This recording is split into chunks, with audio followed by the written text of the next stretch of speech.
Yeah. Yeah.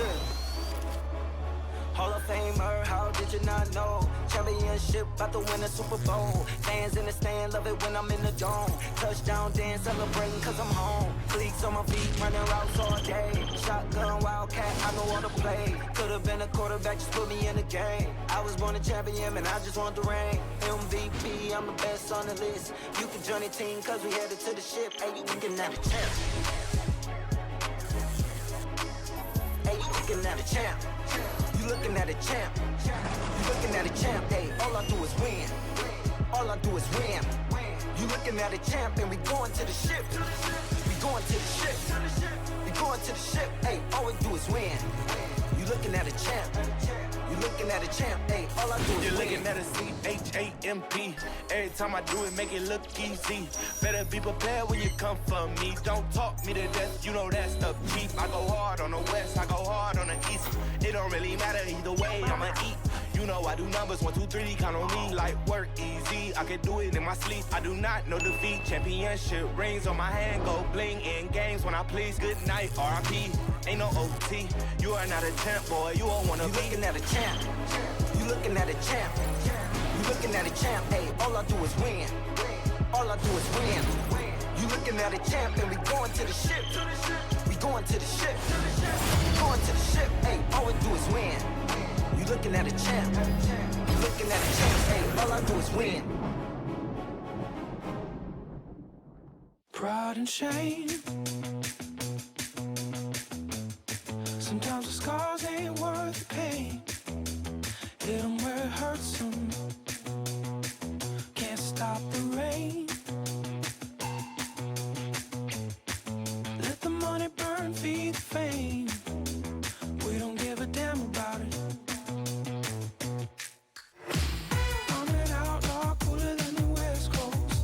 I'm a young gun looking for a smoke show. Quick to draw and I shoot to kill. Do it all for the thrill of it.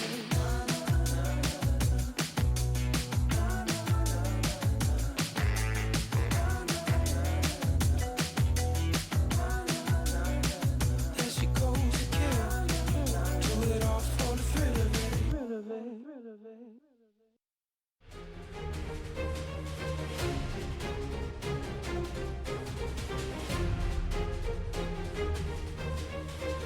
Welcome, ladies and gentlemen, to LCK Spring 2020, and we have a very special broadcast for you today. I'm not joined by LS as usual. It is going to be the notorious BV on my left side. Not entirely sure what that stands for. We'll have to figure it out after the first game. But I like Batman vibes. That's my favorite one out of the ones we talked about. We talked about a lot of BVs. yeah, there are a lot of different them. BVs. Yeah. I feel like there are more than LS's. I don't know. Actually, that can't be true because the V is probably not as popular. Yeah, but it's not as good as that one. But there Yeah. are certainly, like, Bloody Villainous is pretty good.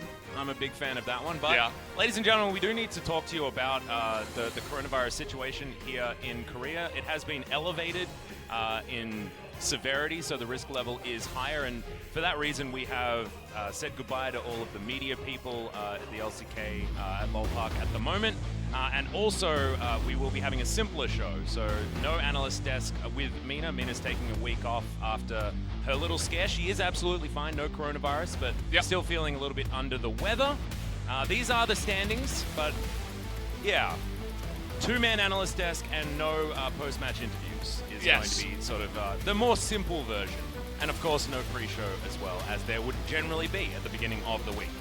But we will be able to go through these standings. Gen G and T1 neck and neck towards the top there. Of course, a little bit cleaner victories on Gen G's side, giving them that extra point. We'll see whether T1 can be a little bit tidier versus Griffin later on today. But we definitely start on the other side of the bracket with our first match. Sandbox in 7th place and KT right down the bottom in 10th.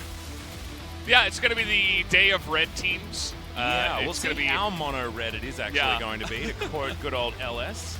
Well, I'll try my best to do some good LS impressions as we do come along. LS, by the way, he's feeling a little bit sick, but doesn't have a fever. Yeah, so a little sick today. Yeah, just a little sick. Not corona sick, but he is going to be taking the next couple of days off, so it'll be Valdez and I for tomorrow's matches as well, but hopefully LS is going to be well enough to come back for Friday's show. These are the players of the game so far. Chovy, BDD, and Nogari all sitting at 500 points, but none of these 3 players are going to be playing today. Faker with an opportunity to eclipse both of these in our second match. But we'll see whether KT and Sandbox is going to bring us anything interesting, because I actually think that this match is, it's sort of 2 teams that are on the up, actually. Sandbox coming off a victory, and KT also finally able to get their win against Afrika, of all teams. But having a look at the most picked champions, no surprises here, as Soraka has skyrocketed in the last week, and we'll see whether that continues to be a popular pick during this week as well. Yeah, I think the only thing here that might stand out is the Jarvan there at the bottom. You'll notice 15 games in week 3. Yeah, I believe that is. And this guy has been popping up a ton. He's liked by actually a lot of our top junglers as well. Clip definitely standing out as one of our Haru, best. also another guy who's been jumping onto that one a lot. Ornn, not very surprising there either. 9 and 3. The guy is actually picked quite a lot, as you can see there by the stats, but has 100% presence for now, and I think that will continue. Yep, the most saintly first pick on blue side that you can possibly get towards, if we're going to quote our good friend LS. We'll see whether it's going to be the set priority that continues to rise as well, because he didn't necessarily have that many pop-off games last week. 6 and 7 is going to be his win rate, which, when you go on 6s and 7s, you're not feeling super great about your chances of victory, as KT versus Sandbox will be our first matchup. KT with a fair bit of momentum, which we haven't actually been able to talk about, because that 2-1 versus Afrika certainly did impress us with what KT were capable of, and this is a team that has good players, Brandon. It's got good players. Kuro, Aiming, Tucson, all of them have been standouts. Ray and Bono will be starting, which is going to be interesting to see. Was their most successful combo, which played during the Afrika match. Yep. And we'll see how Ray adjusts to things. I think he was looking a little bit better in his last matchup. But either way, we do have to look at the points of the match. 0 and 5 into 1 and 5. The 4-match losing streak did stop. And, of course, Ornn mid, Soraka top. They stopped the losing streak with a different style. What do they have in store for today? I don't know if that's really a different style. I think that's a style that a lot of people are going to be playing. Soraka banned out pretty much every game that we do see. She's not allowed to be played anymore. Which is good, because she doesn't necessarily lead to all that exciting gameplay, to be perfectly honest. But hopefully these teams actually get onto the drafts effectively, because taking away the right champions certainly has been difficult for a lot of squads. But yeah, so breaking the 4-match losing streak was pretty important for Sandbox. It was a 2-0 over Damwon Gaming that was able to do it. So nicely done from Sandbox. Both Sandbox and KT experiencing very similar situations moving into this match. As we have a look at damage share, this one is always really difficult to read for me. A little bit, yeah. But it just means that Aiming does by far the most damage for KT, and Dove does by far the most damage for Sandbox. Yeah, and you can see that he's first out of all mid laners, I would imagine. That's what that first means. That's what that means. And third there on the side of Aiming. 10% damage share is first for Tucson as well, who's been popping off. Had some great performances, actually, in their last matchup versus Afrika. I wanted to give him all of the MVPs, if I remember correctly. But here we go, one of our first KT highlight reels that's actually good. Level 6 to level 4. That's not fair. No, it wasn't very fun for Fly that game. So Ray certainly did have some pop-offs. The old flash coming in there, and absolutely no need for that flash, I don't think, because Keen just died in an instant. Hitbox, question mark? Yeah. I did like the comps out of Afrika. They just couldn't quite make them work. It was all about Tucson getting all these fights started, something that we certainly remember from his Dragon X days alongside Neon. But over on the Sandbox camp, it was on Fleek building a Trinity Force on his Olaf and just hard carrying a game from the jungle. Some really interesting stuff out of Sandbox during their last match, which was a well-deserved 2-0. And Summit actually making the Nah counter pick look like a counter pick. Yeah, first time. I think that was having success here in the LCK. Yeah. And some really depressing re-entry into fights and stuff like that. It looked like Damwon were on well and truly different pages during this series. The Sandbox certainly are turning things around, so we can focus on the positives here. Because this is a Sandbox that now wants to augment their last 2-0 with another one. Yep. And Damwon, interesting position for them. They're not going to be playing, but getting 0-2'd by Sandbox, who was 1-4 prior to that win. Is not going to feel too good, but Sandbox is on the up and up. The key players here are going to be the two supports going head-to-head. We talked about damage share for Tucson, but his KDA does not reflect that at all. Not super great, is it? Well, maybe it's because he dives into fights and gets a bunch of damage done, and then he just dies. Yeah. And these guys have faced each other 32 times so far, so definitely veterans of the scene. Wow. Tucson and Gorilla certainly are longest standing support players at this stage, I'm pretty sure. I don't think we've got anyone with a history like these two. So it will be exciting to see who's going to be able to come out on top. Tucson, I feel, had Gorilla's number towards the later stages, but Gorilla, especially during his time on the Rocks Tigers and into all of the successes that he was able to achieve, certainly has the early stages of history over Tucson. Yeah, you can see that even though he's on a struggling team, he's still up there in terms of KDA. So kind of interesting to see how he's been doing here in the LCK. On his return, seems like he's fitting in quite nicely. Yeah. If their team could just turn things around, which they might be able to continue their streak here against KT. It's actually really cool because we've got both of our returning Tigers in this match. It's Kuro returning from China and then, of course, Gorilla returning from Europe, where he had his stint on the Misfits. Sort of a lot of very sad gorillas being tweeted out by Papa Smithy, and now, thankfully, we don't need to have any sad gorillas, especially after their victory over Damwon Gaming. Yeah. And you'll notice the players are just sitting down. There's no player entry today. We're trying to avoid as much contact as possible and keep things as safe as possible for all the people that do have to come down here to the studio and do their jobs. The players, us included, all the staff. So please understand while we handle this. It's red level, right? On the alert. That's red level alert, red scary. level teams that we have in at the moment. Maybe mono red drafting, which is absolutely what Sandbox are known for. And Bono is certainly no stranger to that as well. In fact, Bono versus OnFleek is a really interesting matchup. These are our two Olaf pickers. And Jarvan will certainly be up there as well. We saw him on our list of champions that have certainly rocketed up in the priority. And Zoe going to be taken away from Dove. Intelligent ban on the blue side from KT.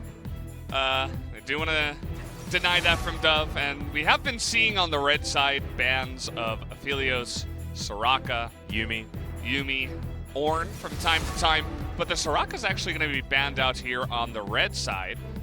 We have seen this a bit where teams don't necessarily want to first pick Soraka. Yeah. So they just ban it away on blue side from time to time, as Ornn is going to be another ban here, continuing that 100% presence.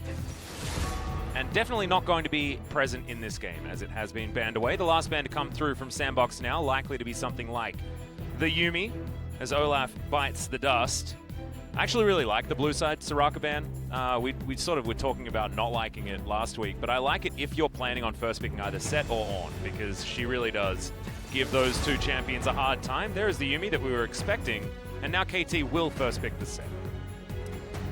Yeah, I don't know. Or the Nunu, or the Nunu and yeah. Willem. Yeah, we haven't seen that, but maybe today's the day.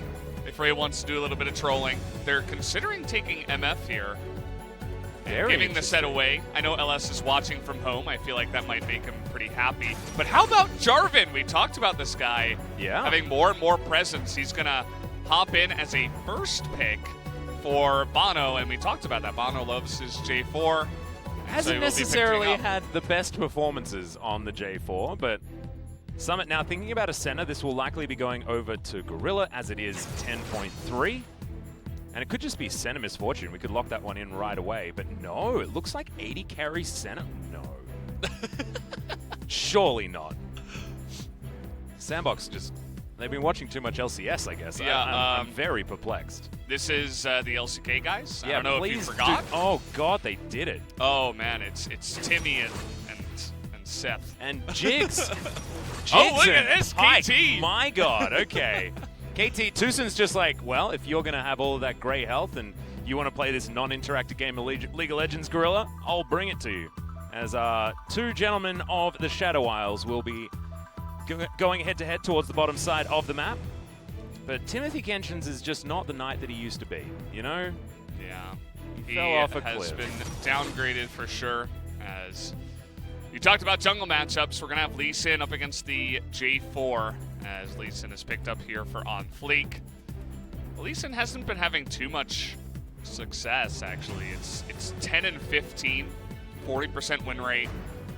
But, of course, Lee Sin and our amazingly talented mechanical junglers, they're going to want to pick that pick up from time to time. Yeah. Echo going to be the first ban here. Kuro's certainly been playing a lot of it. It could be the Ziggs Pike bottom lane out of KT here. That's why you see mid laners being banned away. Because, of course, Kuro can play the Ziggs, but it certainly is flexible. And aiming did like his awesome dudes back in the day. And by back in the day, I mean last year. Not necessarily Feels so long that ago. long ago, yeah. Another mid laner, LeBlanc, taken off the table here.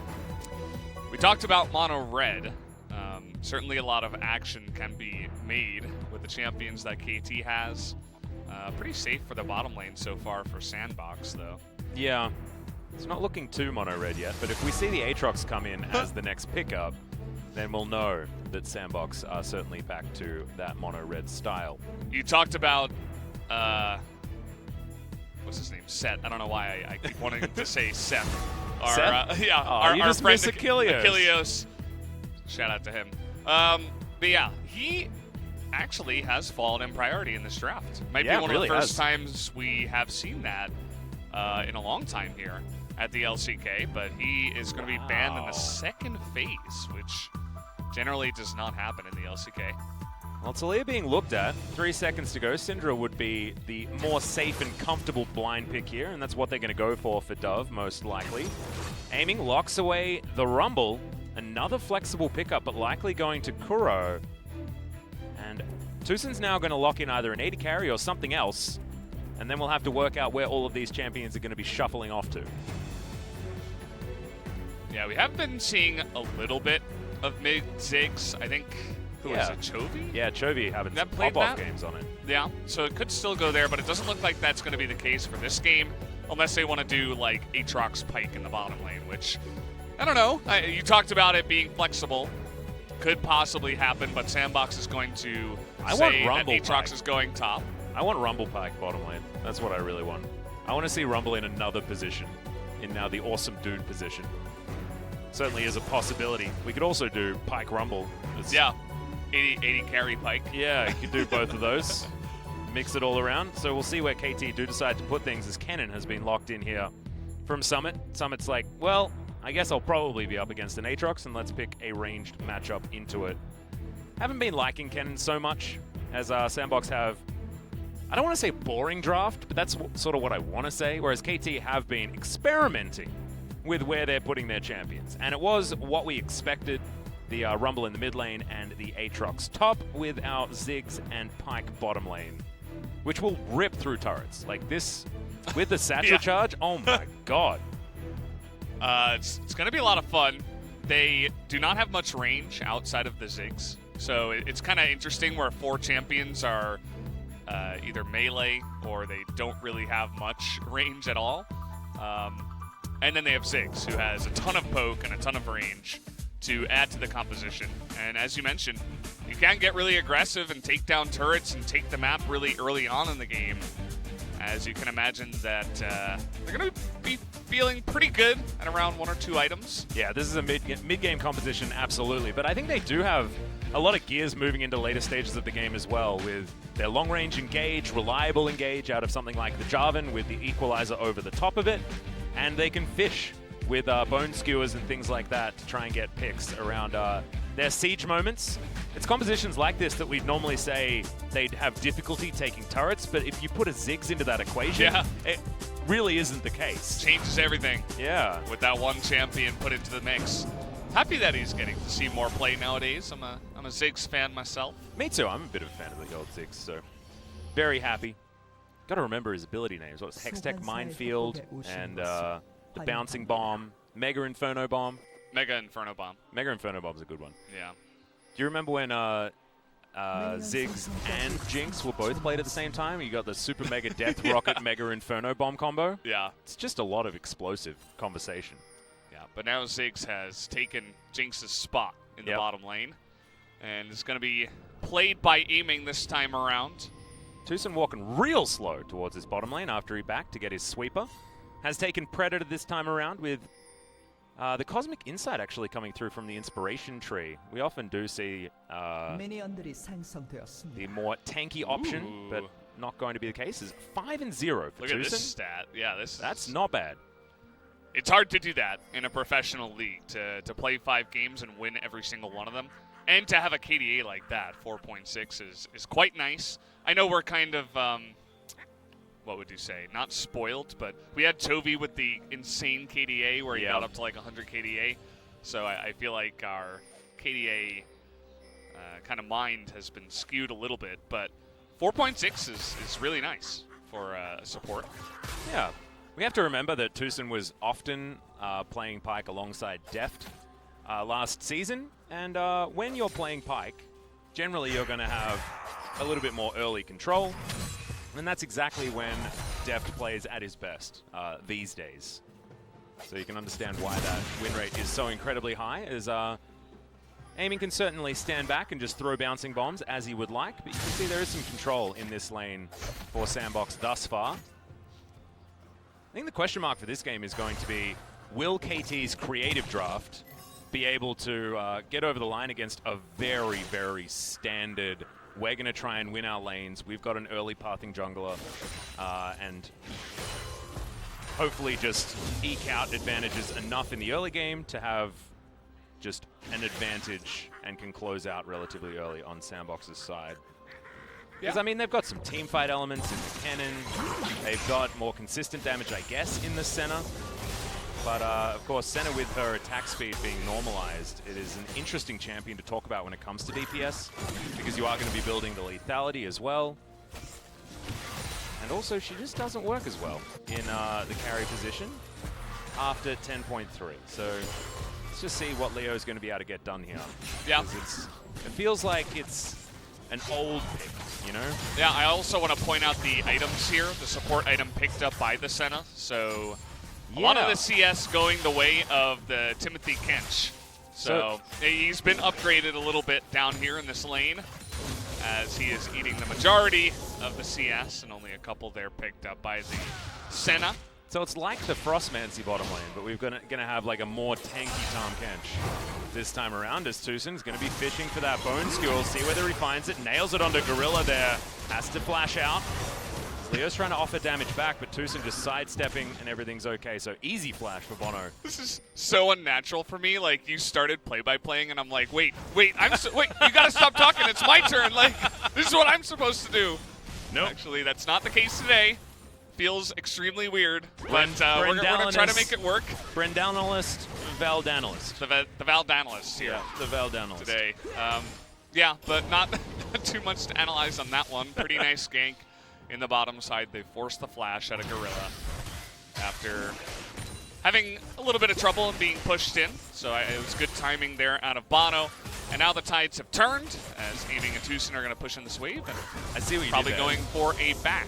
Tide's turning. We're getting to the ship. You know, we've got a Tom Kench and a Pyke. You know, very, very tidal bottom lane. And just know when you look over to the left, you're looking at a CHAMP. Just want to throw that out there, just in case you are curious. Thank you very much. Thank you very much.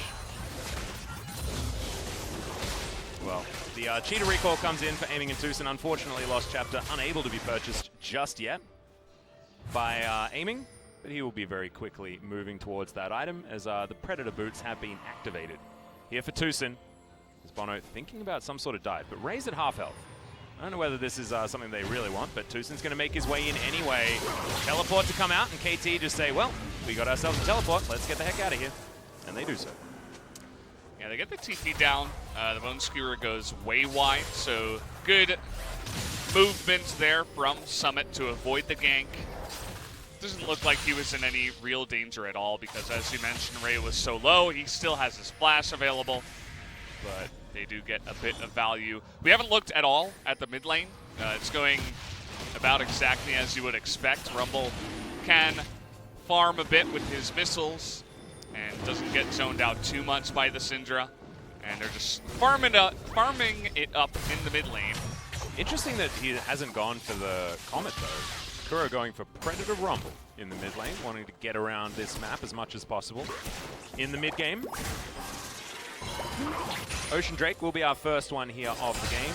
We'll see whether these teams are actually going to be going for it as Leo takes a bouncing bomb and is actually going to get Satchel charged back. OnFleek moves over a ward, but Tusin avoids the Q, and it's a good safeguard in order to get OnFleek out of trouble and into his own jungle. That was what should have been very obvious to Aiming and Tusin. And notice how they took the trade while moving backwards, as they had a good idea that the Lee Sin was coming down and eventually spotted him on the ward. Bono in position to make that a nice trade, actually, for KT. You can see the poke that comes out of the Ziggs down here on the bottom side. I feel like it's a great answer to Tahm Kench because, yeah, Tahm Kench can stop the hard engage, but he can't stop you from getting a bunch of bombs in the face over and over again. Yeah. He's going to do absolutely nothing in that case, as Summit actually getting a decent chunk of damage down there, but that's what you're going to expect now from the bottom lane, is that Ziggs doing really well and farming up, has the most CS in the game currently. And also, KT have been able to keep shoving this wave in. They've got themselves a very easy Ocean Drake to start things off. We're gonna have either Mountain Soul or Infernal Soul coming through this game, which is going to be great for both teams, actually, either way. Bono's going to be building tanky. Gorilla wants to be as tanky as possible, and this is going to be an accelerated Tahm Kench. So he will be out of frontline, actually, relatively well. It's not something we're used to talking about, yeah, but sort of reminds me of Evi's top lane Tahm Kench that he loved to bring out. One of the Japanese players from, I believe, Detonation Focus Me. He was certainly a famous Tahm Kench top player. Yeah. Gorilla's going to be a little bit more of that flavor as he's taken all of this farm. Yeah, curious to see how Gorilla's going to do. He was the key player of the matchup, so they're like, okay, you can be the carry Tahm Kench in the bottom lane for this game. And yeah, I feel like the Infernal is going to be really nice for KT if it does go that way, whereas the Mountain, I think, can help out a little bit more for Sandbox. Obviously, there's a nice amount of burst with the Syndra and the Kennen, but dealing with that engage you were talking about with the Cataclysm and the Equalizer all on top of each other, those extra resistances are going to be quite nice, as they are looking at the Rift Herald now. Yeah, the Wombo combo actually out of KT is real scary, as they are going to be able to take down Shelly, but Ray is in trouble towards the top side. All too easy. First Blood coming in there. Sandbox don't manage to stop the Rift Herald, but First Blood certainly going to be a nice little chunk of change to be thrown into their back pocket. We'll see whether Shelly can be put down in order to get a little bit more, because Summit is so damn far ahead. 25 CS so far, and he's just nicking plates from this outer turret top lane as well. Yeah, he is just dominating that essentially 1v1. I mean, there was that one dive they tried to go for, but look at the play out of OnFleek. He is so clean on the Lee Sin. Summit beats him in, flashes forward, goes for the kick before the Q, and there was just no escape once that did happen. So Ray, after he gets stunned by the cannon, doesn't have time to flash. He had no opportunity to go for that. So he's getting dominated big time, nearly double the CS up in the top side, and 2 plates to Summit. Oh, Bone Skewer not going to find anything as Tusin just lets that one time out. Aiming continuing to be annoying is OnFleek. Moves on through this river.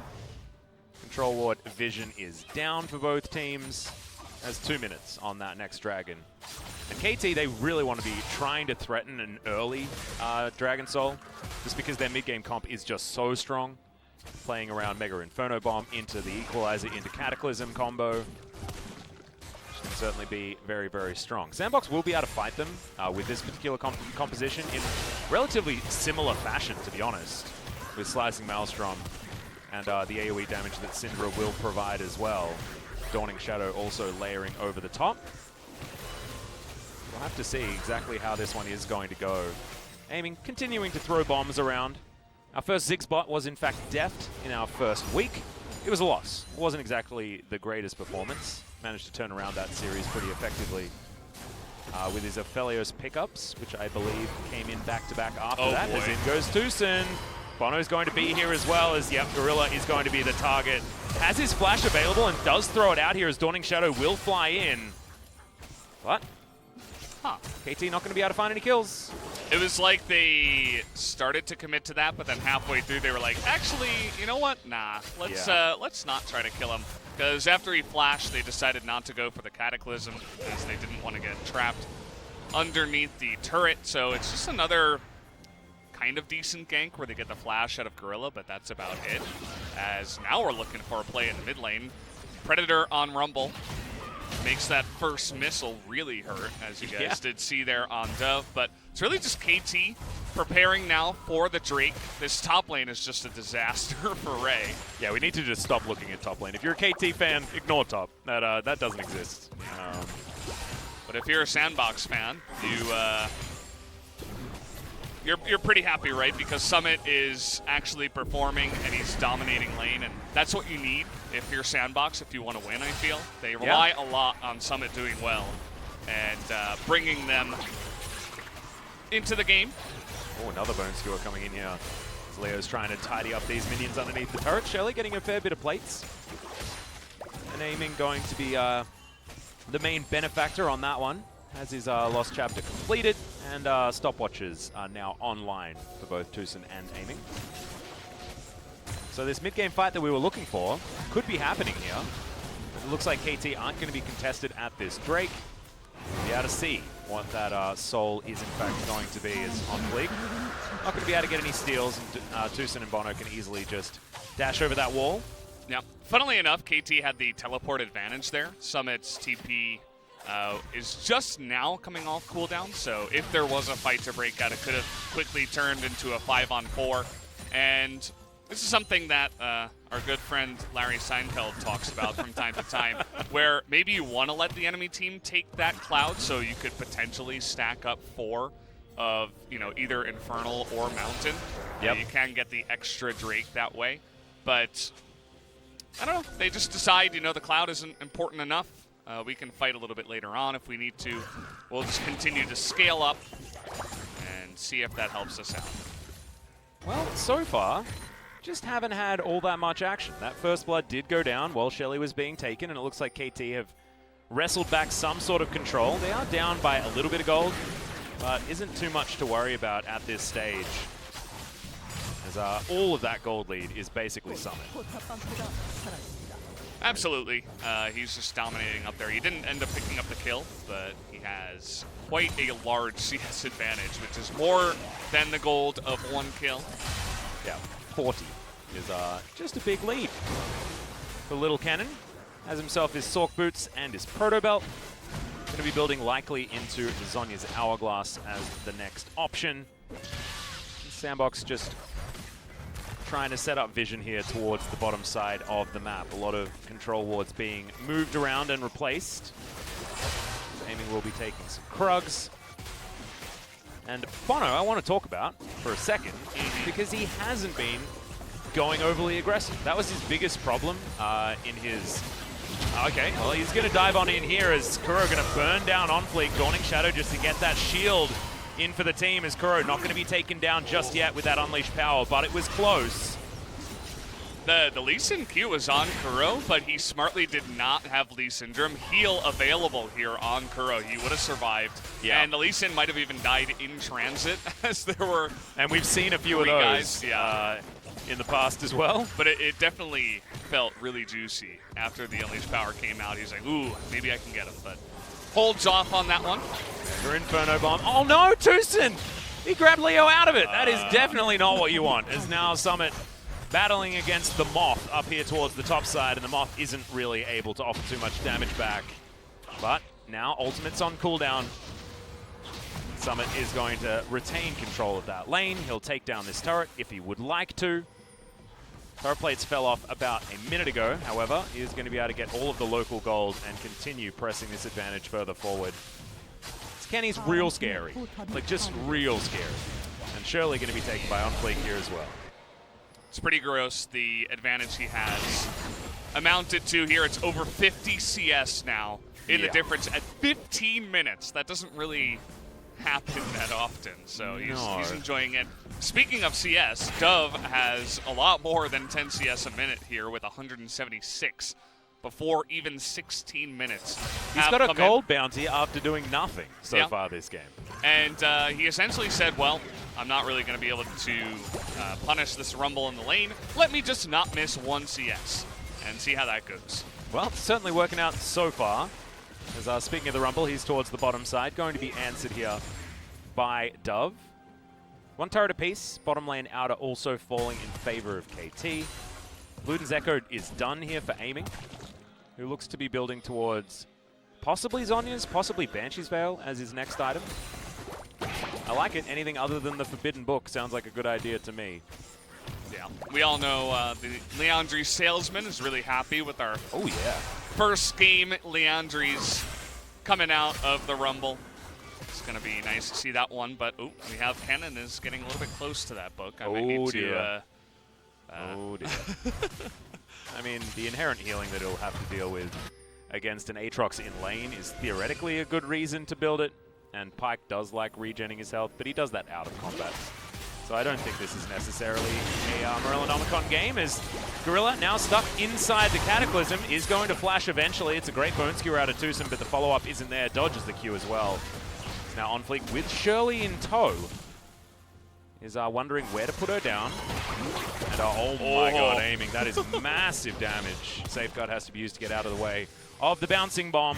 And that's why Ziggs is a fun champion, especially when they're trying to set up. As Gorilla's going to get stunned up. Yeah, Mega Inferno Bomb comes down. Leo taking a fair bit of damage as there's the equalizer. Gorilla has to walk over the whole thing, and Tucson is very hungry for a death from below. He can't quite get there into the back line.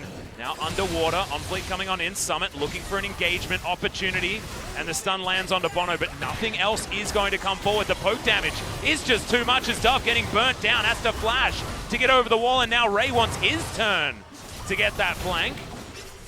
Dragon is live, and KT thinking about moving on over there to try and take that one down, as Sandbox looking at that outer turret in the mid lane. Back comes in for aiming, but he's not going to be at this outer turret in mid. And we're at sole point now for KT, but they trade it for their outer turret. What?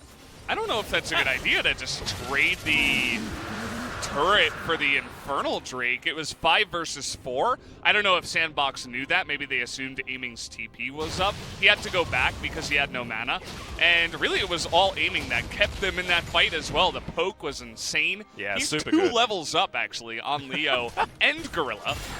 You know, regardless of which one of those guys down there is the support or not, he's beating both of them by a large margin, but iCaster cursed him, he missed the cannon. Disaster. But it really is that poke from him and the Rumble, which is just making things really hard for Sandbox in terms of going in for the fights. But from what we knew, having total information, I feel like they easily could have taken the fight at Infernal and then moved into mid lane and taken that. But as it stands, an Infernal Drake goes the way of KT, which is massive.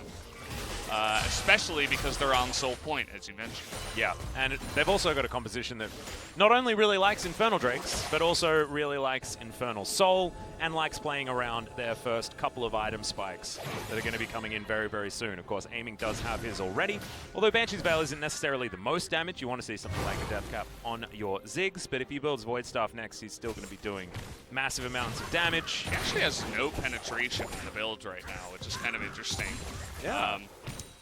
Say what you want about Morellonomicon, Oblivion Orb, whatever, but he's going up against 2 Merc Treads here, and that's about it.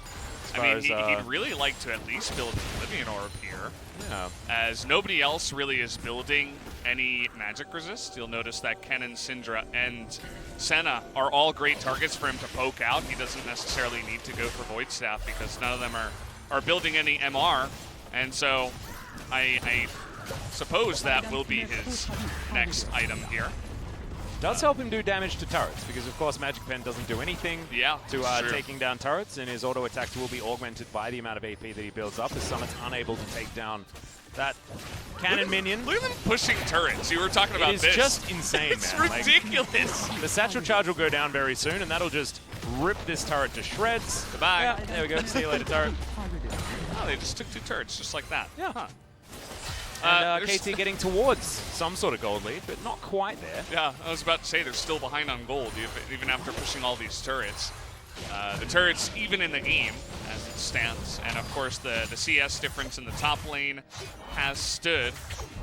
But, I mean, Ziggs has maybe even more of a lead down in the bottom side. Although I guess you would combine now Senna's CS because she has started CSing that she has finished her quest. They are still behind, though, the Sandbox bottom lane, despite all of their shenanigans as far as sharing all of these minions and things like that. Yeah.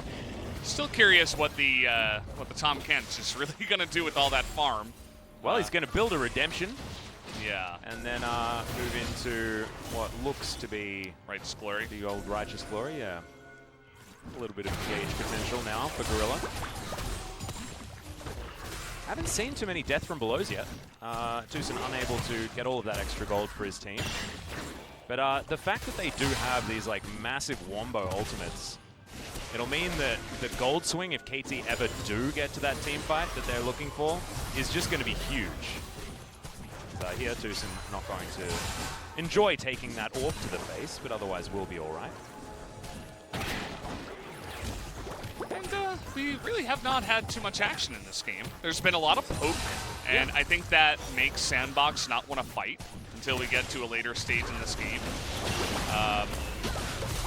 So Aiming's just been having a grand old time throwing out 1,000,000 bombs, and he's going to have some insane damage numbers when we do check the damage charts. But really, the main focus now is that Infernal Soul. If Ziggs and Rumble can get Infernal Soul, I mean, those are probably 2 of the best, if not the best, to get that kind of soul on your team. So, yeah, Amy's going to have Luden's Echo, AoE proc. He's going to have potentially the Infernal Soul AoE proc, and then also a Comet. Like, there's going to be so much damage layered down even after the Bouncing Bomb connects. As you can see, 25 seconds on fleek, looking to try and bully Bono around a little bit, but Gorilla has to devour. I really like the redemption first because you can negate a lot of the poke that does come out from the Ziggs. But notice how KT are taking this. They're not fully engaging. They're just allowing Aiming to do this with the blue buff and poke them out before the fight even begins. It's exactly what this comp wants to do. And then you can follow it up with the Cataclysm Equalizer when you decide that you have enough of a life lead. With this Banshee's Veil on Aiming as well, he's so safe to just throw this poke around as Summit in position for a flank, as Ray might be in danger, but throws down his control ward, and Sandbox have started off this Dragon. They do not want a 50-50 this one, though, as Ray looks for Summit.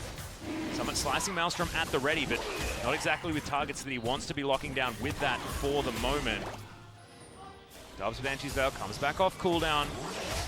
Does have some long-range engage of his own on Dove's side, but still, this is dicey for both teams. I feel like it's especially dicey for Sandbox. Ziggs is amazing at stealing objectives if you have good timing. Well, we're 50-50ing. It is going to be taken there as Bono dives on into the backline. The equalizer's laid, but not quite well enough as Summit gets in, but isn't able to get the damage. Takes down Tucson, but he'll trade his life away. Ray flashing out of this one on fleek towards the bottom side, but he's just looking to go home. They do stop the Infernal Soul. But KT able to take probably a little bit more with the cannon kill, as opposed to the pike kill on the side of Sandbox. And they take down Summit, who looked like he had pretty much the perfect engage, but there was 0 follow-up from the side of Sandbox. He went in alone, he kills Tucson, and then he's 1v4, as everybody else was dealing with an Aatrox in their back line and having that trouble. But I love how Sandbox got in and got out. You know, the kills don't really matter. They deny the soul, they get it, and then the call is, everybody run. Except Summit. Summit will, he'll be the guy that keeps them off of you. And he did that quite well here, as the majority of Sandbox are able to get away. KT can't turn this into a Baron, or even, I think, the mid-turret, which stays alive. So overall, a pretty big win for Sandbox. Yeah. And you saw what KT were trying to do, but unfortunately, the equalizer was in the wrong spot. The Mega Inferno Bomb did absolutely 0 damage. Yeah, I don't know why he didn't just try to take the Infernal. Yeah, I mean, I don't know. The damage is nice in the fight, but it's really hard to land that ultimate, to be honest. Even if you're right next to a guy, like, they all have their flashes available. There's a Tom Kench who can eat you and keep the AD carry safe. I'd say you just try to use that burst and take down the Infernal, but you don't go for that. There's a Cataclysm. Gorilla just going to devour Summit out of it, and the Bone Skewer are going to go wide there as well. So Bono didn't have to invest his flash into that one. Summit also didn't have his available, but they are going to be absolutely fine. On Fleek, finding aiming there with a Q, but Banshee's Veil is going to stop any sort of follow-up from the Lee Sin. Is On Fleek thinking about diving onto Tucson. Teleport to come in from the flank. Slicing Maelstrom available, no flash, remember. As Summit, he presses his R button, but I don't know whether it's quite going to be enough. They take down Bono. That's going to be the first one, but the team fight not necessarily at the level that the Kennen wanted. But maybe with that one kill, they will be able to move over to a Baron. Taking down the jungle is certainly an important situation for that one. Photobomb. I love the sounds. It's so good. Yeah. Oh, he's actually going to find Tucson here. Yeah, but he's able to dive his way out. A little bit unfortunate, but unable to dodge that one. Is now aiming not enough damage either. It's a decent attempted outplay there from Tucson, but couldn't quite get there in the end. Kind of looked like On Fleek curved his Q, really just threading the needle there. As we saw, Aiming was trying to block. We're going to take a look here at the replay. Aiming says, I can get out with my nice little satchel. And then everybody finds Bono, and they say, well, we have enough burst damage to take him out. Syndra wasn't even there, and they were still able to do that. Tucson trying to take down a ward in front of the Lee Sin. And watch Aiming try to block it, but just be too late by about 0.3 seconds. 나이스 장겸이. Yeah, I like the 어디 curve. 감히 대황 근본 정글님한테 서포시 덤벼. 어허. 아 이거 캔 찍은 몇 초? 나 없어 3. How dare a support go into the jungle? Is that what he said? Yeah, supports.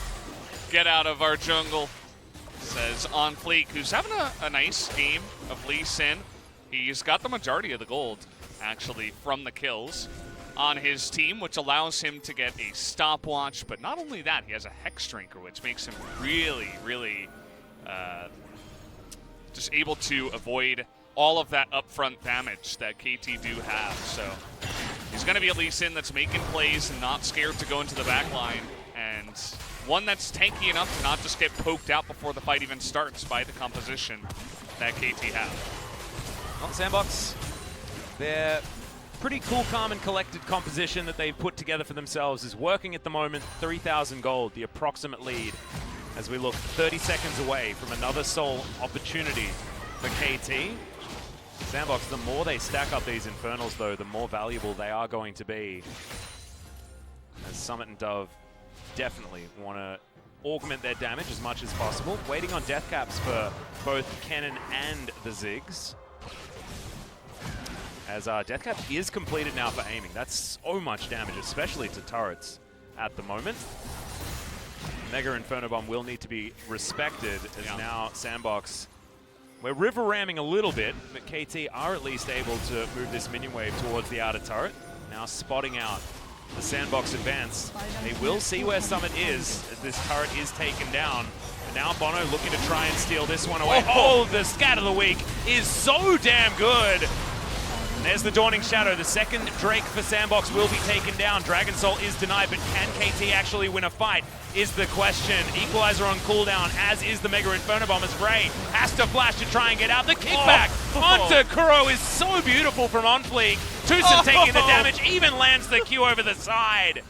Kuro taken out. That is both solo laners dead, and Sandbox, they will just move to the Baron. On Fleek having an unbelievable game. Damn, dude. Today in game number 1. This guy, I need that sheet of the MVPs. I'm already It's right here, dude. writing him down as write that one in. my Pog, as he's really pogging big time in this one. I don't really understand why we keep seeing the Ziggs ultimate on the team. We saw it hit absolutely nobody, or maybe clip Tom Kench. Yeah. Just try to burst down the Baron. You have 4 chances. Or not the Baron, the Dragon. Try to burst it down. Look at this. That it did scat no of the damage. week was so good. Yeah, the scatter of the week, I mean, shout out to Dove, who essentially made their engage non-existent. He did it alone as well with 1 ability. And this composition from KT should teamfight so unbelievable. incredibly well. Look at this Q. I know, this Q just like sneaks through the side here, out of my jungle again, buddy. Tucson is going to survive that one, but the Baron is now ticking on this Sandbox squad, and it just feels like they're playing better. This composition from KT should teamfight better, but they're just being outplayed at every turn. Yeah. I'm going to do a little LS. Why does Syndra have Merlin Omicron? Can you explain that to me? Well, it's to avoid Tucson from getting his health back when he deep water dives. Sorry, ghost water dives. And uses his passive. Also, Ray, he's got a Death's Dance, as well as his Ultramate, which will allow him to heal a fair bit. Okay. In other words, I have no idea. All right. BV. Onflake just clearing our vision, not afraid of anything at the moment. As is Dove, I mean, man, these Scatter of the Week's certainly working out here as Sandbox's push is aggressive towards the bottom side of the map. The bot duo now in mid, moving towards this inner turret as well. But look at this, the turret, as soon as Summit gets near it, he's got so much AP, he's really ripping through.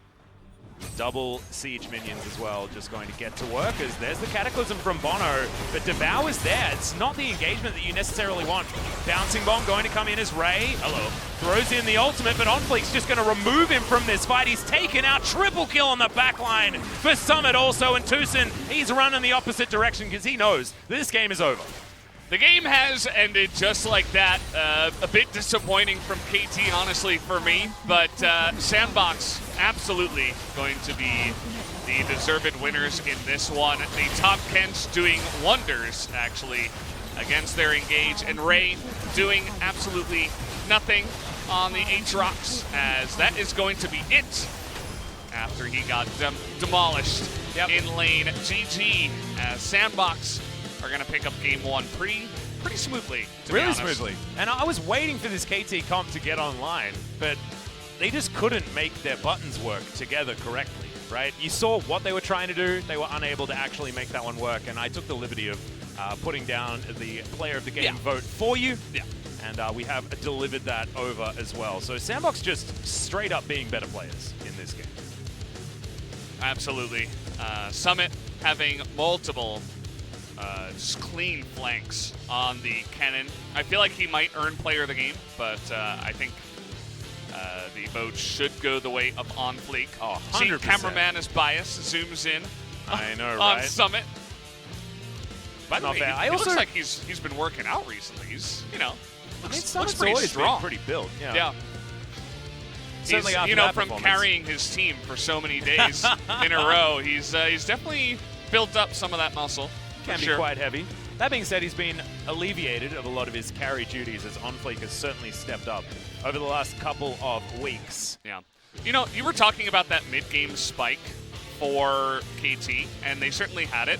I feel like all they had to do was get one dragon, and that game could have turned pretty highly in their favor if they had just gone for that. I feel like they should have been looking for steals. They should have been looking for a Jarvan. It's so hard to deny a Jarvan from getting in the pit. He can get in the pit. You can try to time it with the Ziggs. You can try to time it with the Equalizer. And they were able to siege really effectively as well. You saw the top lane outer and inner turrets going down in very quick succession. As we have a look at the last team fight of this game, Ray, he felt like he had a decent flank, but Sandbox's disengage was just so good, and then Summit just comes flank. on in and murders everyone. Yeah, his flank was about 8,000 trillion times better than Ray's. Yeah. I mean, 8,000 trillion. Yeah. Is that the? That's the assumed- exact number. Oh, I is it? just did the math. Okay. And yeah, I mean, there's a good chance that he Wow. wins the player of the game. I'm happy to give it to Yeah, Unfleek, I'm happy to give it absolutely. to But Unfleek. Summit did have a great performance, but what he did was he abused an Aatrox for the entirety of the game and then found the flanks that we're so used to seeing. We are so blessed with a lot of our Kennen players here in the LCK. Smeb so certainly starting things off with that one, but we had some brilliant plays on the Kennen from players like Keen last year as well. But it is not over yet. This is in fact a best of 3, so Sandbox will have to come back and do it again after the break to try and take down KT cleanly in a 2-0. We'll see if they can, or whether KT are going to find another interesting draft and try and bounce back for the victory. So we'll see you, in about 5 minutes or so.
That was KT Roaster versus Sandbox game number 1, and LCK 2020 Spring Split analyst desk is back. So we'll be joined by Victory Lira for today's analyst desk due to the coronavirus issue happening around Korea. So we are missing out Mina for now, but hope we can have a great analyst desk this week as well. So we had a no farm Senna coming in from this game. Sandbox. They got Lee Sin, Syndra, and last pick Kennen up against J4, and also had a no farm Senna, which has a really strong laning phase. But KT also reacted with Ziggs and Pyke, telling them that they actually expected the Sandbox comp. So KT and Sandbox had a very even comp in terms of strength. However, Sandbox was the one that pulled off a better team fight. So we did have no farm Senna here. However, it was not as clean as we expected, and Senna was not able to scale enough. So KT had the third dragon, so they had a Dragon Soul fight over here. Senna Tomkins does not have a very weak power time because actually Tomkins can get an item really fast due to Senna not picking up the CS. However, Sandbox was able to stop the Dragon Soul on the side of KT Roaster, but at the 24-minute mark, Senna had 64 stacks. And the casters already mentioned that in Challengers Korea, Sorable Gaming already tried this comp.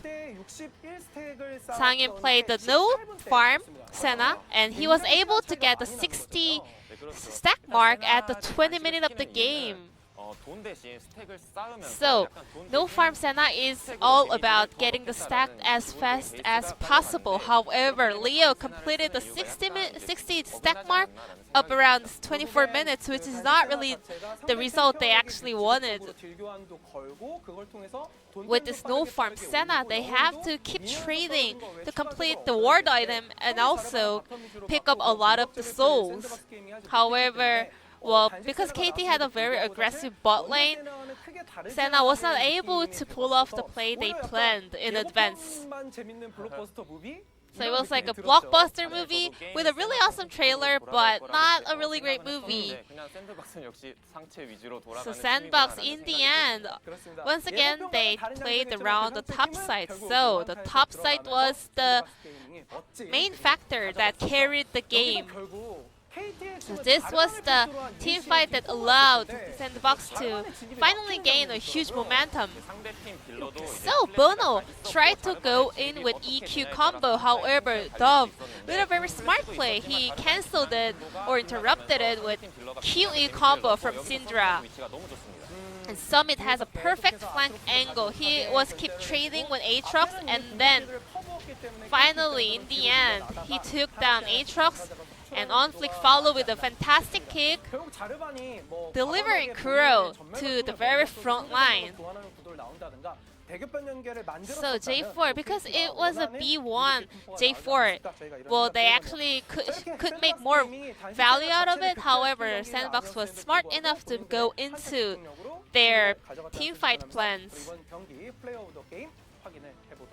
Then let's check out the player of the game for game number 1. 저도 개인적으로 그렇게 생각을 합니다.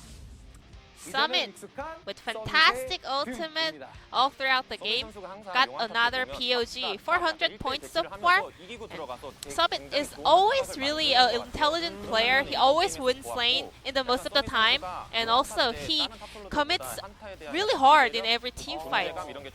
He's really impactful in every fight, and also he always outplays his opponent's top laner in terms of laning phase as well as team fights.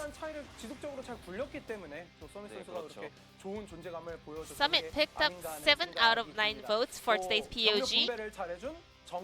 But at the same time, our English casters picked on Flick for today's POG game number 1.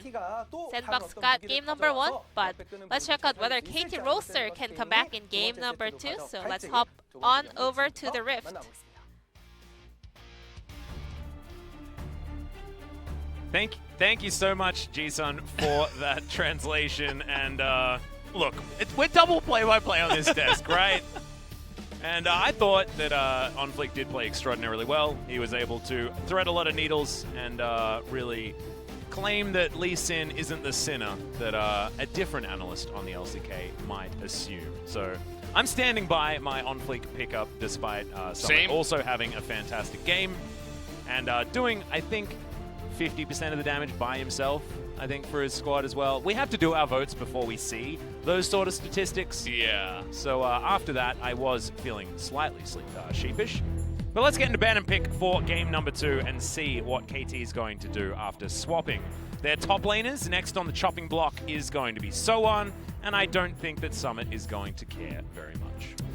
No, I mean, to him, the only real top laners that he ever finds a challenge with are guys like Keem and Nuggery, you know, top laners that really just kind of carry their team single-handedly. So Ray and so on, probably not going to be on that same level, unfortunately for them. This time around, Sandbox are going to be on the blue side. And another blue side Soraka band coming in here. Doesn't matter which team's over there. It's, yeah, the Tom Kench blue side band. They're coming Love back. it. But that was, remember, Sandbox's pick. They just value the Tom Kench so much. As Ornn is going to be banned away as well. Set left up one more time. Was banned second round in game number 1. The set priority certainly falling as we move into week 4. Now Sandbox, one more ban to go. What will it be? Olaf was taken away by KT at this spot in the last game, but Yuumi is still available. Aphelios still available as well, and Sandbox probably looking for that first pick Aphelios. Renekton ban on blue. I don't know how I feel about this one. Renekton hasn't really been having too much success in the LCK. Obviously, if you pair it with Elise, they're one of the best turret diving duos in the game. But I don't know. It's interesting that they do go for that ban. Maybe it's a target against Sohan. You have some more flexibility when you are on blue side. As Aphelios gets banned, Set is left available once again, as is Yuumi. But I don't know if they would be so bold as to first pick the Yuumi. I feel like we might just return to Summit on Set. Yeah, it looks like the Set will be the lock-in here for Sandbox, and that will be locked away right there. Was our assumed first pick for game number 1, but certainly fell down the priority list. So we don't have LS here, but we do have literally Set. Yep. In game number 2. Thank goodness. For you guys who are joining a little bit late, LS was a little sick, as his name would suggest. And so he is going to be taking a couple days off. And yeah, I mean, he's been working so much, so it does make sense for him to get a little break as well. Yeah, certainly a good idea. Yeah. He's going to be in his bunker. You saw the amount of shopping that he did. Yeah. Making sure that he's never he's going preparing outside. for the Corona winter. Yep. As Jarvan, once again, prioritized here by KT. And Sandbox, Ezreal Yuumi feels like it should just be an easy lock-in, and they'll be able to keep their composition a relative secret. Of course, you can flex Set around quite a lot. We saw our first support Set the other day. And looks like Ezreal locked in, and I wouldn't be surprised if the Yuumi is going to be the follow-up. Ezreal sitting on a 69% win ratio. Not bad. Which is pretty nice, but it's interesting because I feel like the only people that do play Ezreal are the ones that are super confident in their abilities. But we do have Leo hopping onto the Ezreal this time around, so we get a little sneak peek at that. And yeah, you were totally correct. We're doing it. The Volibear, the classic Yuumi counterpick option, often paired with Kalista. This works generally a whole lot better. I believe Dragon X utilized the Kalista and the Volibear combo, but it wasn't a victory. And we'll see whether the Volibear MF is going to be a little bit better. 1 second to go. First ban to be the Lee Sin on KT's side. Yeah, I don't know how much work this Volibear is going to get done in this game, honestly, without the Callista. Can be poked out a nice amount in the laning phase, so it's going to make things harder for KT. They already did have a little bit of a interesting bottom lane side with the Pike and the Ziggs in game number 1, so another interesting combo coming in here as all the junglers being taken away from On Fleek. He's very well known for his Lee Sin, obviously, and his Olaf, which we didn't see in this series just yet, and we will not be seeing unless it gets picked in Game 3. But he's a great Olaf. He's one of the ones where I don't actually feel a little bit angry whenever he gets picked. Not to mention the fact that Olaf Yuumi is so strong, so the ban on the Olaf certainly a lot more viable this time around. But it is going to be the Gnar counter pick option here for So1. Summit made it work against Nogri as far as the set matchup was concerned. And we'll see whether So1's going to be able to do the same thing. LS doesn't like this counter pick a lot, but we saw that Summit actually just kept out of team fights, basically, and was able to pummel the set over and over again. As Dove's now going to take the Emperor of Shurima into the mid lane. Azir to be locked in. Yeah. We got birds, we got cats. I'm really liking this composition already. Just an immense amount of poke. Great scaling with the Azir that can come in. You have some reliable engage already with the set. The question is, what are they going to round it out with here in the jungle? Really taking their time as Sejuani, gonna move that over to the Trundle, actually, right at the last second. Trundle gonna be the choice into the Jarvan on KT's side. KT looking for a solo laner now. Most likely, unless someone's going to be playing the top lane Volibear, we'll have mid lane Gnar or some weird stuff like that. But no, Kuro's going to go back to an old favorite here. 7 seconds to go before the LeBlanc is inevitably locked in. Has been the LeBlanc-Azir matchup is a tale as old as time here in the LCK, and will once again be upon us.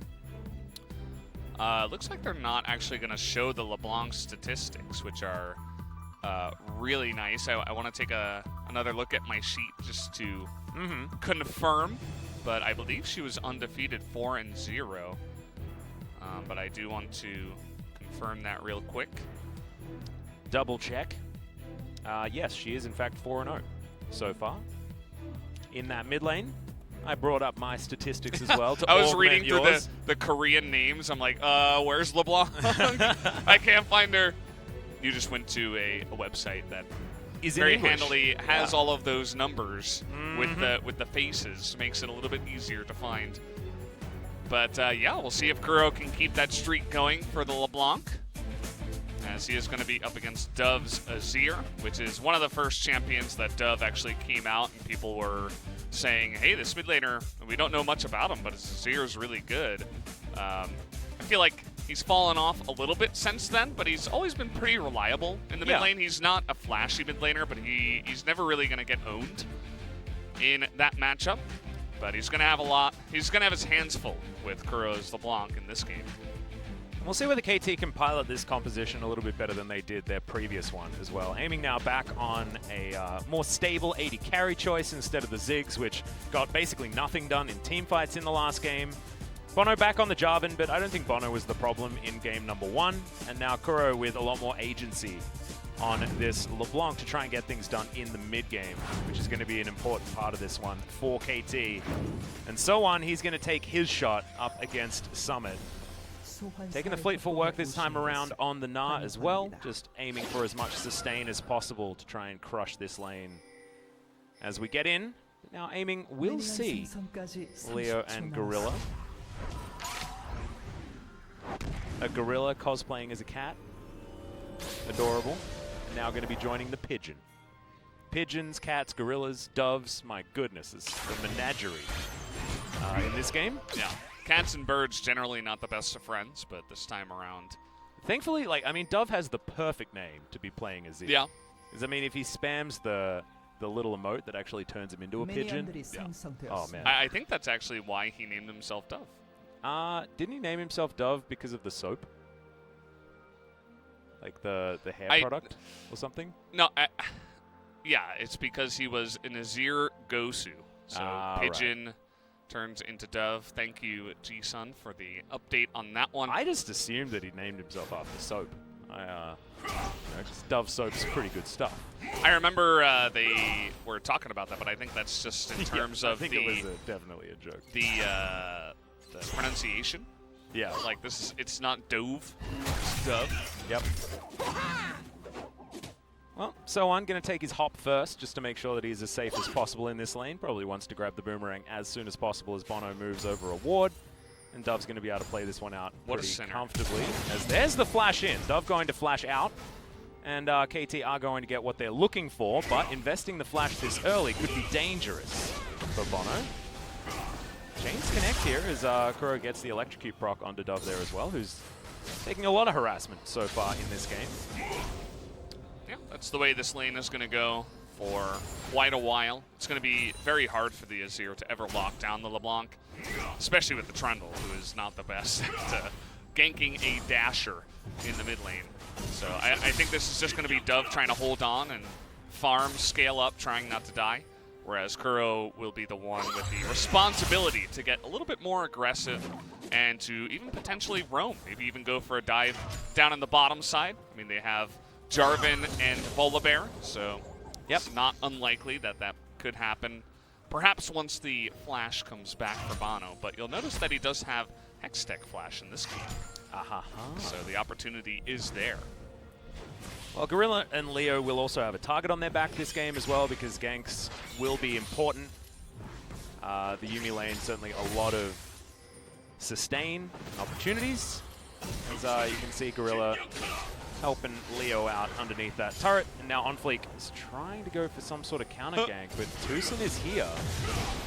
Guru taking a fair bit of damage. The chain's not going to land there just yet as the Conquering Sands are coming on over. Tucson pulls back the Dove, and he has no flash and no chance of getting out once again. First blood going down this time at 3.5 minutes into the game in KT's favor. Yeah, I mean, if you're going to sin, this is the best way to do it.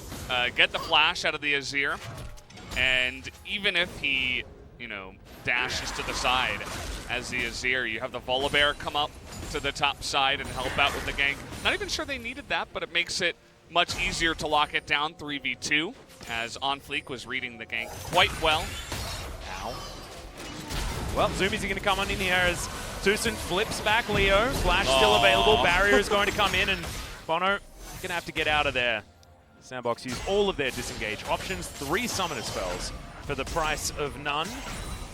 Yeah, Leo, he did not flash. He read the prediction out of Bono, so it's kind of that leveling game that can happen from time to time. Bono thinking he was going to go for the flash, and did do his flag and drag down to the left side, which made him look pretty silly, but I like the idea, as the majority of the time that Ezreal is going to try to flash away, but keeping us cool. Knew he had the cat on his back for some zoomies and some help. Yep, we had to have a look at this mid lane gank once again in the replay.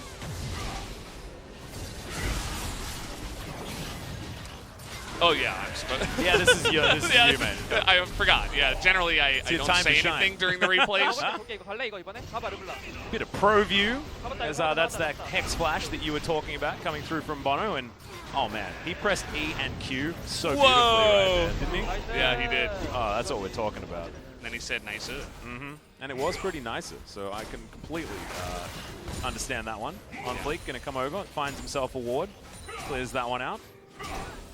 I'm trying to get some damage back here on the Kuro, who's very, very low on mana. 10 CS in the lead at the moment, but will have to go home. Yeah, Tucson, it's going to be more and more difficult to lock down this bottom lane, especially as Leo gets more and more CDR. And the Haymaker going to go wide here as we have a peek in on the top side. So on losing in farm against a set as his counter pick choice in the Gnar, definitely bad news for KT fans.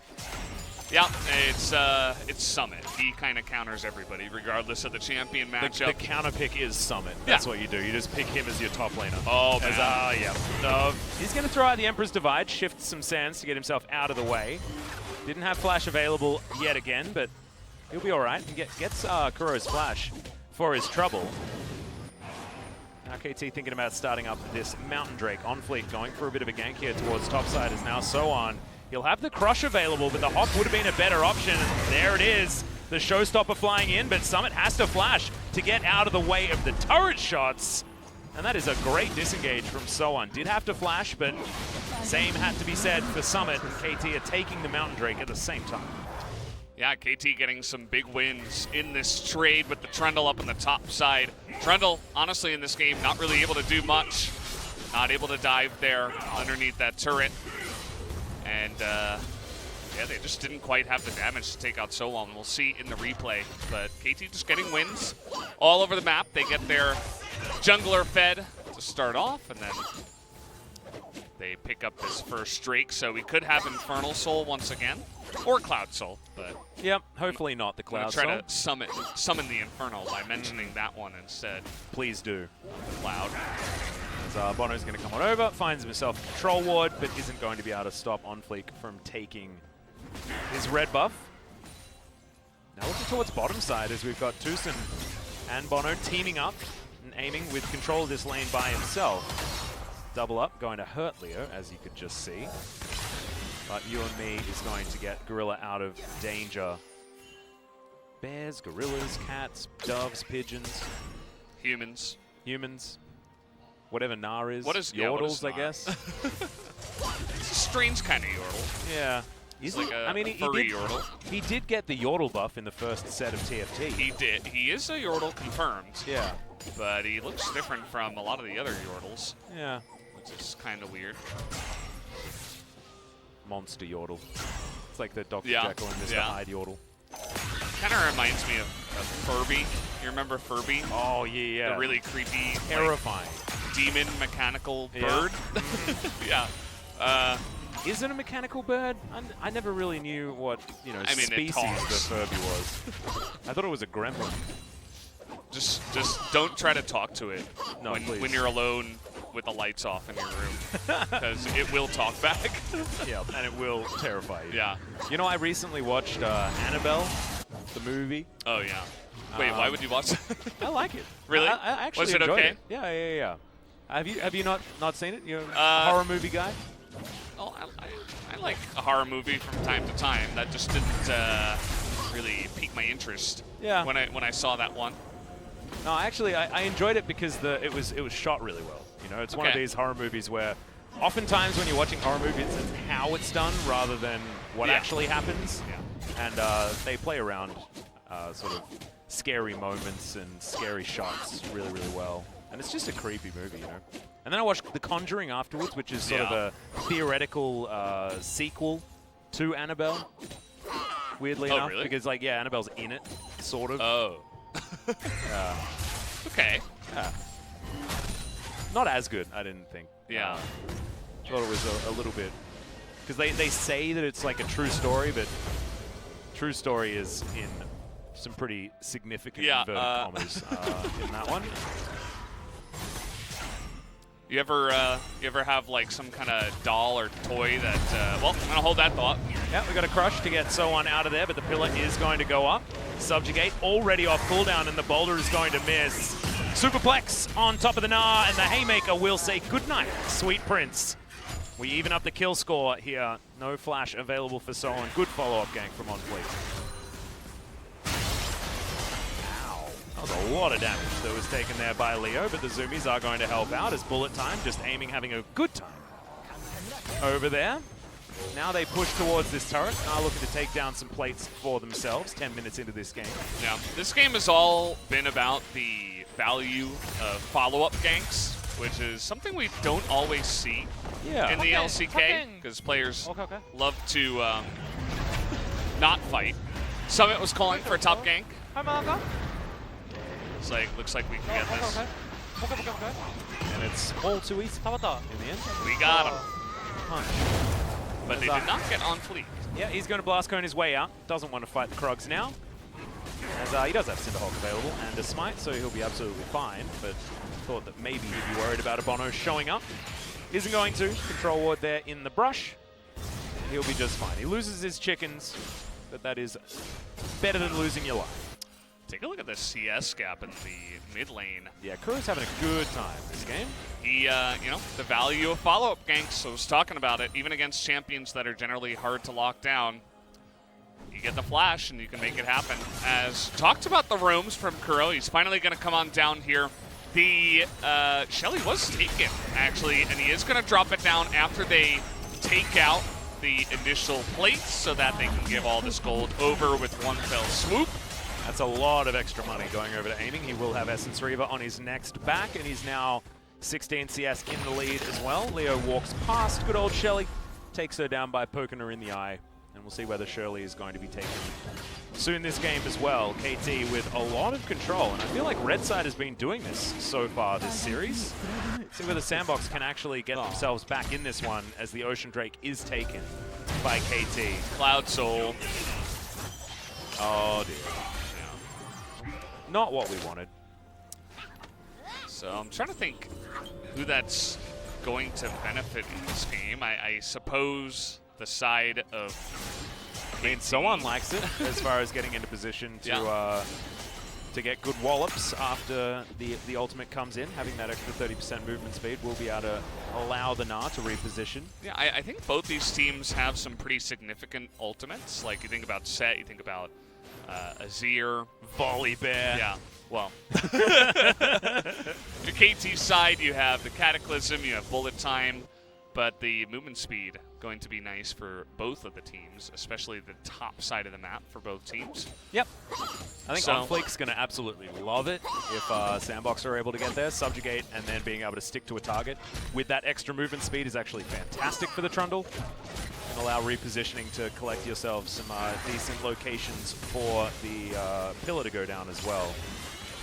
The Pillar of Ice, as it is now. I like the Pillar of Filth personally, but it's fine. What's the best Trundle skin, in your opinion? I like the Policeman one. Really? Where he's got the big baton. And the cone? Yeah, you put down the cone. the cone. That's the best part. It's just, I don't know, it feels like a really trolly skin. And it fits Trundle, right? Yeah, because he's a troll. I used to play a lot of Trundle, actually. Me too. I was obsessed with Junkyard Trundle, but the original Junkyard Trundle, because he looked so cute with his little pink Converse shoe. But when he got reworked, it was it became less cool. He still hits people with a muffler, which is kind of awesome. But otherwise, I miss old Trundle. It's pretty nice. We don't get to see Trundle all too often, actually. He was very popular when the Sejuani was picked pretty much every single game as a counter pick to her. And we've seen Sejuani come back, and that means that Trundle comes back as well. This time, going to be there to counter the more tanky Jarvan build that Bono is always going to go into. Yeah. You can, no Jafars this game. The nice thing about Trundle, actually, is that you can stop the bullet time, I believe, if you get that pillar underneath aiming. So it's a pretty reliable way to just point and click, stop a bullet time. Yeah. It's also pretty trolly against champions that like to dash, such as Jarvan, LeBlanc. You can lock them down a little bit easier.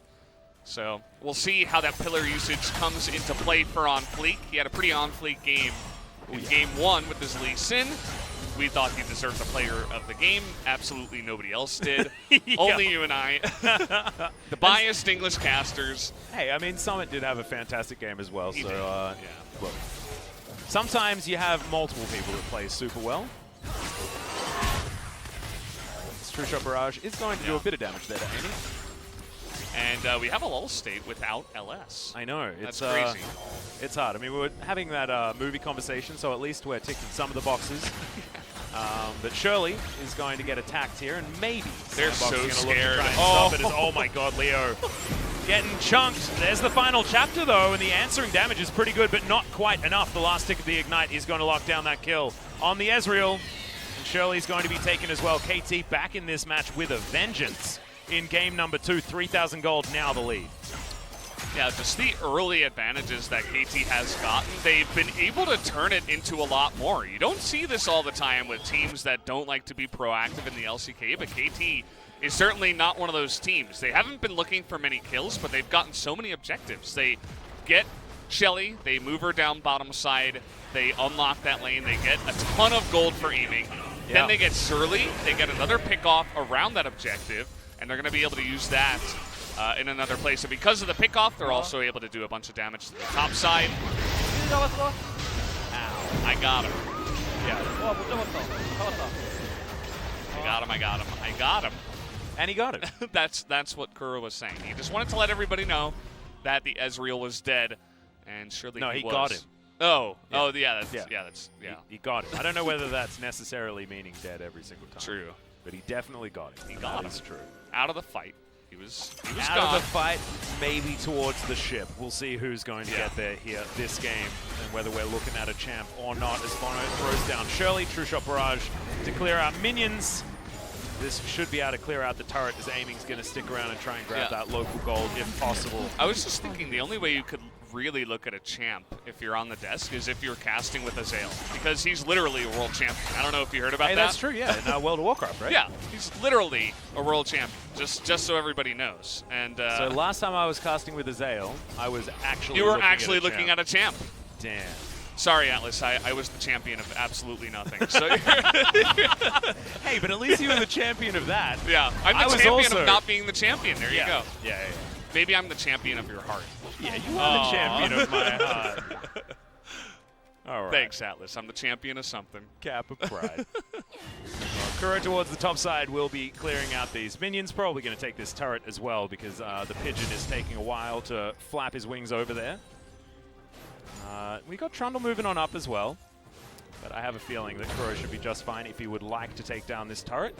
You know, I actually I found that song on YouTube. Which one? Looking at a champ. Oh, yeah. Yeah, you'd never imagine what the name could be. It's Looking at a Champ, actually. It's not going to the ship. There were actually only two choices. It's either we're going to the ship or you're looking at a champ. Yep. And it's Looking at a Champ. So if you go ahead and search that on YouTube, you can find that song. It's actually a good song. I didn't expect it to come out. No, it's pretty cool. But it's I just like getting to the ship, man. It's actually really grown on me. Just this idea of being able to go to the ship. As Kuro's going to dash on in. A lot of damage on the Dove there, but isn't going to be able to grab that kill. And True Shot Barrage is going to augment the wave clear. And they save this one for an extra minion wave at least. Yeah. You know what's pretty sad is that I don't believe there's any champion in League of Legends that actually has a ship, right? I mean, I suppose Gangplank would be the closest thing. Because how are you supposed to cannon barrage from his ship, I guess, but there's no like physical ship. No, but I mean, you can't in Dota, have a there's ship. actually a champion. Oh yeah, Kunkka, that summons a ship. You can actually just give I only him the know boat. this because I was playing auto chess and then eventually TFT. Yep.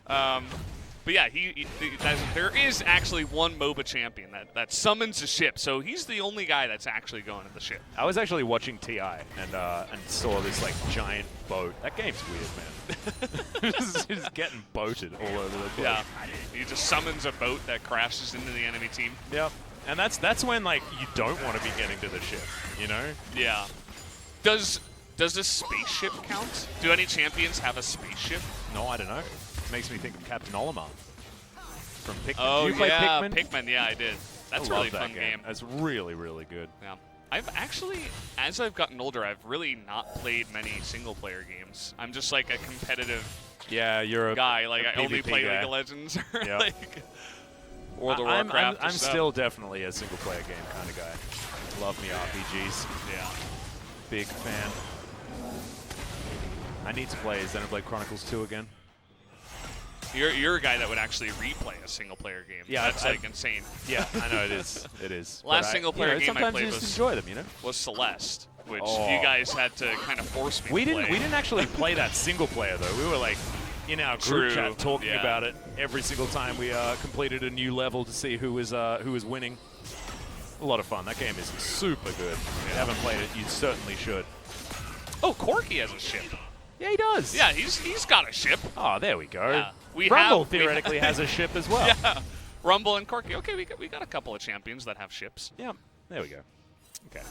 We got there in the end. We had to, bypass with our lull state conversation about other video games because honestly, guys, nothing's happening this game. We are lull stating real hard, playing that game of ping pong or volleyball or table tennis or whatever you want to call it. And just any sort of thing with an orb that goes back and forth. And as the official analyst on the desk, the Valve analyst, Mm-hmm. I do have to say that I think this is going to eventually favor the Sandbox composition with the Azir. If he can get into that late game and start blowing people up, get a little bit more tanky so that LeBlanc's burst doesn't do quite as much, so that they can sustain against and engage from the Jarvan, and then do that sustained damage. We have Trinity Force built here on the Ezreal, so he's going to have a nice amount of scaling with that more expensive item. Yep, also Trinity Force done from Set in the top lane for Summit. Yeah, this not feels sinning like this game, really working out the item builds so far. This feels like not a bad time, actually, for Sandbox to go for a fight, especially because the Cloud Soul is coming up, so they might be forced to actually go into this fight. And even though you look at the gold numbers up on the top side, it's really going to come down to how the engage plays out. Right? Oh, yeah. If Gnar gets in the back line and kills your Azir immediately, then it's probably going to go the way of KT. But Sandbox could, honestly, they have a decent shot at winning this fight as well if they can get a good engage from Summit, especially. Well, 16 seconds on that Drake, but we are looking for Summit instead. Bono moving on down. Tucson going to flip him back also. But he's just so tanky. It is insane. Gets that big shield from the Haymaker, and now Bono's going to get slowed down. Leo even going to find the Q. And half the health bar now on this Jarvan. Kuro found out, but he's going to be able to chunk on Fleek, who gets the zoomies. Works pretty similar to an Olaf, actually, as the Trundle. You can allow him to survive for a long time in these fights, but there's Cloud Soul delivered over to KT, and Sandbox do nothing about it.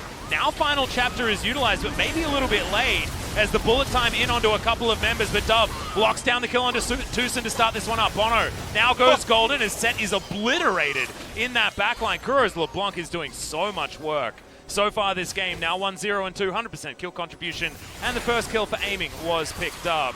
Sandbox do have inside track on this outer turret in mid lane, but it'll be a consolation prize at best after losing that Cloud Soul and losing their Set also.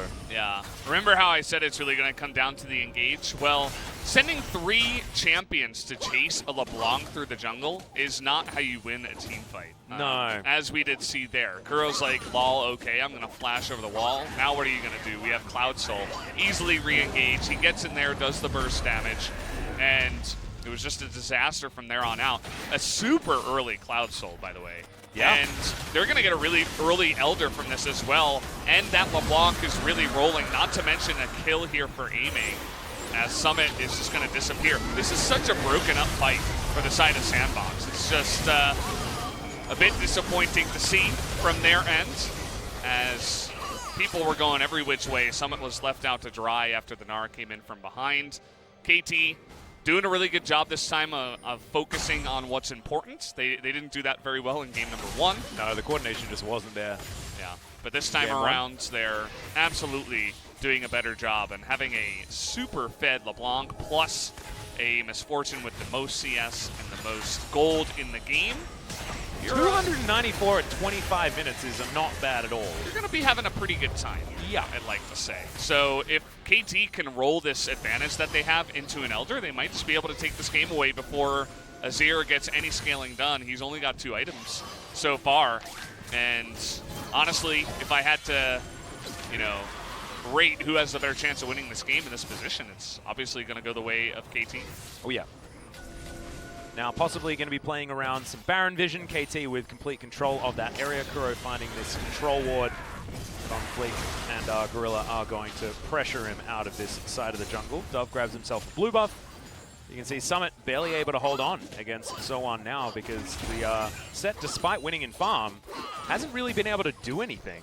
And this has sort of been the life of a Set so far in the last couple of weeks. He was pretty dominant in our first couple of weeks of LCK, but I don't know, sort of fell off a cliff a little bit as far as his usefulness. Feels like teams have been able to play around him much better as the season progresses. Yeah, we saw in that last team fight, the way that Zoan played it was actually really good.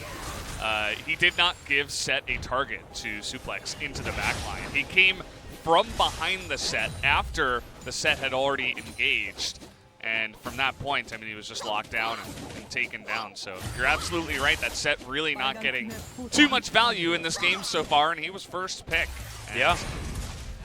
We see a lot of these Korean teams really value that pick so highly, when it can be countered if you if you play, I'd say if you position, I suppose, a little bit better in the team fights, as we have been seeing out of KT. Well, Summit certainly a player that could turn around his fortunes on this one, but Sandbox have never been a team that's been able to play very well from behind. It's what our biggest criticism of them was for a very long time now, actually. Remember, this composition, this team has not changed too much. It's just the bottom lane that has evolved. No more Ghost and Joker. It's now Leo and Gorilla most of the time. Joker, of course, still there with the organization, and Root joining from Jin Air Green Wings fame. Haven't seen too much of him, though, as, damn, Amy's just finding way more farm than everybody else. He's almost Flame Horizoned his own top lane. Look at his CS per minute, too. It It's is pretty nutty. insane. He's probably up to like 13 at this He might point. get to 400 at 30 minutes. Probably. Okay, that's still a long way away, but still, pretty damn impressive. Yeah, he's been funneled a lot of this gold on this team and probably didn't miss all that much. And for good reason in the as laning well. phase. His bullet time is going to be very important for KT to actually lock down some of these kills, who are going to be darting around the back of team fights, being a nuisance. But the DPS is certainly going to come out of the misfortune. And I like the money being on aiming as well, because aiming is so aggressive as a player, just in general. So certainly going to be the right target if you want to get that DPM out as this game goes on. This game is unfortunately turning into we It is fight just a over snooze Drakes. fest, man. We fight over Drakes, and then we wait for the next one to spawn. And then we fight over that one, and then we wait for the next one to spawn. As we ping-pong the lanes back and forth, and we buy Morellonomicons, and we just sit on our hands and say, yeah, this is all right, as the house is burning down around you. I hope the Leandru salesman is watching this game, because he needs to take a photo of that particular Morellonomicon for his scrapbook or his new Instagram. Yeah, he definitely should have enjoyed what I just said, as I was trying to do the best LS impression as possible. But yeah, we got Elder spawning in 15 seconds, and this could be the nail in the coffin for Sandbox if they don't find a better engage compared to the last time they fought, which was not too pretty. Yeah. Going to need to figure something out here as KT are in position. There's a flag and drag on top of Dove, but the bullet time goes wide. Great pillar from OnFleek, but he has to flash to try and get out of there. Nard into the wall, though, as the wallop comes in. He survives for so long, but eventually Kuro locks down the kill onto the Trundle. The rest of Sandbox are pretty healthy as in goes Tucson. Gigantic engage. Bono with the follow-up. Emperor's Divide has been utilized already, and Tucson should be falling down. Superplex to get Summit out of the fight, and on top of aiming. Mystic Shot, though, does go wide, and Leo going to get dove on by Kuro. That is going to be that, and KT should be moving towards a match point and evening out this series. Yeah, I mean, this was the only fight that they had to do cleanly, and all of a sudden, OnFleek gets caught in the middle of the river and dies. Your jungler that you need to smite the dragon. And from there, Sandbox, props to them. They tried their hardest to survive and poke down, but Kuro's too fed. He was able to burst through all the healing of Yuumi like it was no problem. Look at this. OnFleek's like, yeah, we're fine. Yeah, I'm just gonna chill here in the river. I'm sure they're not waiting for this Elder Drake that's a spawn. Yeah, it actually was a decent pivot from OnFleek to move out of the way of the bullet time, interrupt it with his pillar, but this re-engage from Tucson was super sick. The AoE damage in the backline with the distortion, gigantic out of Kuro. And when your showstoppers have to be used this defensively, that's when you know things have all gone wrong. And if this was a Sandbox that are normally, ahead like they are, then these low health bars of KT might have been kills for Sandbox. But KT have held on to their lead and really made good things happen. Aiming, getting a lot of damage done in that last team fight. Yep. Oh, it's 30 minutes in. I want to see his CS. It's probably at around 350, 361 at 30 and a half minutes. Not bad at all. True Shot Barrage not going to be stealing any Barons here today. Are you impressed, BV? A little bit. All right. Not too much.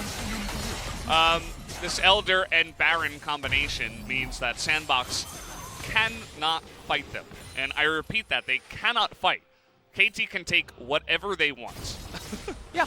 Unless it's going to be like a 3-on-1 where they somehow catch a LeBlanc, then maybe. But you cannot fight a 5-on-5. And Kuro I don't can wanna see basically kill anyone in one rotation of spells. I don't want to see any desperation fights like, oh, you know, they're pushing into our base. I guess we have to defend it. No. You can't win any fights ever, no matter what. Yeah. It's better to just let them take your Nexus. Don't let them take your pride as well, Basically, just let them push anything that's not your Nexus. Yeah. And try to wave clear with Azir. And just try to wait for the late game. And try to fight for the next Elder, because there's no way they can really fight against this Elder Drake with how far KT is ahead in this game. And so far, Dove has been shadowing the LeBlanc really nicely. He's been wave clearing up on the top side. There are some inevitable turrets that are going to fall, namely these outer turrets, the inner turrets, but no inhibitor turrets yet. And haven't broken the base just yet. But 8,000 gold is the lead for KT, and this game is all but over, to be perfectly frank with you guys. As a double siege minion is going to be tearing up these turrets. Great base breaker there, but Bono is going to dive on in. Summit does get the ultimate back, but the last chapter is not the one that you want. Turret and Ezreal both taken. What did I say about fighting? Yeah, well, look, you see, sometimes you just want to be swooped on by a dragon from the sky, and that's exactly how Leo was carried off to the death chamber.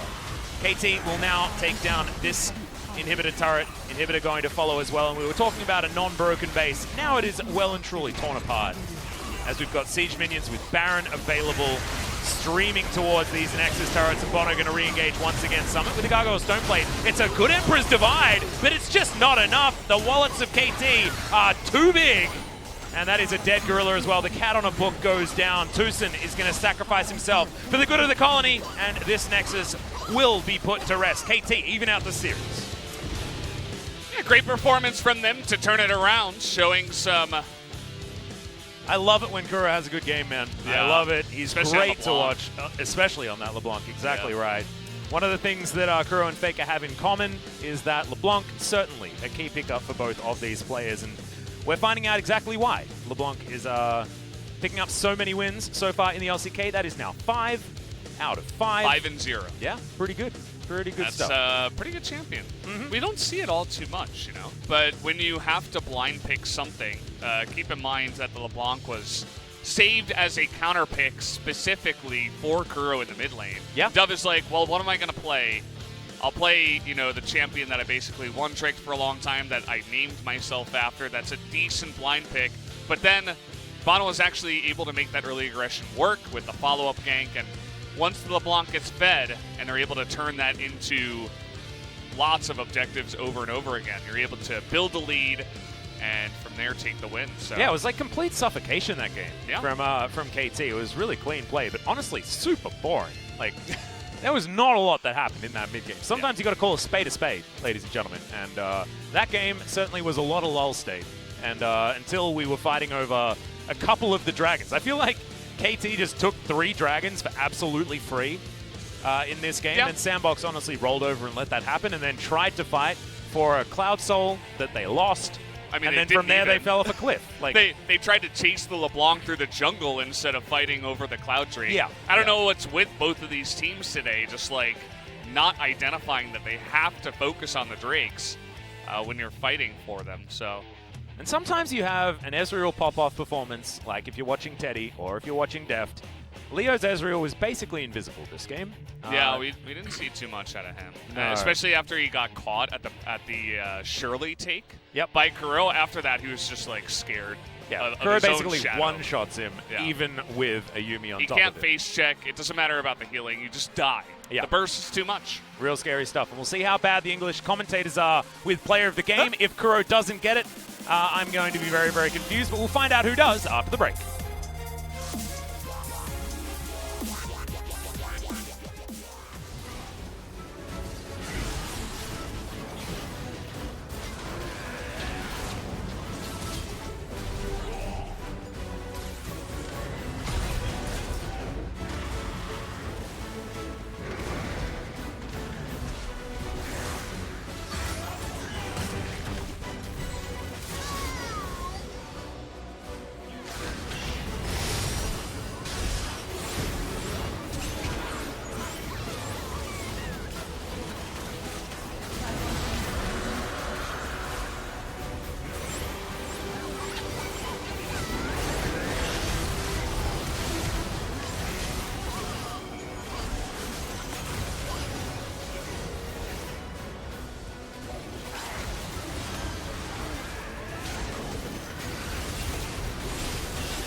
KT Roaster is coming back on their form and they evened out the series up against Sandbox Gaming.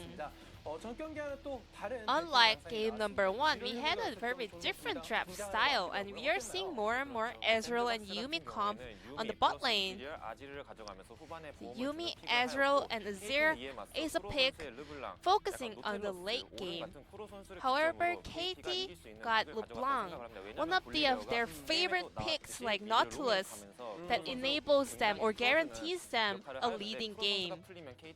So when Kuro has his game, well, KT was so easy to get a win, so they were a bit relying on Kuro's LeBlanc in this game. So, if the game went to a very late game, maybe LeBlanc, Assassin Champion, would have lost his power. However, KT was able to roll the snowball very one-sided.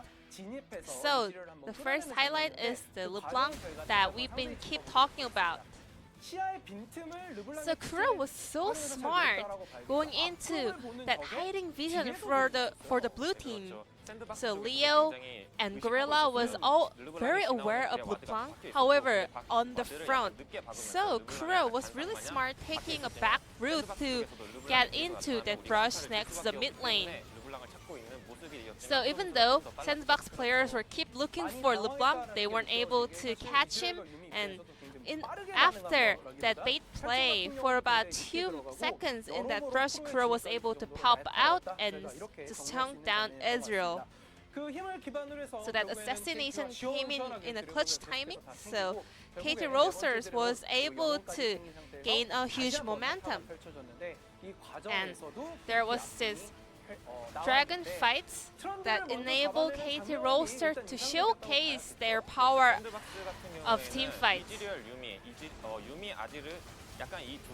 Sandbox has a very high synergy in terms of poking damage. However, On Flick was actually being caught at the first, so they were not able to have a team fight they wanted.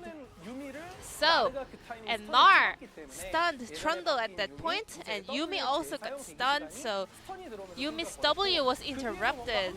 And later on, Yuumi also made a mistake with the self-heal, so with a stacked mistake coming out of the Sandbox side, KT was able to win this fight. It was not a 5v5 fight, it was rather like sustained skirmish coming out of KT Roaster.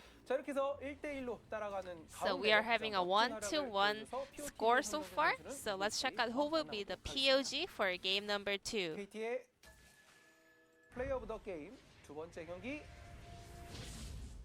It's Kuro popping off with the LeBlanc pick. LeBlanc could be one of the confident picks coming out of Kuro, and Kuro actually needed some of the support from his teammates, but he was able to pull a very fantastic performance based on the help coming out of his teammates. So this game actually came down to whether Ezreal and Yuumi can scale up safely or Kuro can interrupt them with assassin plays, and Kuro definitely was able to execute that perfectly on his own. Kuro with a full vote on his own. Even that this series, KT Roaster is coming back on their form. So let's check out what will happen in the decider game, game number 3.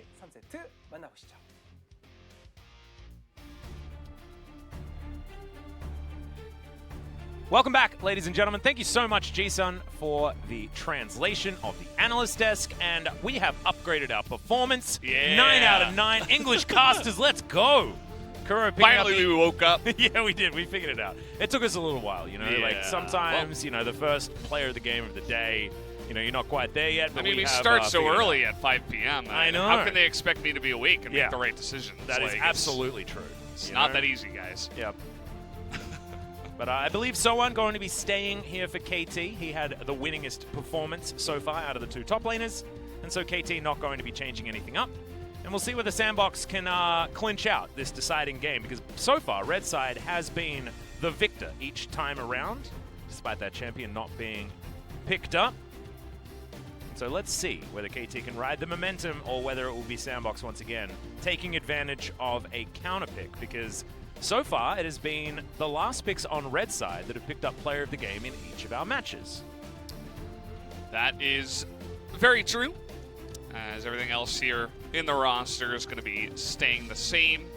Shout out to Aiming, had an incredible farming performance in game number 2 in that very boring game. His Farmville game was well and truly on point. No denying that one. The guy was, I think it comes to like 13 or 14 CS per minute, maybe even more. I mean, he was at 360 at 30 minutes. Yeah. Which I can't. is I'm pretty from impressive. NA Atlas. I can't do that math in my head, so maybe you can help me out with that one if you have any idea what that could be per minute.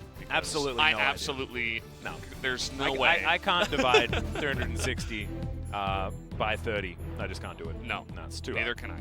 No. don't even want to think about it. Don't ask me to do it because I can't. No.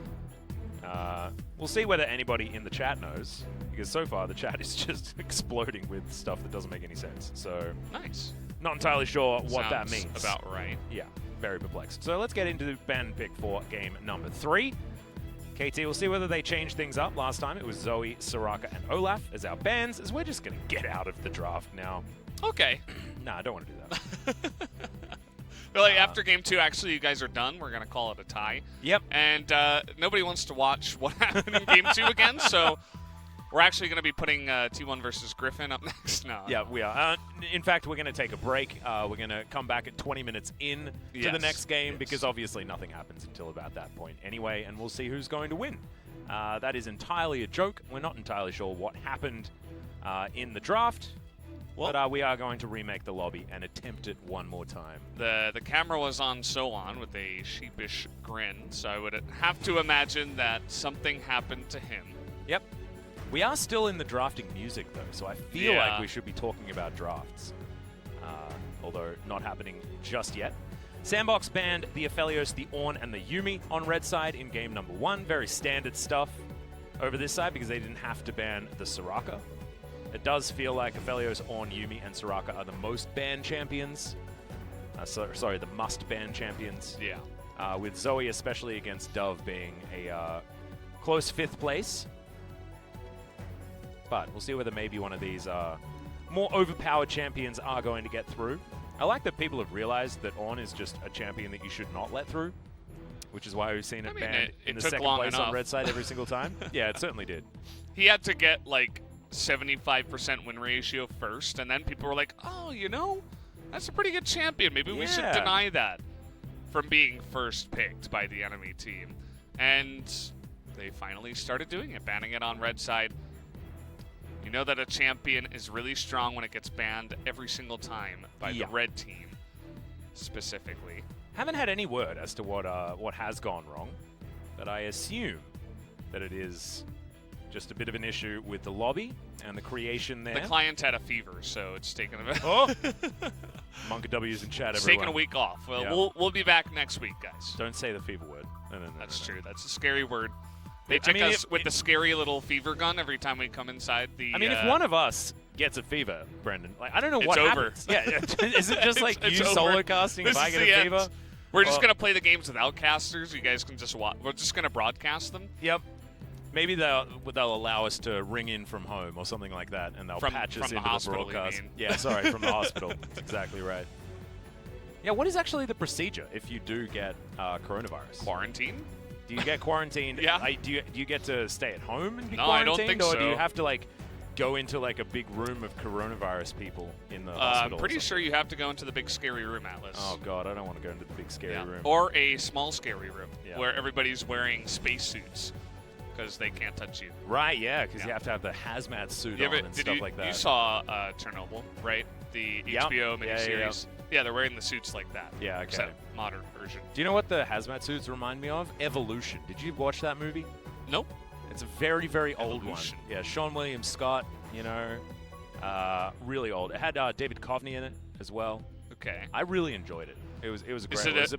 about evolving stuff? It is about evolving stuff. Basically, like, there's this meteor that comes from space, and it has, like, this organism on it that evolves really, really fast. Whoa. Yeah. And it's like an alien? Yeah, and it gets out of control and there's all, like, starts off as, like, little things, and then by the Evolves end, into Raichu. And yeah. And you got, like, crazy giant dinosaurs running around in the end. And I think in the end it becomes, like, this big sludge, and then it's, like, one weakness is Head and Shoulders shampoo. What? Yeah, it was a really strange storyline. That is really dumb. That turned into, like, brand placement in this like odd way. Yeah, I really liked it though. There's Hey, there's you a few remembered people it. in the chat that enjoy it. Do you use Head and Shoulders? I do not. No. Oh, well, it didn't work on you, but at least you remembered. I haven't been devolved by the Head and Shoulders as of yet. Yeah, I don't want to devolve my scalp, so Yeah, I no, wouldn't no, use you can't that. do that. But you definitely won't be getting any dandruff. That's certainly what the Head and Shoulders was all about. I can't believe we had this like full synopsis on evolution. We're still not into the ban and pick yet. They're looking at multiple people's computers. Yeah, It's not even one person. Have they checked the antivirus on the computer? Did they turn it off and turn it back on again, maybe? We're gonna need some more Wonka W's in the chat, I think. Oh dear. Yeah, this is. At least Kuro's having a good time. You can see big smiles there as Harai being very supportive of his mid laner, his player of the game. As now he's pointing and aiming for some reason. Not entirely sure what it is. Maybe it's aiming's fault that all the computers died. Well, as Gorilla is just wondering what the heck's going on. They're all over staring at Onfleek, I think. Yeah. Or Dove Maybe it's Dove. He broke the pick and ban with his wings. his deep voice. Oh yeah, That's he's what did he's it. got a deep voice. He does. Actually, I'm sad that we don't have the interviews because I would really like Dove to get the player of the game for this game so that we can have a chat to him. But unfortunately, guys, due to the coronavirus, that is not going to be an option for us. Yeah, no POG interviews. No POG interviews, no players making their way out onto stage with our cool graphics and all that sort of stuff. They are going to just be sitting at their seats. But the show must go on. It must indeed. We're, the media not allowed in here anymore. Yep. They don't get votes anymore. Nope, and that means that the English casters can ruin everything a little bit more easily because we have a higher percentage of the votes. Yeah. Were you scared coming to work today? I was a little bit scared on the train. I avoided everybody. Yeah? Yeah, I stood up when I could have sat down. I did not touch my face at all. Nope. If anyone was coughing, I moved away from them. That's like an early sign of the corona. Yep, and you and I, we had dinner together last night. We did. It was absolutely fantastic. Your girlfriend cooking up an absolute storm. Thank you so much for that one, Dong. If you are watching, It was great. it was I it was really, really fun. Yeah. We had kimchi stew. Mm-hmm. And some bulgogi as well. Yeah. Some pork bulgogi. Yeah. Yeah. It was some good stuff. We had pork as well as pork. Yeah, we had pork with a side of pork. Which is exactly what I wanted, to be perfectly No, honest. we knew with you coming over that was the that was the way to go. That's the right way to do it. And here, if you ever visit Korea, everyone, just understand that eating pork is the way to go. It is just delicious. Get some samgyeopsal. Go to the barbecue. Yep. And get those lean pieces. Well, they're not very lean, but Yeah. thick pieces of bacon, basically. Oh, so good. So good. Really And do you know what's also good? I'm really hungry. End of the ban and pick. We had a delicious burrito together today. We so did. I think we should be fine as far as food is concerned. We are going to have our dinner provided to us by Riot Korea after this match, so you will be A-OK, Brennan Valdez. Okay. Don't you worry about it. And we're also okay because the ban and pick is well and truly upon us. Zoe and Soraka both being taken away, much like in game number 1, as the Aphelios and Ornn also being taken away. Sandbox probably pretty happy about this because they eventually won game 1. Yeah. And so everything going the same should theoretically move towards a victory for them. As Lee Sin, the final ban, that is going to be the one change-up. So far, Yuumi likely to be the next one, but Sandbox, they played the Yuumi in game 1 and game 2, sorry, and it didn't quite work out. So maybe they'll leave that one up. Let's see exactly where the ban is going to go. They're having a think about it, so it's most likely not going to be just the same ban as Ziggs is taken off the board. Couple of targets here against the enemy team as KT say, no more Senna Tom Kench. We will take the Senna away. Wow. Will this trigger Sandbox to take a Timothy? Well, has it triggered everyone in the chat? Varus Is the other Tom question. Kench could happen here. Yeah. I'm a bit worried. To deny the Senna Tom Kench, of course. Timothy Kenchins. Oh, dear. Yep, there it is. Well, I assume LS is just molding somewhere. I think he's streaming right now, which is pretty rude, to be honest, taking away some of our viewers. But he might be over there having a bit of a mold. We'll see. Having a bit of a mold. I think that's a thing that you can say. Is that a thing you can say? If you're Australian, then yeah, I think so. But you can I say do not whatever you have the want, right to say that now. No, you don't? I'm not from the right location, so I can't. Varus Tom Kench, they deny it, as was expected from the Valdanalist. Yep, thank you, Valdanalist. You have nailed it thus far. As KT thinking about what they want to augment this center pick Thresh, maybe? with. Oh, yeah. How about Thresh Jarvan? Jarvan seems pretty obvious. Senna Thresh is a funny one because, of course, if you look at the lore, it's Thresh that ruined Senna's day. Senna probably not wanting to take too many lanterns just in case she gets sucked back in again. Yeah. Absolutely not what you want. Maybe they'll pick, like, Bard or something. I don't know. I'd like that, but it is going to be the support center this time around. Okay. Not what I was expecting, but they say, let me show you how to play some Ezreal. Well, hopefully it's a better performance than what we saw last time. Because Leo's Ezreal was a bit forgettable.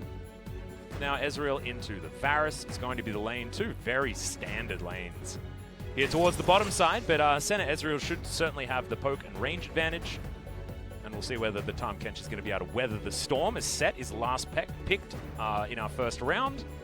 And that's going to be played by Summit once again. So now we're going to be able to ban away some options into the set. And let's see how it goes. Renekton Gnar could be the bans to come out from Sandbox to try and protect it. Of course, our good friend LS doesn't like either of those counterpick options, but now with the Soraka being taken away, definitely the best option into the set. Maybe the Kennen could also be looked at. I feel like it can work pretty nicely with the comp they have already. And it's ranged. It does decently well against melee champions. We saw a great player of the game level Kennen out of Summit.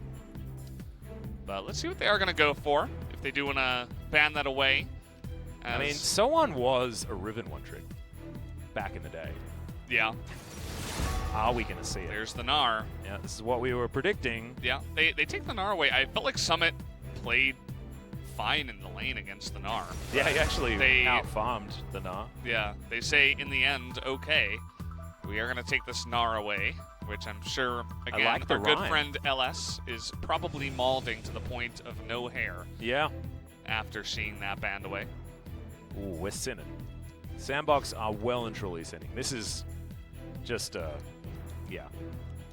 catastrophe of a sinning draft. But OnFleek going to be taking away Rek'Sai once again. We'll see whether it's going to be the Hob Rek'Sai, Hail of Blades, of course, or whether he's going to go the Conqueror. A little bit more late game viability, I guess, with that particular keystone, but the early game damage is certainly fantastic.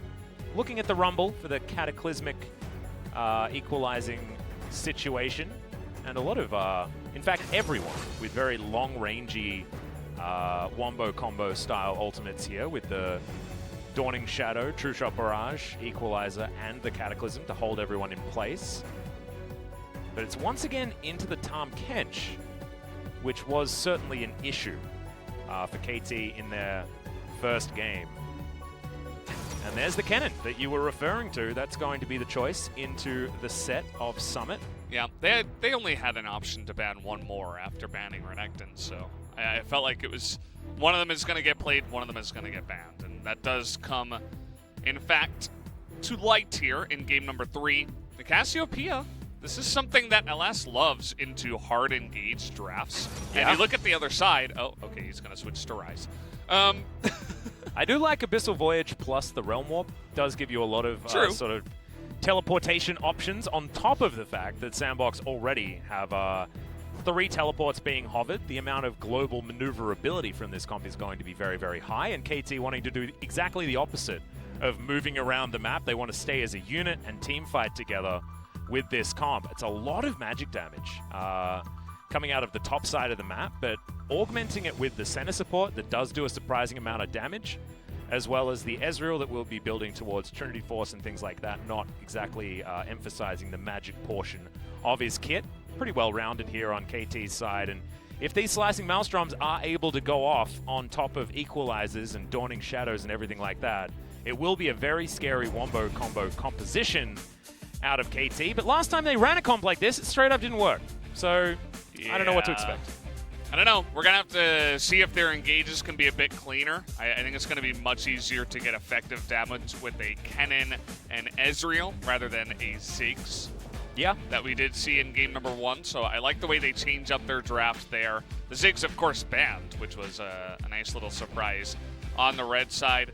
And Dove on the rise here. I feel like it's a bit better of a matchup in a vacuum in the mid lane, but we don't really see too much, mid lane domination or one-sided plays there. We can allow for some really nice ganks, though, on the melee rumble, so maybe that was the idea, trying to lock him down and trying to get On Fleek going early on in the game. And also can augment Rek'Sai's ability to gank early on as well, as it is Hail of Blades Rek'Sai as we get onto the Rift for game number 3, the deciding one between KT and Sandbox. And let's just see how things go as Sandbox waiting. Yeah, we haven't done that since the Kesper I've Cup. forgotten that fan chants are even a thing. I know. We're like living in the Twilight Zone right now. There's nobody around us. We're just yelling into the into the abyss. Into the abyss, into the darkness that is in front of us. Yep. Well, let's see whether KT can actually make this composition work this time around, because last time it was a bit of an issue. This time another shot for this squad, and they've augmented it with a few extra options as far as damage and teamfight capability. See whether Mega Inferno Bomb is going to be missed in this game, as in not going in the wrong direction, but whether KT are going to miss it as an option. Yeah. Because last time it really didn't do enough. So it might be better. We were checking out the Ezreal runes there, deciding to go for the Conqueror this time around. We've seen Lethal Tempo really move up the ranks as far as the most desired Keystone option, but aiming wanting to have a little bit more, I guess, security with the extra healing. Ooh, thread the needle there on aiming side. I like it. Yeah, aiming, picking up the first 10 gold of the game. Yeah. He's going to the ship. Huge lead for KT. Straight to the ship. Don't worry about it. And this is potentially another reason why he did go for the Rise over the Cassiopeia. 7-1. That's all right. Yeah, that's pretty good. 11.5 KDA. So when he wins hard. Oh, yeah. And Dove, of course, doing the most damage on his team. So it is certainly the carry for this squad is Tucson. Going aggressive, but is punished pretty effectively there. We'll need to throw out a few more of these Piercing Darknesses to get that health back. And I want to see what Tucson makes of this center support. It's been something that Gorilla's been playing a little bit in solo queue, but hasn't necessarily been popping off on it. Haven't checked out Tucson, but I assume he's also been putting the extra time, especially with how much more powerful center got in 10.3. So far, this Ezreal is working out a little bit better than the one that Leo had access to in our last match. Because this poke is certainly working out. There's Piercing Darkness there from Tucson. Just constantly getting that poke damage in. As if that turret shot had landed, it might have been a flash out of Sandbox. And the first plate off the first push to come in here from KT. This is pretty tough. Also take a look at the CS, because they're being pushed in over and over with that huge range advantage with the Senna support. Yeah. He's missing so much CS underneath the turret. It's pretty ridiculous. I mean, he's having a really hard time. Even the Tom can't get near to help CS. And that's been a major factor in why Varus is missing so much of the CS underneath the turret. So On Fleek is going to have to answer that really quickly. Otherwise, I could see that lane going like that for quite a while. Well, you can see aiming, getting some vision down. Remember, this is a Rek'Sai, though, so the gank paths. Certainly a lot of different options here for Unfleek to get into the lane. Moves on down. I don't know whether he was actually spotted on that ward, but aiming did move pretty far up the river. As our pings are going to go out. They know exactly where that vision is. So you can see Unfleek just back into the jungle. Going to be getting his first back off, and will move back into the Gromp that has just spawned. So Birth are going to be the next option for the Rek'Sai. Pretty cool, calm and collected so far in this early game, though. It's just the CS being the victory on KT's side. Looks like he missed that cannon, which got me groaning. Yeah. And yeah, you can see why the Rise is really annoying for the Rumble in the mid lane. It's not able to do enough now, but as the game comes along, that bouncing damage out of that champion is going to get more and more annoying for the Rumble, who has to stay in melee range if he wants to CS and push effectively. As you can see, he was taking a nice amount of burst damage there already, as Bono was looking for a gank in the mid lane. Yeah, had a little bit of a check-in on the top side. Someone actually struggling against Summit once again. Summit just finds ways to get farmed a little bit better than most other players. As in goes Bono with the flash. And Dove's going to have to flash in order to get out of the way, but is able to get a lot of follow-up damage there onto Kuro. It's a decent first gank to come in from Bono, but not going to bear enough fruit to try and get a first blood.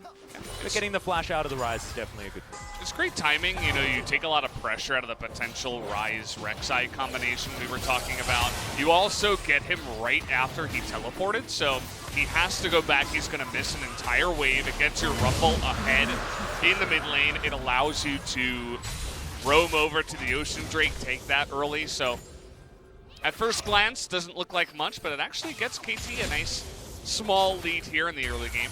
Yep. Facebreaker, not going to find it. On to Soan, who's now underneath this turret, just trying to clean up these minions as best he can. Haymaker goes wide, but Summit has been able to shove this one out and is going to be able to get a cheetah recall if he would like one. 10 CS in the lead. Should be able to pick up the Pahage if he would like it on this back, but it might be something like an Inkavi instead, or Merc Treads, depending on what he's scared of.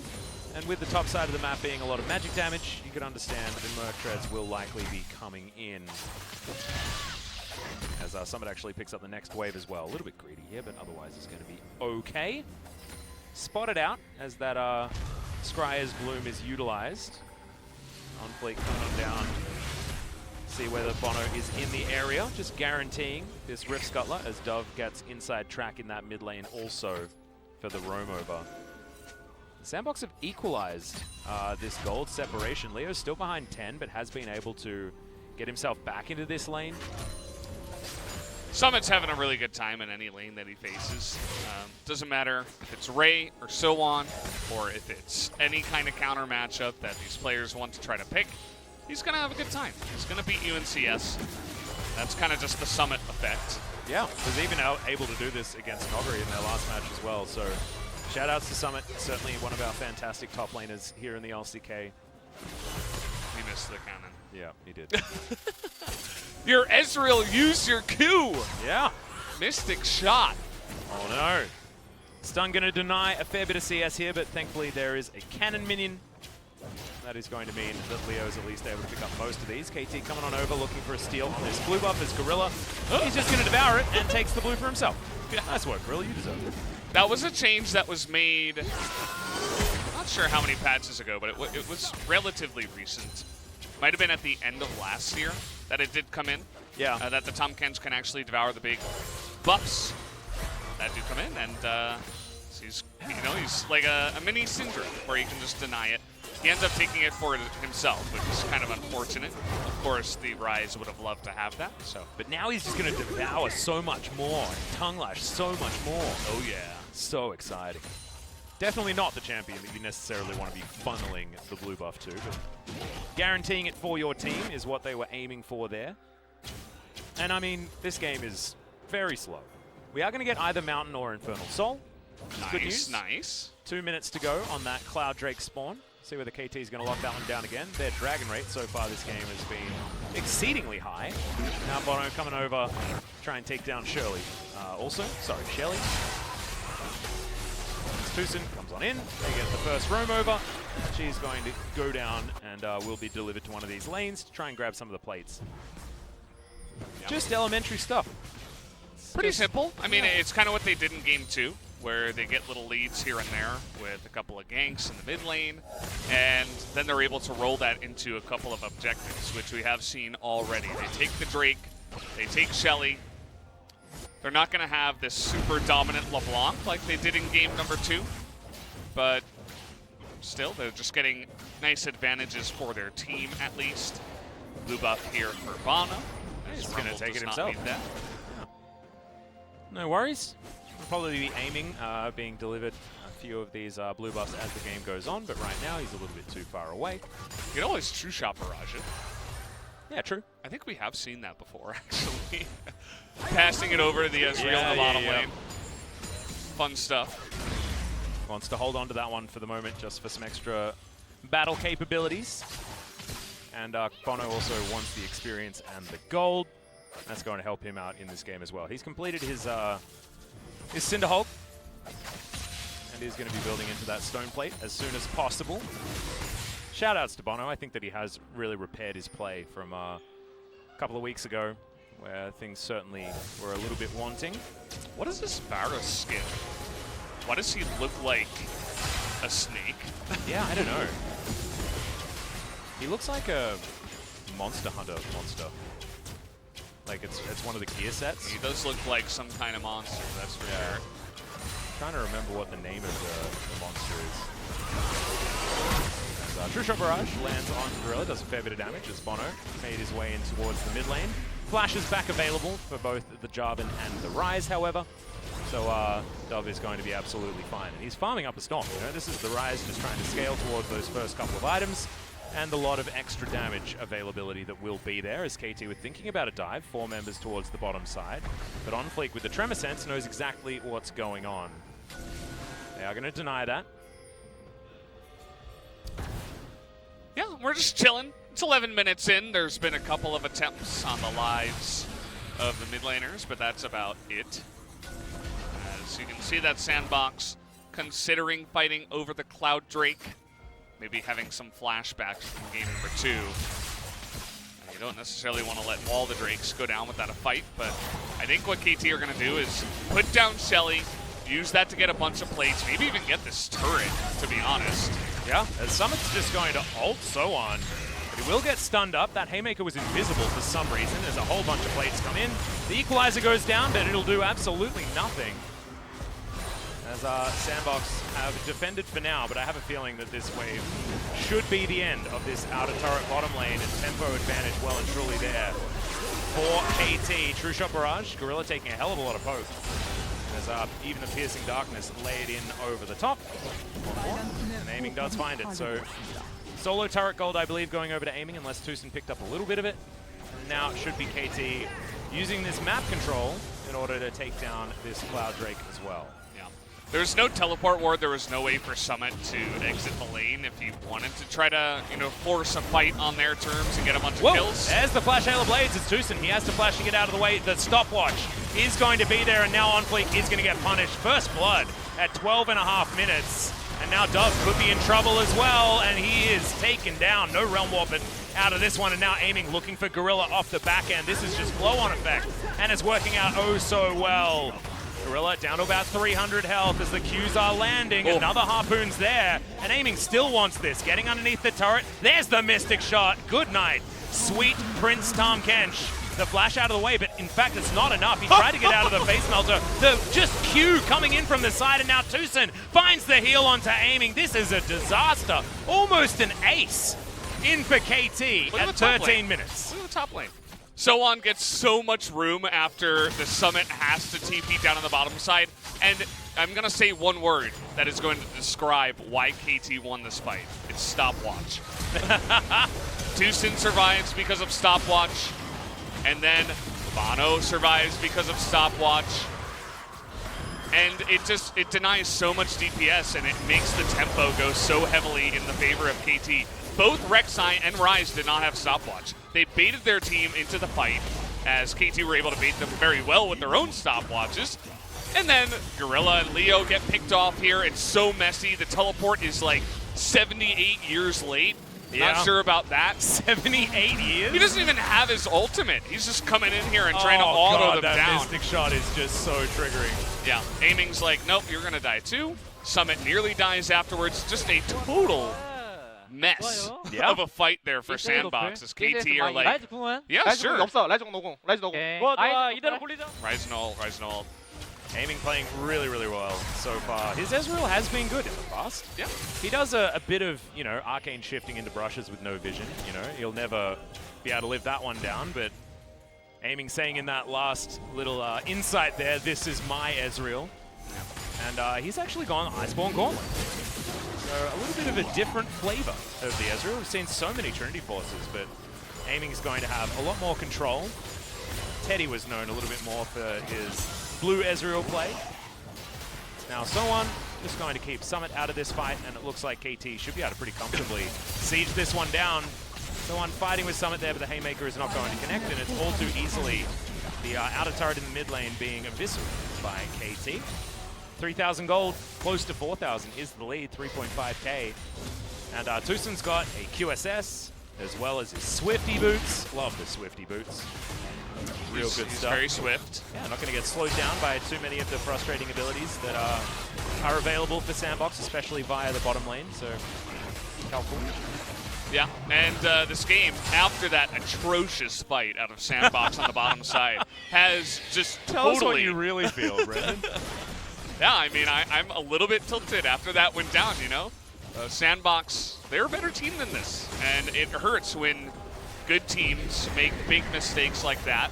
And in League of Legends, you can lose games because of that. And it might just happen here because, especially with double Rift Herald, there's very little wave clear without the Rise. Rise wasn't mid lane, so they just lost the turret without a Rift Herald. Then they're able to just rotate up to the top side right on timing, and everything is just, it's like dominoes. The charge comes in as well. I thought they were going to potentially be able to stop that, but that is a huge chunk on the inner turret top lane. A luxury turret that LS likes to talk about. Yeah. Certainly more about the financial gains than the map control. But the financial gains are well and truly there for KT. 4,000 gold now in the lead. Yeah. Should be 5,000 after this turret is taken, and there's nothing that Sandbox can do about it. It's just like a house of cards. They go into that fight, and it's like they flicked one of the cards on the bottom, and the whole thing just collapses like that. They're really far behind. Rek'Sai cannot do anything in this game anymore. We saw actually some pretty intelligent play against Stopwatch last week, where, I forget who it was.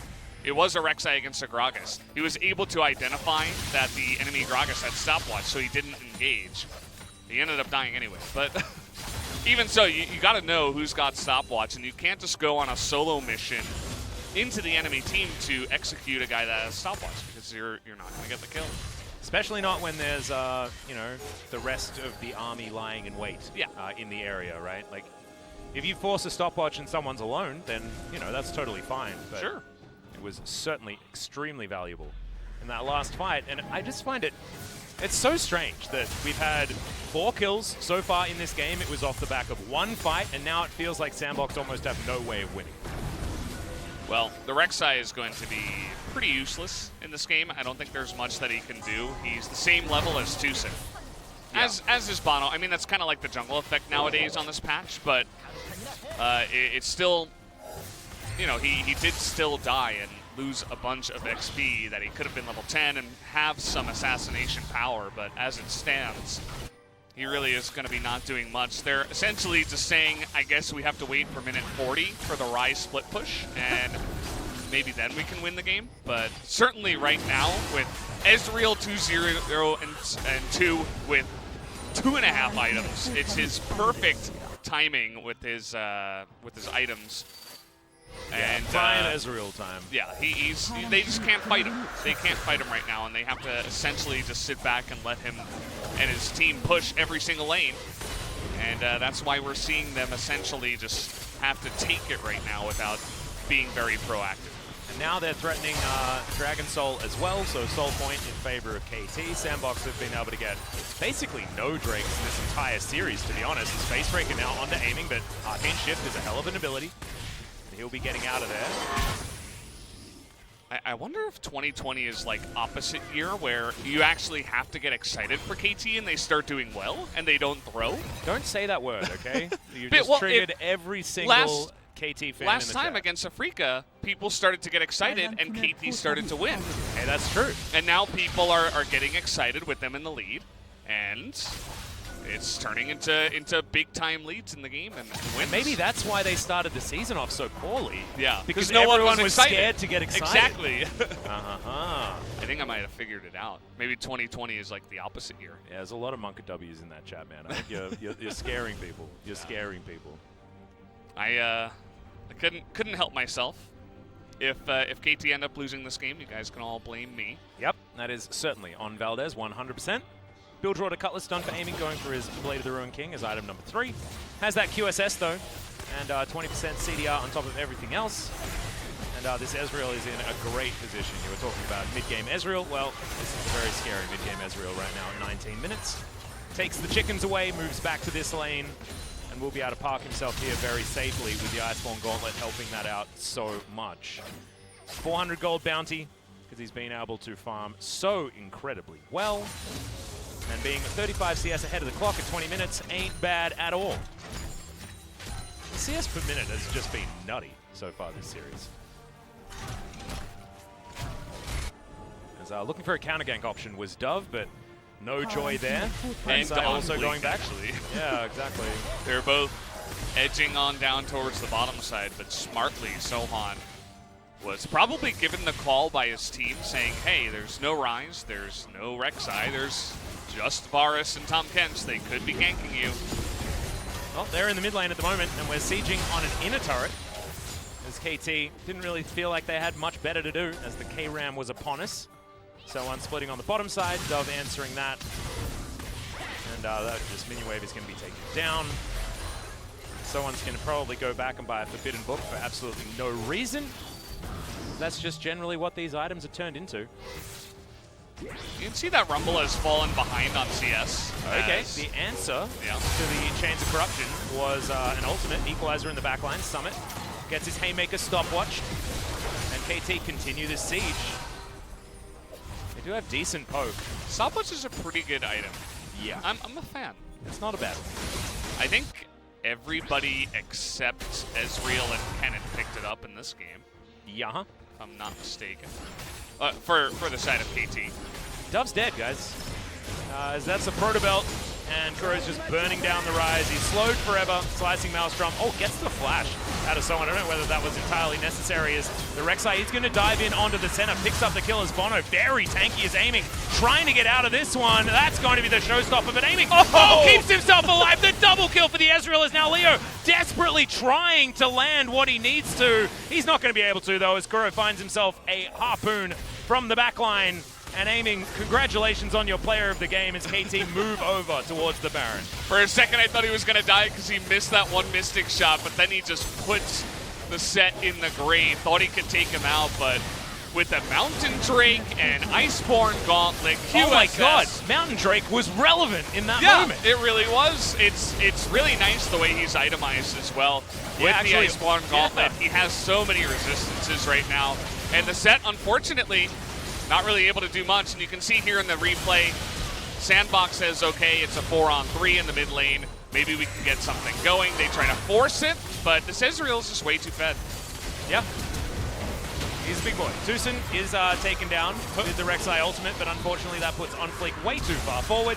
And Bono just walks into the Facebreaker because he just doesn't care and starts fighting Leo in the backline. And look at aiming, just outplaying entirely in this game.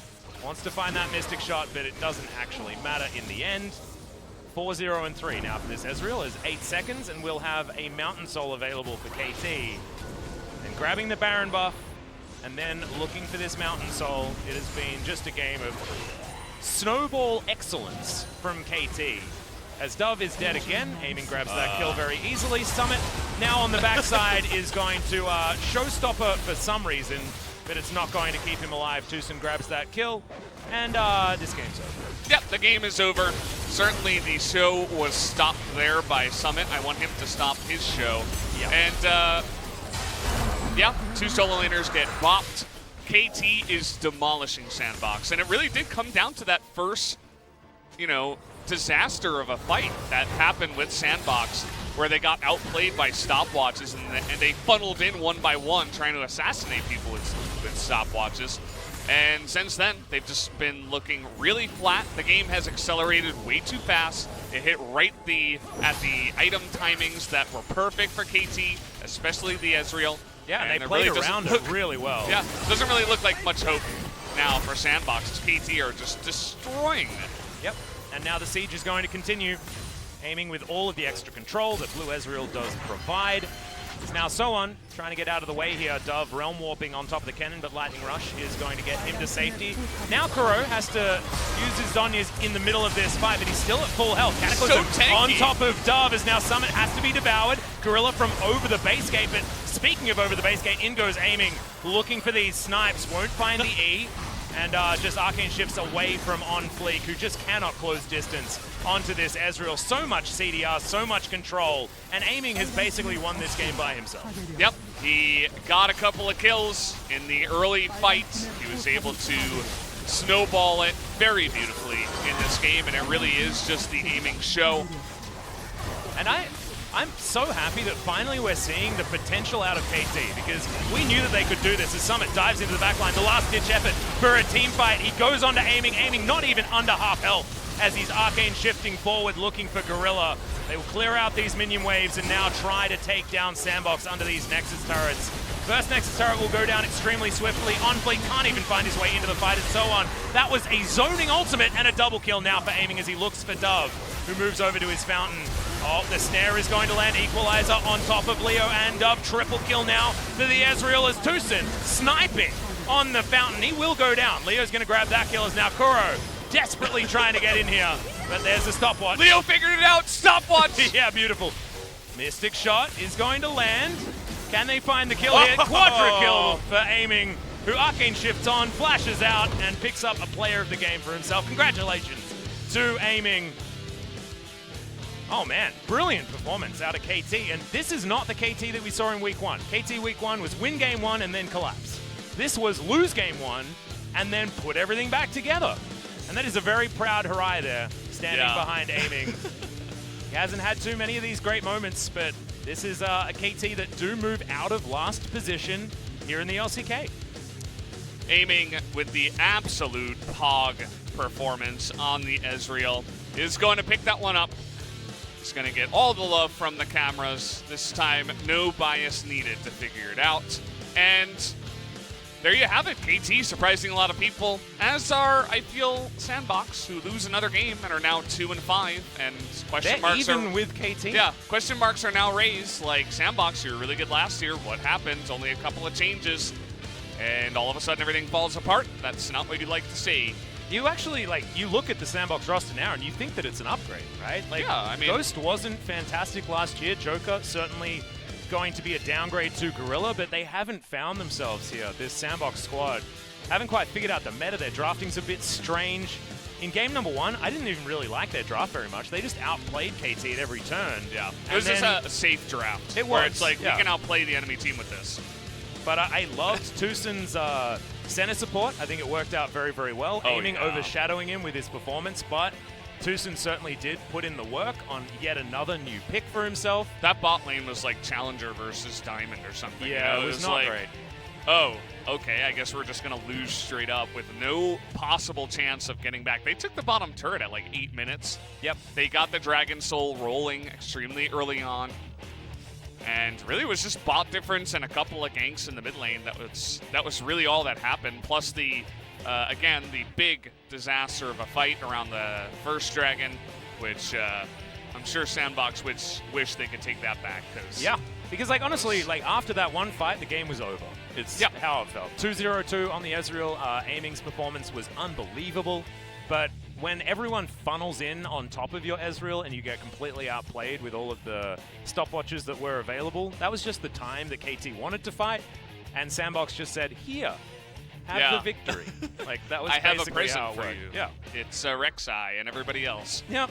And the flow-on effects were pretty disastrous. So congratulations to KT. We're going to check out some of the highlights here of their victory. This was that moment that we were referring to as Gorilla does save Leo for the moment, but watch this Mystic shot. Yeah, sorry, mate. Somehow that connected instead of landing onto the minion. Oh, dear. I'm looking forward to seeing how much damage aiming did this game as well, because as Ezreal, you generally do a fair bit of your team's damage, and he was certainly winning every single fight that did happen. Yeah.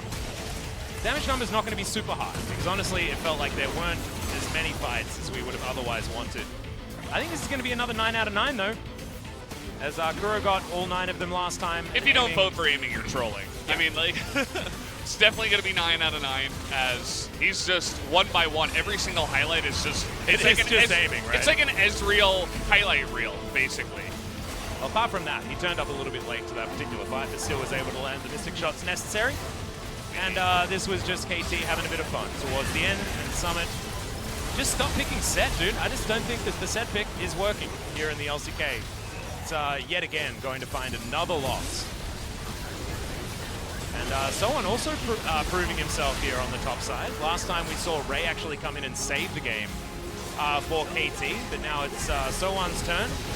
And he didn't necessarily lane against Summit all that well, but if you're playing not to lose, it does make a lot of sense when you've got a bottom lane that's so capable of carrying as, It's almost more damage than the enemy team. It's over 3 times the damage that Varus was able to do this game. Yeah. And actually, is it? It's basically the same. It's not, but it's like 2,000 damage short of the entire enemy team. That's ludicrous. That's absolutely ludicrous. Yeah, 2,000 damage short, approximately. This is the Ezreal highlight reel. Mm-hmm. If you want to convince your friends to pick up Ezreal, you can show them this game.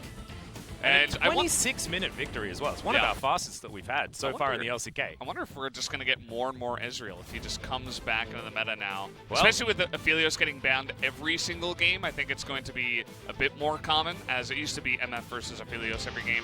Yep, and that's aiming. The gentleman with the blue hair, 9-0-5. His Ezreal was god tier this game. And I was going to mention that we've got T1 playing in our next match, and that's likely to be another Ezreal story, especially after this game. Teddy would be feeling pretty damn good about picking up this gem. I like that aiming brought back the Iceborne Gauntlet as well. I think that has saved him definitely in this moment, apart from the true damage being on the Haymaker, but he's able to tank so much more damage and play so much more aggressively, which is exactly what aiming likes to do. I think if you see that the first couple of Drakes are not Mountain, because you can see it right after the first Drake is taken. Yeah. There's a 50% chance you get Mountain, and I think you have to build Iron... Iceborne Gauntlet, yeah. Ironborn Gauntlet. Ironborn Gauntlet. I think you should just build it like every time, because the amount of stacking you get with the resist, and then if you pick up Mountain Soul on top of that, you're just going to be so slippery. And if you're ahead at all, and you hit that power timing on your items, you're just going to have a great game. Yep. And I'm just so glad that KT have found themselves, because this was a roster of players that I think a whole lot of people were really excited about, right? Like, watching Kuro, Aiming, and Tucson come back together after their time apart from being originally on a Freaker together, and then Sohan coming on over, who actually had a decent end to the split last year, and Bono also wasn't playing terribly in 2019 summer. Did have a very rough start to the LCK, but is now... He's role-played very well in the last couple of games. So let's check in on the standings and see how much further up KT have found themselves now after that win, because this may have shaken up the standings towards the bottom end quite a lot. As you can see, 2-5, both Sandbox and KT sitting at the same scoreline, but the extra points that Sandbox built up for themselves with a few extra wins in their 1-2 losses and also their 2 zeros that they've picked up, namely in their last match against Damwon, that'll get them ahead.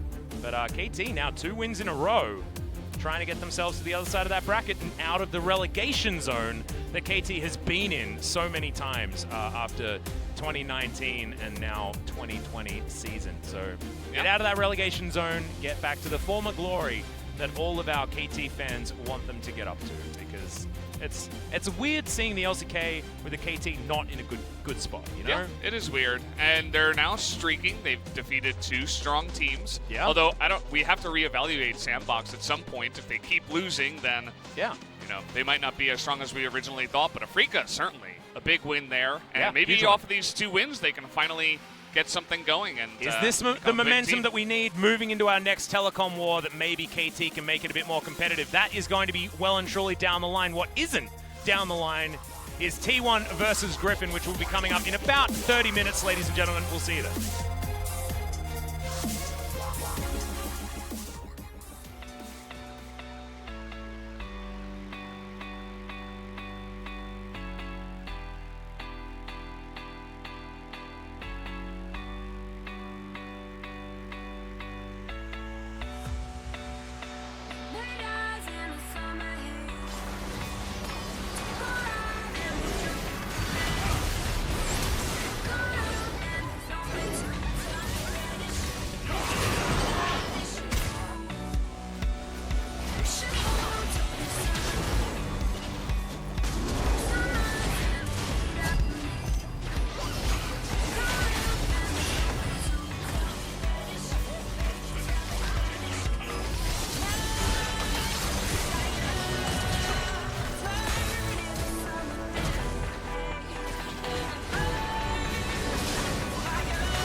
Yeah. Yeah. Hall of Famer, how did you not know? Championship, about to win a Super Bowl. Fans in the stand, love it when I'm in the dome. Touchdown dance, celebrating cause I'm home. Fleeks on my feet, running routes all day. Shotgun, wildcat, I know all the play. Could've been a quarterback, just put me in the game. I was born a champion and I just want the ring. MVP, I'm the best on the list. You can join the team cause we headed to the ship. Hey, you looking at a champ. Hey, you looking at a champ. You looking at a champ. You looking at a champ. Hey, all I do is win. All I do is win. You looking at a champ and we going to the ship. We going to the ship. We going to the ship. Hey, all we do is win. You looking at a champ. You looking at a champ. Hey, all I do is You're win. looking at a CHAMP. Every time I do it, make it look easy. Better be prepared when you come for me. Don't talk me to death, you know that stuff cheap. I go hard on the west, I go hard on the east. It don't really matter either way, I'ma eat. You know I do numbers, 1, 2, 3, count on me like work easy. I can do it in my sleep. I do not know defeat. Championship rings on my hand, go bling in games when I please. Good night, RIP. Ain't no OT. You are not a champ, boy. You don't wanna You be. looking at a champ. You looking at a champ. You looking at a champ. Hey, all I do is win. All I do is win. You looking at a champ and we going to the ship. We going to the ship. We going to the ship. Hey, all we do is win. You looking at a champ. You looking at a champ. Hey, all I do is win.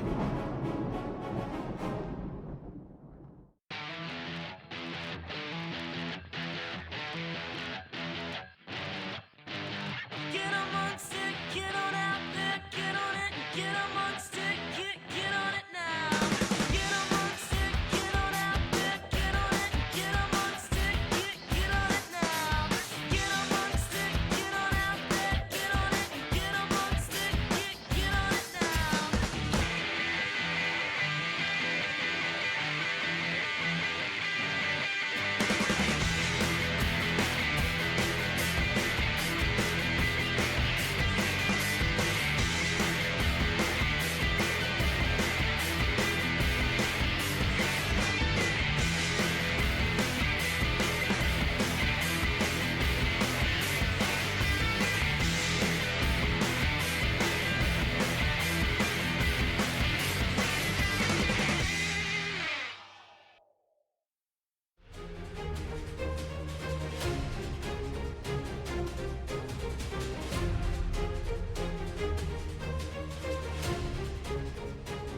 Welcome back, ladies and gentlemen, to LCK 2020 Spring. I am Atlas, joined once again by BV, aka bravely volunteering because, unfortunately, LS is not feeling super well. Don't worry, guys, it is not the coronavirus.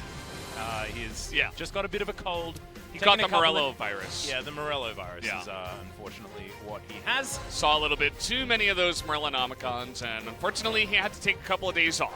Yep, that's just how that one works. But it is going to be Brendan and I trying our very best to take you through this T1 versus Griffin series, which should prove to be an interesting one. Griffin have been struggling a lot, only picking up wins against APK and Sandbox thus far. We saw Sandbox just lose to KT.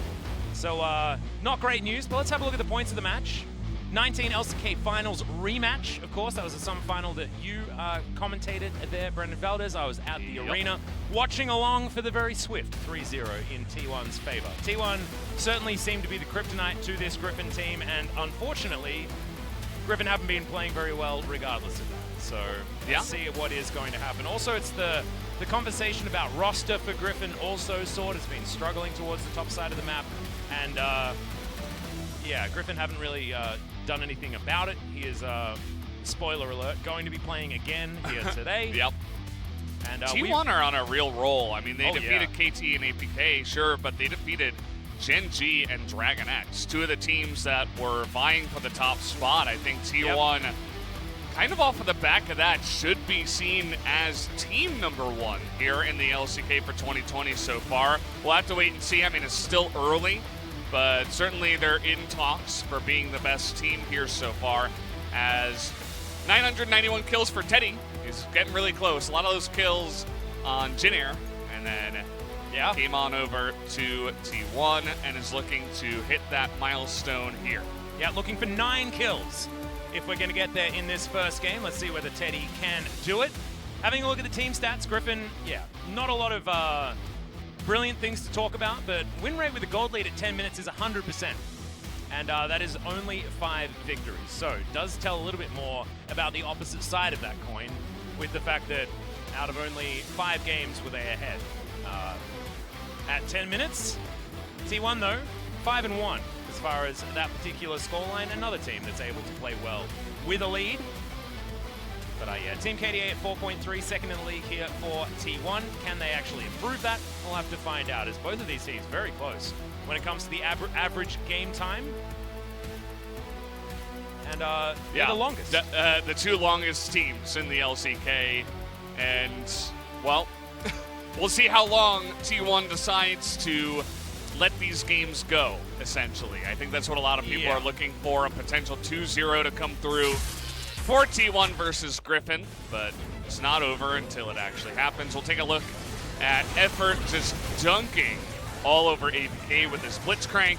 He was super impressive in that series.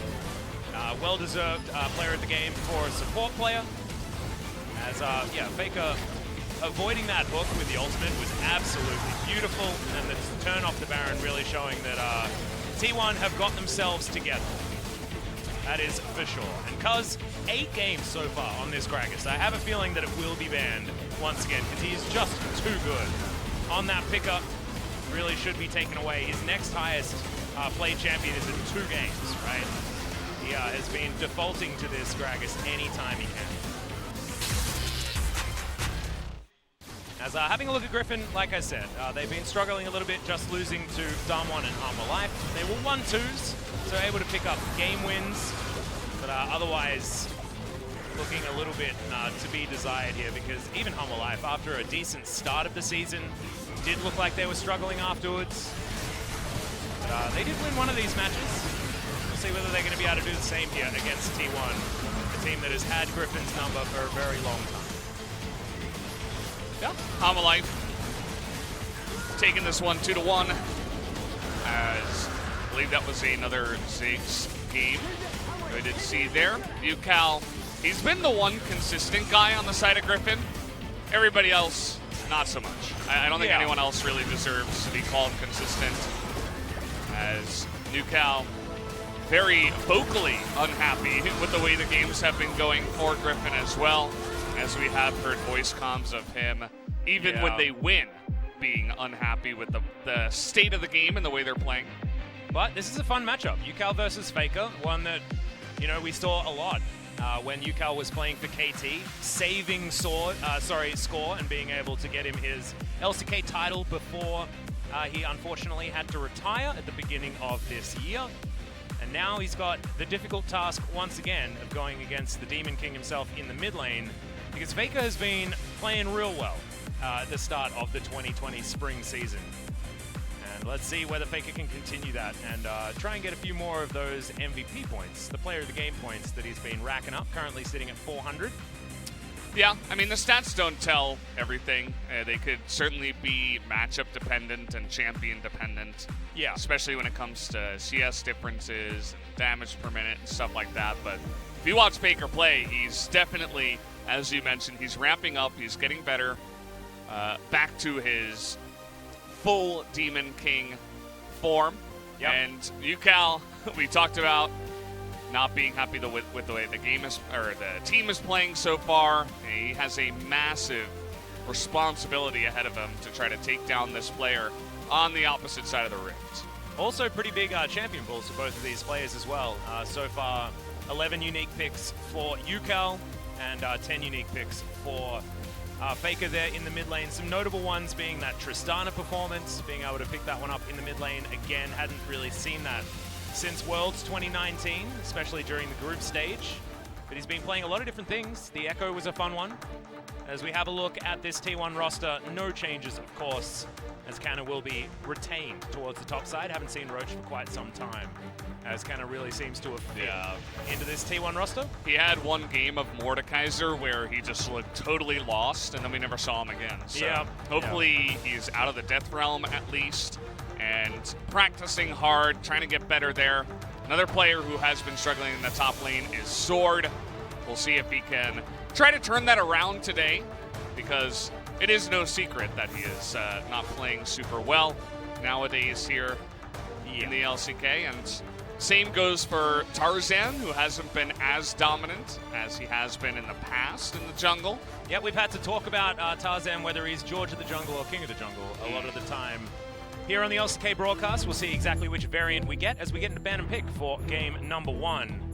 Now, blue side will be T1. They will have that first pick opportunity. But what are the bans actually going to tell? Because first pick on is looking very important for both teams, even if Kana has had some struggling performances on the pick. More of a carry player is him on towards the top side. Is Senna going to be the first ban? Senna has received a lot of attention so far today. Yeah, it feels like she's coming back into the LCK meta slowly but surely. As Azir also going to be another target against UCal. Ornn, second ban after Aphelios has been the way for now, I think, 4 games in a row on the red side. As no Set as well. Set going to be banned. So Griffin have either Yuumi or Soraka to ban away here, most likely. But with Set and Ornn both taken off the board, Soraka becomes less desirable because she is picked largely into those matchups, as Rek'Sai is going to be the ban here. T1 with the first pick Yuumi actually seems like a really good idea, but Soraka is going to be the choice. And now, if T1 next rounds Olaf Yuumi, it is terrifying. So Griffin now have an opportunity to do that. Of course, you gotta take the Olaf away. is one of Tarzan's premier picks. He was the guy that was rushing the redemption on this one. Has certainly started some trends as far as Olaf itemization. It's 5 seconds to go. I think we're definitely going to be seeing Olaf here. The Yuumi is another question if they want to pick that up just yet. They can save that for potentially third pick on red side. I think you have to or lock something. it. I think you have to lock it, but the Zoe is going to be prioritized for UCal. And now I'd like to get some sort of aggressive jungler for Cuz and a Yuumi. That's or Israel Yuumi. Yeah, Israel Yuumi sounds fine here as well, actually. But you mentioned something in This the jungle. would work. This would work. Into the Olaf. Try to shut him down, make him a bit more squishy as he runs at your team. That is going to be locked in. I think Yuumi would be a smart one for T1 at this point, but they could lock away the AD carry, and they do. Misfortune taken for Teddy. Remember, needs 9 kills to get himself to that 1,000 kill mark. As that's Kalista. Okay. Yeah, Kalista just right off the bat. And you might see T1 take away some of the champions that she's good with in the bottom side. I wouldn't be surprised to see Thresh banned out first. As, yeah, it's strange to see Kalista picked alone. Generally, No, I actually it's love picked it. together. I love it because now you can threaten the Volibear, and Volibear Kalista is the way that you beat the Yuumi lane, right? And Yeah, so, but you can just ban out both right here. Or they can ban it themselves. yeah, I mean, the Yuumi being banned, I actually think it's pretty curious because the last pick on the Volibear could have been a really great way to shut down that lane. But not going to go for it, as like you were talking about, a Kalista support going to be taken off the board, the Thresh leaving. I wonder if they would even go as far as to ban like an Alistair or something like that. If you really want to try to shut down Kalista lanes, maybe even take away the Volibear anyway. Yeah, potentially. But now the Volibear doesn't have as much value with Yuumi being banned away. Probably looking for something like a Nautilus. Nautilus, yeah, I forgot about it. Braum. Yeah, Braum is going to be the ban.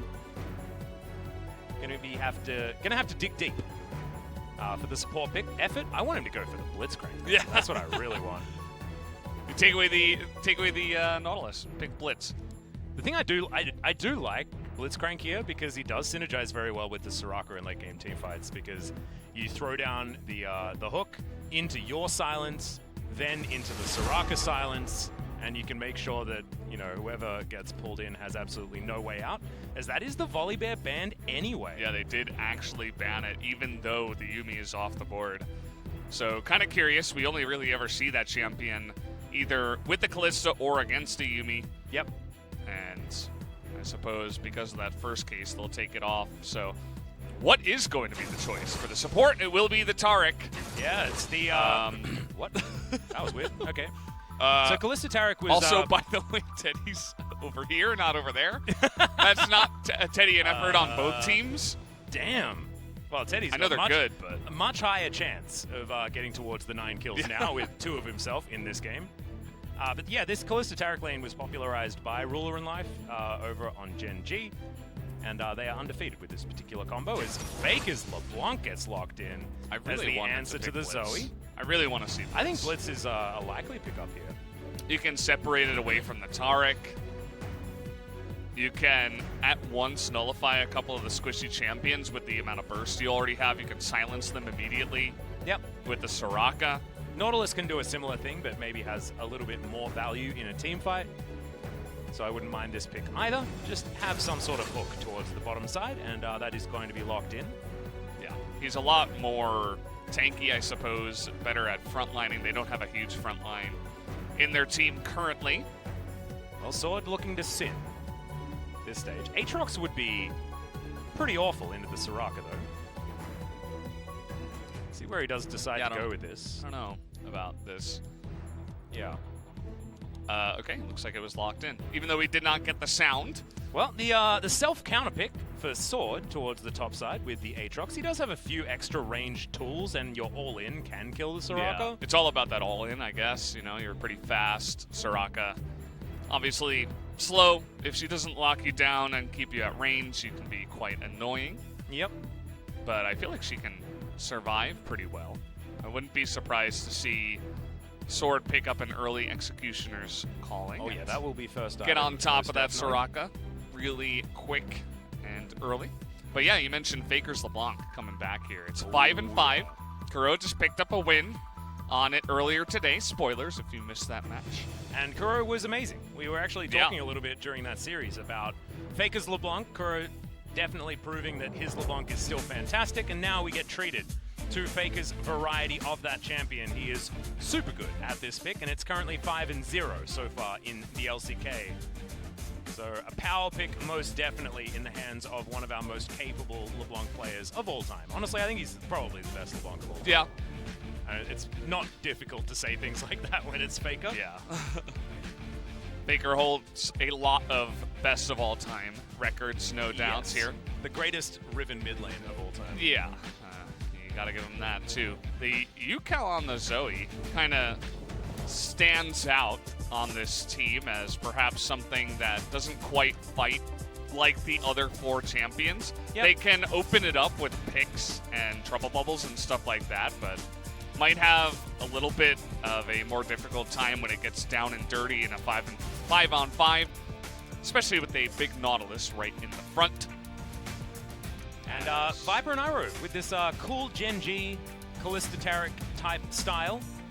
And their mid-game team fighting is actually going to be pretty strong. On the back of the Olaf, if he pairs up with the Bastion of the Taric, you can actually make him a little bit more powerful. As you can see players loading in. Yeah, Faker's taking a little bit of time loading in, you know. I was gonna say, like, I haven't heard the end of that song. I know, right? Dun, dun, dun, dun, dun. But we got to hear like the next couple of chords in that one, so that was kind of cool. Hopefully Faker isn't lagging or anything like that, as we are into game number 1 between T1 and Griffin. A storied matchup between 2 orgs where Griffin, during the regular season of 2019, they would often be able to take this one, but when it comes down to the finals, the best of series, they aren't able to contend with the power of T1, and we'll see whether this best of 3 is going to be one of those situations or whether Griffin can find their regular season form, because right now they do not have it. They have lost the majority of their games, and they are sitting in 7th place, I believe, at this point in time. I think it's 8th, actually. Oh, really? No, you're right. No, I think 7th. no, you're right. We just saw the standings. Yeah, Sandbox and KT are together at 2 and 5. Yeah. And Griffin also sitting around there, 2 and 4. Yeah, 2 and 4. So after this, certainly could be moving down there. But they have won a few of their extra games. No 2-0s, though. Just 0-2s. For Griffin, they in fact do the same thing every week. So it was a 0-2 week in week 1, it was a 2-1 week in week 2, and it was a 1-2 week in week 3. So theoretically, what they need to do now is 2-0-2-0 all of their games. Yeah. and then they've covered all of their bases. That's a tough ask against T1 here, though, as Cuz going to get that auto reset and clear out a ward. And Tarzan's going to leash this Bramble back for him. Oh, thanks, Tarzan. Yeah, cheers, dude. George is such a nice guy, actually. Yeah. Yeah. It's, Aftershock Tarek. We There often you see go. Guardian, but going for the Aftershock this time around, wanting to get those dazzles to give him that extra tankiness. And I do like it because you proc the Aftershock as soon as you dive in with the Fate's Call. So it works better for this Kalista Tarek lane rather than any other sort of Tarek lane, right? Yeah, it's a nice idea, especially because you will be towards the front for a lot of this alongside of an Olaf or an Aatrox that's engaging. Aatrox most likely going to be going for some kind of flank in the majority of these fights. Yep, Teddy and Viper, both Savants, going towards their Gathering Storm. Scorch picked up for Canna towards the top side. Oh, absolutely not what you want to see. Especially not on the Soraka, who is not going to be winning any lanes. She's just going to be not losing for the majority and then being very frustrating as this game goes on. Yeah, like, what's the point exactly? Yeah, what is Scorch actually going to do? Like, it's countered by Aatrox's does, healing anyway. It does basically nothing in the first place, and then it's doing even less. Okay, there's the hook to follow up there as Teddy. Fair bit of double up damage, and the minion's actually hurting the Griffin bottom lane. Rend is going to even out the trade pretty well for Griffin. Yeah, it's going pretty well so far for Viper and Iroh. They're getting the push down here. One thing our observer was pointing out early on in the game was that the Conqueror was actually picked up by a Trundle, so suppose in those extended fights against an Olaf in the jungle, he can do a little bit better. And also remember that, you know, Trundle's bite does lower the enemy AD, so he can actually win some duels in the earlier stages of the game. Oh yeah. Whether he can do it against an Olaf, who is very, very good at early game trading, I'm not entirely sure. But Subjugate does allow the tides to be turned relatively well in an isolated 1 versus 1. So let's see what Cuz can do so far, out farming Tarzan in the jungle here. Does his full clear, goes back home, and will look towards the Rift Sculler towards the top side of the map. I believe as his next option is just pinging the Raptor camp. It's going to be respawning relatively soon as, yeah, things are pretty cool, calm, and collected here in the early game. Mr. Valdez, got any plans for later? That's Valdanalist to you? Yes, sorry, the Valdanalist. We should probably, in case you've just tuned in or something like that, LS is unfortunately not feeling super well. He does have a bit of a cold at the moment. He's taking a couple of days off just to make sure that he gets up to maximum. Same can be said for our producer as well. She's taking a few days off just to make sure that she's in tip-top condition. So now it's PDG Sun today. Yeah, PDG Sun. Yeah. Big shout out. Doing all of the translations as well as letting us know exactly what to do. Fantastic stuff. Does it remind you of the good old days back at Spo TV? Yeah, actually it does. And early on here as well. Yeah, true. As yeah, we're just farming here. we are well and truly. You asked me if I had any plans later. Well, Yeah. I might have to cancel them if the game Yeah. goes Well, as slow remember, as this. these are the two teams with the longest games in the LCK. So you could imagine that things are probably going to take their time. You can see kind of, you know, only about 6 CS between the two as these waves do equalize, and that's absolutely fine for a Soraka lane.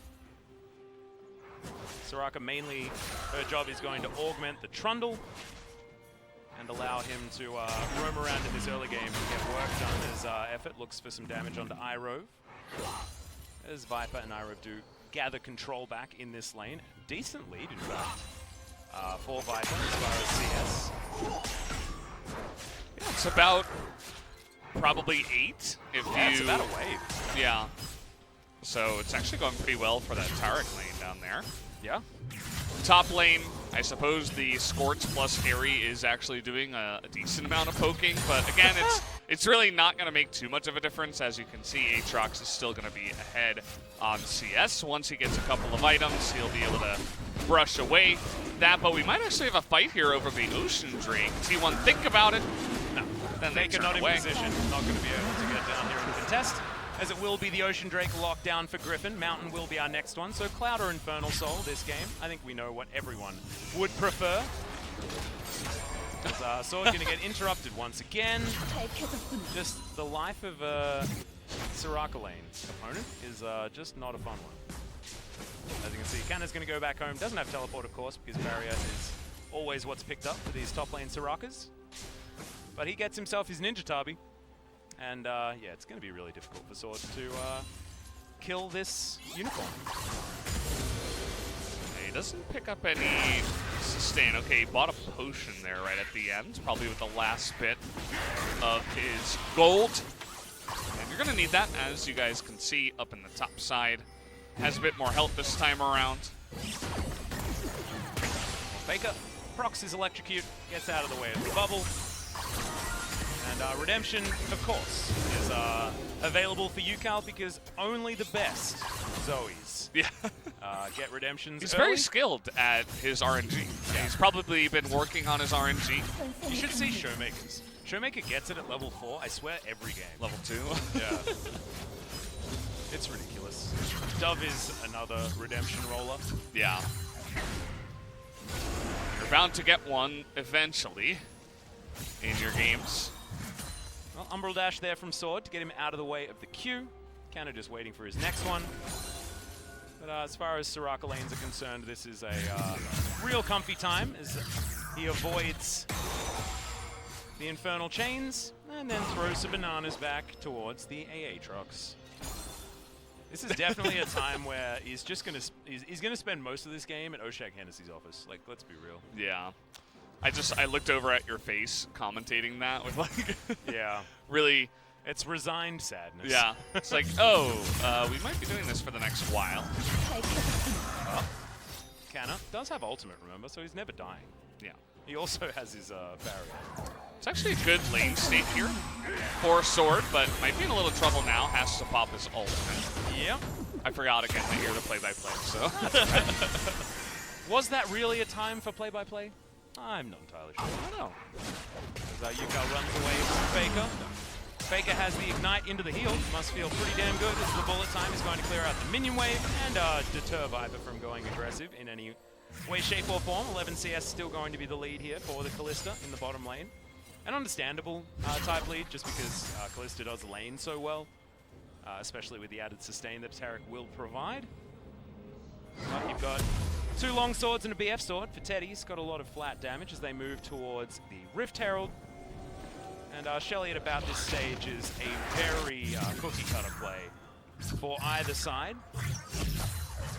Sword has control of this wave towards the top side. We'll see whether Kanna's able to shove this one very quickly, throw some Qs at the back line, and open up the map here for T1 because Sword getting his way down this river is a tough ask as chains are going to go off, but the trouble bubble was used and Faker had to get over the wall there with his flash. Nicely done by UCal, and you can see control for Griffin will allow them to move towards this Rift Herald. Teddy moved down bottom lane, they gave this one up. And now he's equalized the CS and will grab some plates as well. So possibly a worth it maneuver for T1 to just guarantee Teddy some extra gold and some solo experience at the same time. He's, you know, 9 kills away from 1,000. Maybe they're trying to boost him up so he can get that tonight. I think it's pretty unlikely that he gets 9 kills in one day, to be honest, unless we do go to 3 games. If the games continue to be as slow and bloodless as they have been, if you've had a look at some of the online matches of the LPL, it's been games with like 30 kills on one side. Yeah. It's ridiculous. And that was like a 26-minute game. They have all the fun over there, don't they? Of course, it was a 26-minute game. Yeah, something like that. It was just an absolute stomp. 21, I think, is what I saw. Emily Rand tweeting about it this morning. I'm going to go and check that one out as Teddy is just being given all of the time in the world to take this bottom outer turret, but 2 turrets being taken by Griffin. If you can do the math, you can tell probably going to be worthwhile for Griffin fans. As now this Soraka has a very, very long lane to deal with, which she doesn't actually like, especially against the Olaf, who can stick to her so well. Yeah, they're trying to open up that vulnerability, and T1 essentially handshook it. They're like, yeah, We don't want to take any fights yet, so we are going to have to give away the Herald and try to get what we can in the bottom lane at the same time, but it's not going to be nearly as much as what Griffin did get, as you mentioned. Going for the Mountain Drake now, our T1, all 5 members grouping up here. Looking for a pick. Yeah, Dreadline is going to land. The ultimate to come through from Irove as he turns up. Can the rest of Griffin actually get in here as Alt has to stopwatch? Does effort in order to get himself out of there as Faker. He's dived in, found Irove down to 300 health. Yukal with the body block as Effort tries to get in here. World Ender from Sword, able to get a lot of damage down onto Effort, but he's going to survive, and T1 do back away. The 2 supports eating the majority of that damage at the end of that fight, and now we might just go into a bit of a 4-on-4. Remember, there is no stopwatch available, but Effort does make his way out, and Canna, he's got the heals. As grouped with his team, Griffin are going to have to get a very swift pick if they want to be able to help this one, because so far there is no heal deny on this Griffin squad, and the Mountain Drake is going to be picked up. Yukal in the wrong place this time. First blood goes to Teddy. 8 more kills to go to get to 1,000, as now Faker's poking down onto Tarzan. In fact, from auto attacks alone, gets his electrocutor up. I like it. Yeah. So Soraka's silence is really good with CC, as you guys can tell, especially against a guy that has 2 flashes. Yukal had no chance. The second he got hit by that and comboed into other CC with the silence on top of him, he was dead. Yep. And yeah, I mean, there's a control ward in that brush. Maybe he just walked straight in, and it was a good read by Effort. Effort's definitely a guy who's been more and more consistent as he gets more veterancy. Oh, heck yeah. Here in the LCK. As, again, stopwatch, really good item.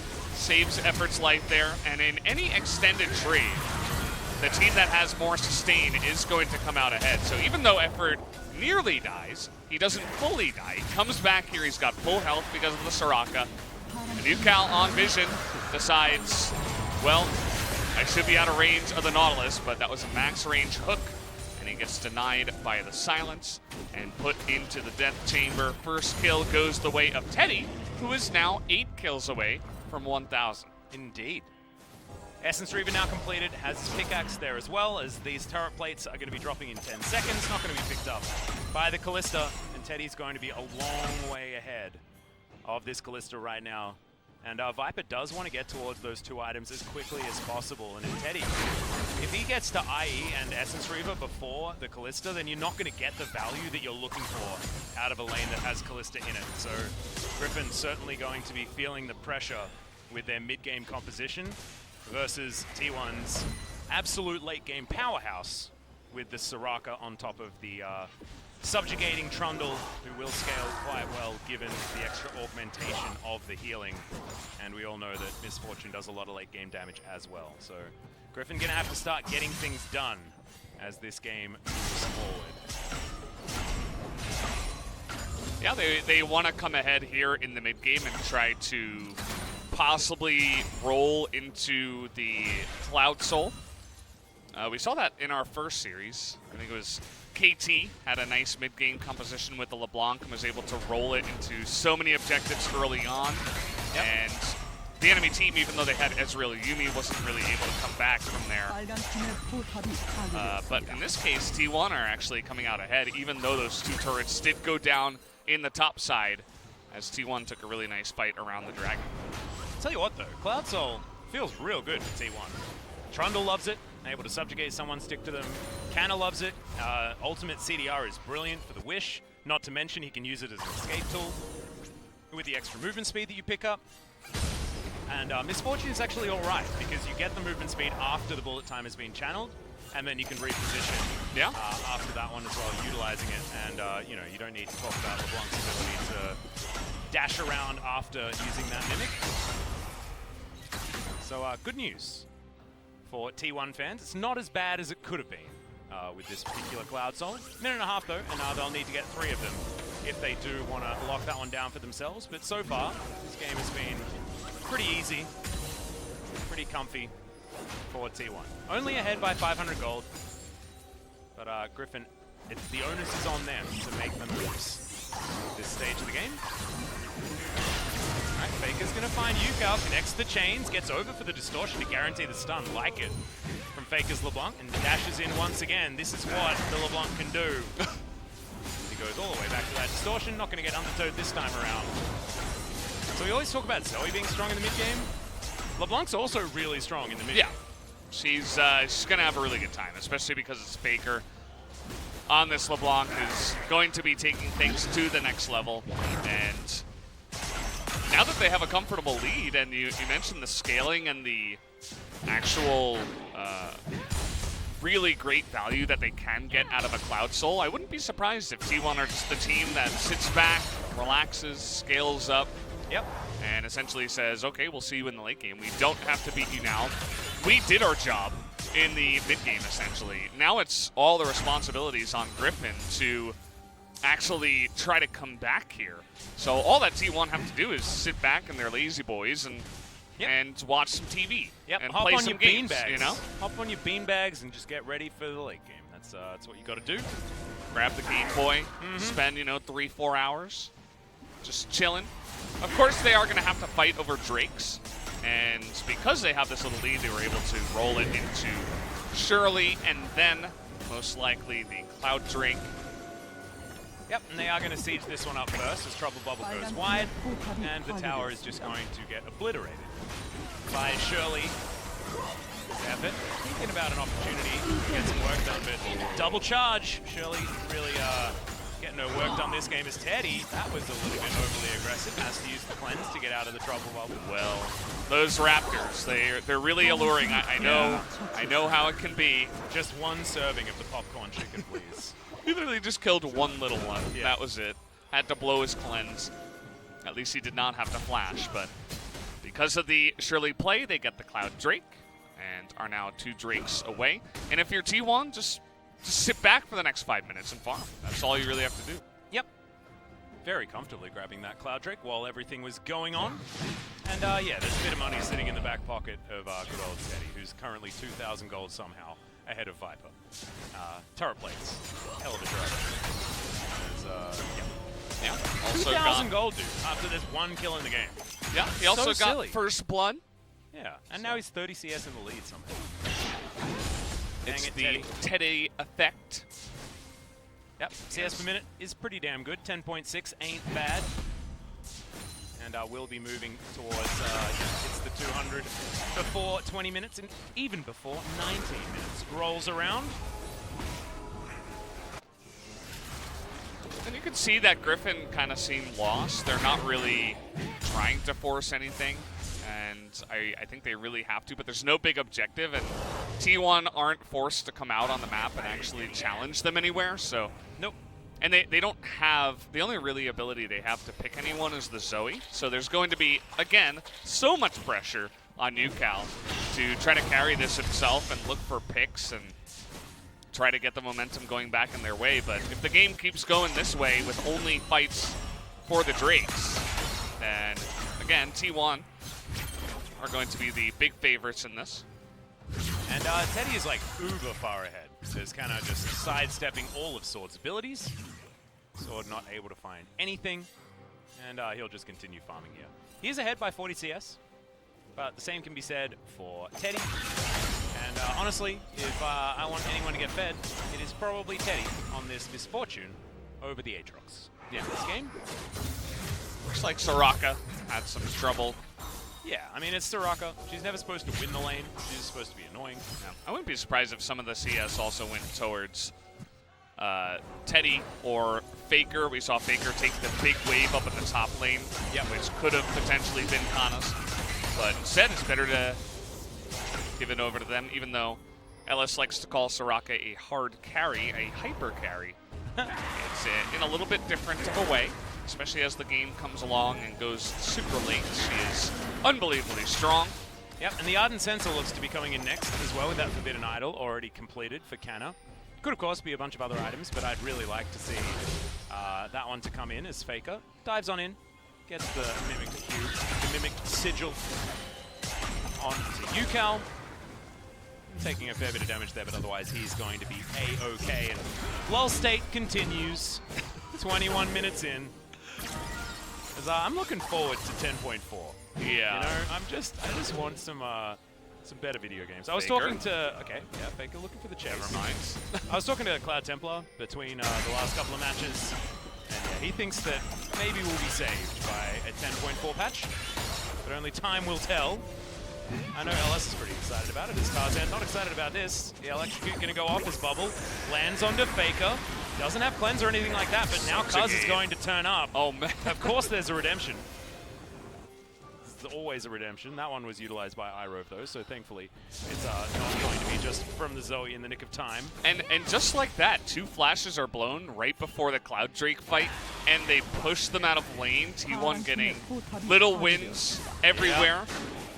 Except in the bottom lane, I suppose Sword was able to take down that turret for the side of Griffin.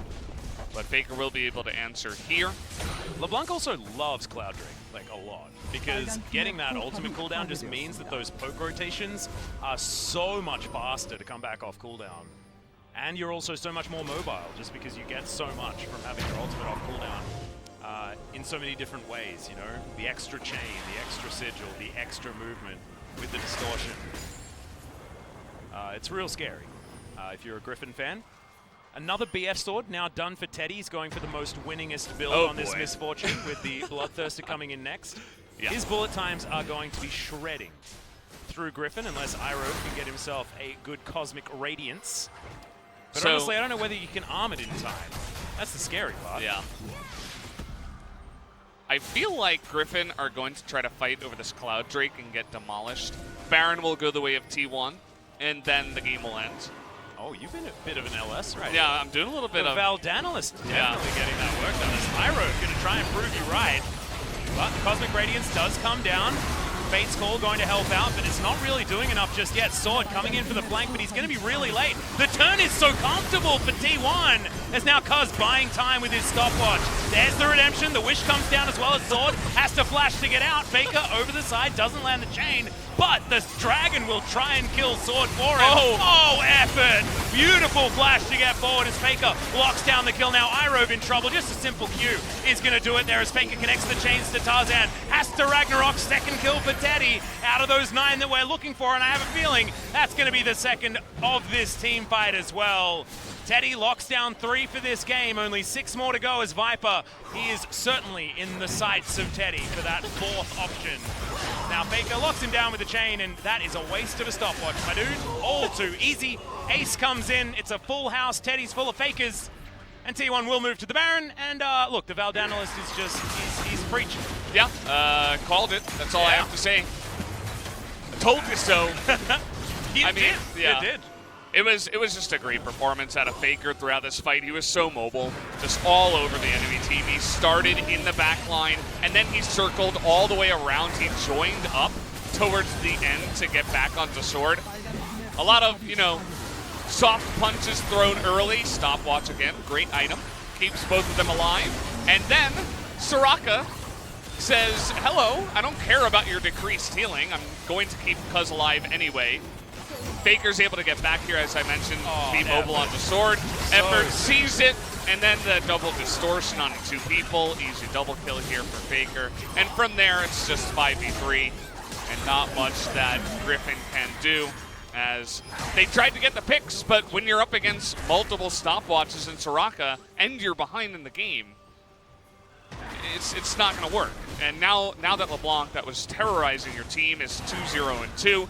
Teddy is 4-0-2, which is just unbelievable. With a 700 gold bounty. Maximum gold bounty. This game is over. Like I said, it's just done. That's all that needed to happen. The Valdanalist called it. Yeah, he did. And I suppose I did the opposite of a caster curse. It's the caster blessing. Caster blessing. Get them bless RNGs in the chat, please. Yeah. And don't worry, Viper's hit his 2 item spike though. Oh. Right as Teddy hit his 3 item spike. Oh, goodness me. Well, Redemption was the decision here for Canna, who decided against going for the Ardent Sensor, which would have just buffed Teddy to unbelievable levels, but now going to be able to augment his team. You saw it actually work out very well in that last team fight, as there's the Fate's Call. Griffin going for the Desperation engage, but iRove is just going to get obliterated. It's going to buy a little bit of time there, as now Faker looking for the backline, and Teddy eviscerates good old Tarek, and now Sword does 0 damage. Double kill so far. We're getting very close to those 1,000 kills for Teddy. Three As more. now Cuz will be able to throw that down. 2 Triple more. kill. But Teddy is, if he gets the penta right here, that's his 1,000 kill. Faker. But Faker says, nope. And he's going to be able to grab Viper there. Denied as 7-0-2 for Teddy. Takes down turrets, takes down inhibitors. And as the Valdanalist said, this will be the game-ending push for T1. Absolute destruction. But honestly, Griffin didn't really do anything to stop what was going on here. These 2 kills are Teddy's 1,000 kills right now as Tarzan gets the chains connected. Teddy one grabs it. One more will be 1,000 kills. Get off that fountain, Iroh. Get in what the are fountain. you doing? Oh no. 999 for Teddy, but still a brilliant performance from him. And T1 will be able to get that 1 extra kill in game 2. You have to. No doubt, no doubt. Total Stomperino there. That might have even been a Stomperoon Arena. Whoa. If I had, I might take it. Stomperoon Arena? Might take it 1 step further. I As, don't know who to give the player of the game to. Is it Faker or is it Teddy? Is it effort? Might be effort. I think it's Faker or effort. Yeah. It really, so little happened in that game outside of the 1 fight that, that's really all we have to go off of. And that 1 fight was a great performance from Faker. Yeah. So I'm probably going to give it to him. I'll give it to effort. All right. And it's going to be Teddy that 1 wins and 1. it. Yeah, it's going to be Teddy wait, that wins. wait All until Teddy other wins it. votes are it's going to be 7 for Teddy, and then me and you are Faker. Yeah, and once effort. again, it's the double play-by-play English cast. You got to be careful. You don't want to get too on the hype train and vote for the guy that got all the kills, even though he was just doing 80 carry things. Exactly. Well, we're going to He check had a out good some game. replays here, and we'll see whether we feel as good about our choices after this replay than we did beforehand. Because I imagine Teddy also did a large portion of the team's damage as well when we go in towards the stats. So it might be a dicey situation when it comes to who got this player of the game. As Teddy got pretty much engaged on, but flashes out of the way. And the player of the game is a really tough one in this game, because honestly it felt like Griffin lost rather than T1 winning. Yeah, and so little happened again. Yeah. It was like 1 big team fight, and then after that, it doesn't take a lot of MVP points to outplay the enemy team when you're 5 billion gold ahead. So that's essentially what happened here. These 2 kills were number 999 and 1,000 for Teddy, but he was not able to pick up more than 1. 0-11-0 is not a scoreline that you really want to talk about if you're Griffin. Look at those paltry numbers when it comes to the damage done, but 15.1k. I wasn't expecting Faker to be that close to Teddy's damage done this game. He did a lot of poking, especially in the mid game, even chasing down Zoe in the top side. And also, LeBlanc is considered a difficult matchup into Zoe as well, just because you can, when the LeBlanc is distorting forward, the trouble bubbles are more easy to land, right? Yeah. But Faker just expertly playing that lane, Yukal not really having much that he can do on the Zoe pick from behind. Yeah, it came down to him dying around the dragon that one time. It got Teddy fed, and from there it was kind of lights out. They had a chance towards the 2nd dragon fight. Yeah. Or I suppose that was the 3rd dragon on the map, but the 2nd real fight that actually came through. And they kind of botched it, and They did. T1 played it really well. Yeah, well, we are going to go to a short break. When we get back, we'll see whether T1 can get the 2-0. See you then.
붙어있지만 마라. 소라카가 붙어있지만 마. 안 당하. 리퍼만 걸려도 있어. 다대호야. 다대호 괜찮을 듯. 괜찮을 듯. 나 여기 어팅 하나만 할게. 어. 렌즈 2초. 가는 거 이제. 이제 한다. 갔다 간다. 바텀 빼 이거 걸어놨어. 야 도와줘 와줘. 나 찍어. 받아봐 괜찮은데? 맞아. 이겼어. 더 갈게. 뒤에도 이겼어. 더 갈게. 올라프 녹음. 나 공 있어. 나 죽을 거 없다. 갔다 기둥 벗게. 노이 노플 아직 끝났다 이거 바텀 가면. 죽을 거 없어. 펜타킬. 이거 타워 치자. 우리 웨이브 쳐야 돼. 나와주자. 하늘람 쳐야 돼. 끝났다.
That was T1 versus Griffin game number 1. T1 다시 한번 슬로우 got away 스타터로서의 with a 진면목을 win. 보여주면서 경기를 잡아내는 데 성공을 했습니다. 뱀픽 So 한번 또 first, 다시 let's talk about the draft. 그리핀 같은 경우는 요즘 Griffin 유행하는 미드 정글 조이 올라프를 took 이용하면서 Zoe 바텀까지 Olaf, a 칼리스타 very 리스크 mainstream 카운터로 champion, 뽑은 and also 칼리스타를 이용해서 Kalista 바텀까지 Tari to 압박을 counter 주는 경기가 misfortune. 하였고, T1 같은 경우는 전판 On the KT other hand, 르블랑과 T1 다른 약간 They had a very 처음부터 different 압박하는 style 르블랑이 LeBlanc 아닌 compared to the 1코어부터 조이를 서서히 KT 압박하면서 roster 어차피 LeBlanc. 우리가 약간 나중에 This 이길 것 LeBlanc 같은 was giving a lot of pressure even in the 그러면 start of 이야기적으로 the game 바탕으로 up 본다면 against 결국 Zoe. 그리핀 입장에선 그 라인의 주도권들을 활용을 했어야 So 되는데 Griffin needed a very strong lane. They had to win lane and then snowball throughout the lane priority. However, their level 1 setup was not working well, and after Soraka hit level 6 point, it was really hard for Griffin to turn the game around. Soraka in the early game, well, she lost the turret really early. However, he was able to hold on to the level 6 mark without any big accident. So T1 managed to turn the game around quite easily. So at first, Zoe landed the Sleepy Bubble onto Nautilus, but Effort actually didn't fall. With the heal and Honey Fruit, he came back really healthy again. So that kind of poke didn't really do much damage. And also, with this bloom, Zoe was not able to find Effort, so Zoe did not have a heads up on that hook coming in, so T1 was able to catch Zoe out and easily just outnumber for this dragon fight. Zoe had the the fake flash with his spell, however, with the silence coming out of Soraka, he was not able to jump out. So the chain CC coming from T1 was so powerful, especially the silence of Soraka. And there was another team fight that Griffin actually just so desperately wanted to find a hole out of their hard time. This time, Griffin, they were so sloppy. Their teamwork was not really on the same page. First, Irov got engaged, so Viper had to force his ultimate to save Irov.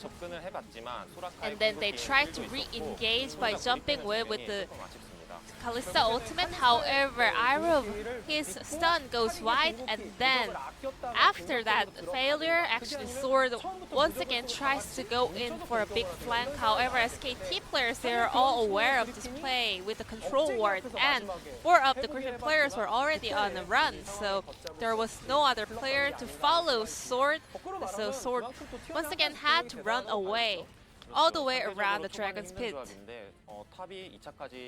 So T1, they took a very different comp. However, well, even though they actually let Griffin to take the second tier turret in a row on the top side, they were able to hold on until they have a power spike. Then let's check out who will be the PUG from T1 for game number 1. Effort! With a very sharp hook coming out from Nautilus. A lot of people are actually complimenting him a lot because in a very early phase of the split, actually he was a little bit shaky, a little bit sloppy compared to the expectation around him. However, Effort, he managed to come back, he managed to improve his performance, and then with the improved performance as a whole team from T1, T1 looks much more solid, including Effort. T1 used to be a team that is quite behind or a little bit shaky in the early phase and always make a comeback, but this time around, T1 had a very early win, and at the same time, a lot of teams are aware that T1 is a very slow starter, but they cannot actually find a way to punish their style. So Effort picked 6 votes out of 9, and the rest of the 3 goes to Faker for this game's POG. So let's check out whether Teddy can get his 1000 kill in game number 2. Thank you so much, G-Sun, for your translation there. I was one of the faker voters, but thankfully the Valdanalist over here chose correctly in effort. Yeah. The Valdanalist is never wrong. That's something that Can you learn confirm. quickly. As we move into game number 2, hopefully Griffin have woken up, because honestly they did not offer anything in that first game. They sort of just rolled over and lost. Yeah. So hoping to see a little bit more from these guys, as I don't believe there are any changes as we look over towards the players here, as I rove towards the bottom side over there. But yeah, no switch or anything like that. Not going to be welcoming Untara into the team, or switching around Yukal and Naeon and stuff like that. Nope, it's going to be the same Griffin. And hopefully they can find a better composition this time around and make something work. And Teddy, 1 kill away from 1,000. It's nice that he gets a little stop here at 999. Yep. And should be able to pick it up here in the next game, as we're going to hop on to the ban and pick. And we're really sorry, guys. We're aware of the lag that's happened at the moment on both YouTube and Twitch, and we're trying our very best to sort that one out. When we have any answers for you, we will let you know. But I know it's probably going to come to your ears in like 2 minutes' time or something like that. I'm not entirely sure how delayed the stream is at the moment, but it has certainly been run some issues. We are well and truly aware of it, and what we can actually do about it, I'm entirely sure. We've been looking at the text and trying to figure it all out, as the Soraka blue side ban is going to come in this time for Griffin. Yeah, they're going to deny the Rek'Sai as well from Cuz. As you can see, Griffin are reluctant to take Soraka first, so they ban it on blue side. T1 going to take away Ornn and Aphelios. That's going to be the same for pretty much every game here on Gen 3. You'd have to imagine. As now Set gets taken away. Senna, going to be the last ban, was banned first by T1 when they were on the blue side. The final ban on the red side now. I like the on ban, as Griffin are going to take away the Olaf. T1 could just lock Ezreal Yuumi right here. They would like to. Can deny that Yuumi and Olaf synergy from Griffin. Wouldn't mind it. Ezreal would be a nice champion to get your 1,000 kills on as well. Do a little bit of showing off. Yep. If he has a good game, which we can kind of predict that he will, as I think Yuumi is never mind. Okay. Let's just pretend I didn't start to say absolutely. Maybe I was going to say absolutely not get picked. Still could be picked here. Yeah, Trundle Yuumi could be just locked in for T1 if they would like to, but wanting to get the MF priority out of the way looks to be the option here. MF will be locked in. And now it's Griffin's turn. Do they want to lock down the Ezreal Yuumi themselves? They could do that. They would like to. MF sitting at just about a 50% win ratio. See just how many times she was picked. 55 is an incredibly high number. Oh, yeah. Might actually be most picked. All right, going back to the Kalista and the Zoe. This is the same comp, and it didn't work the first time. See whether it's going to work the second time, because anyone can they can lock away Yuumi if they want to right now, ban the Volibear as the response. And they'd be pretty smooth sailing. I don't really like the Kalista Zoe lock-in, to be honest. Yeah, it is a bit weird, especially when you don't pick your support with the Kalista. I mean, so many times there you would see like Kalista Thresh or even Kalista Volibear to try to snipe out Yuumi pick early, but they just decide not to, which makes it easier for T1 to ban out a bunch of champions that can be good with the Kalista.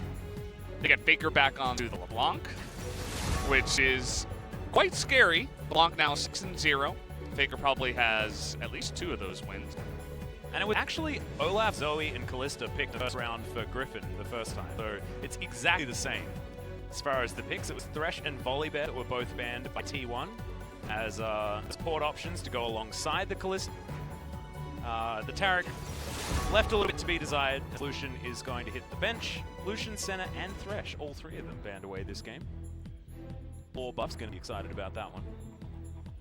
As see what the final ban is here for T1. Could just be the Volibear, could be the Taric. As I'd probably ban the Volibear and pick the Yuumi if it was me.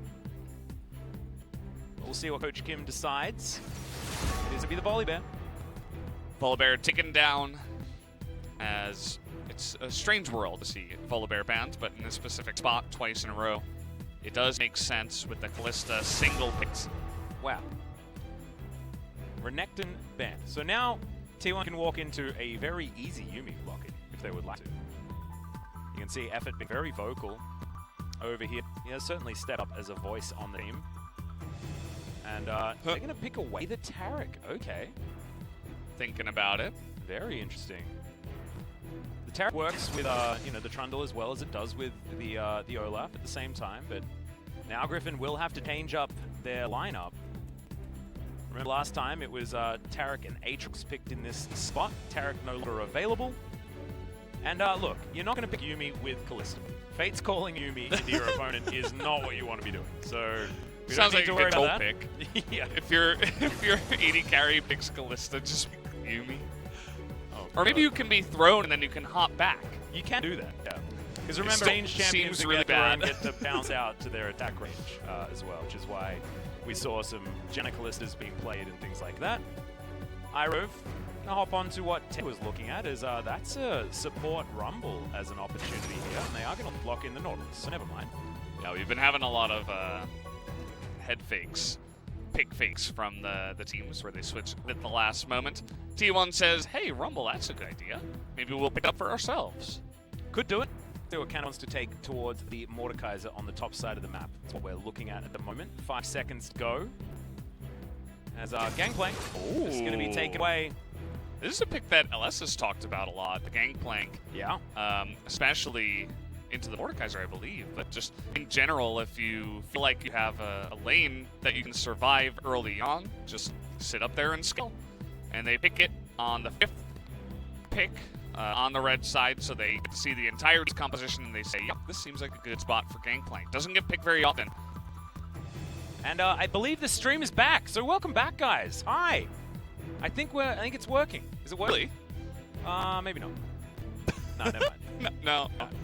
Absolutely not. Looks like they're still watching the analyst desk. When we're about to get into the game. This that is, was like 15 minutes ago. A little bit of a disaster. Of course, the LCK Korea stream is still working, which is why we can see a few of you over there. So I feel like I am talking into the void just a little bit right now. Well, yeah. Oh, dear. That happens from time to time. It does. As we take a look at this composition, a lot of what feels like comfort picks again. You were talking about this, the exact same first 3 picks.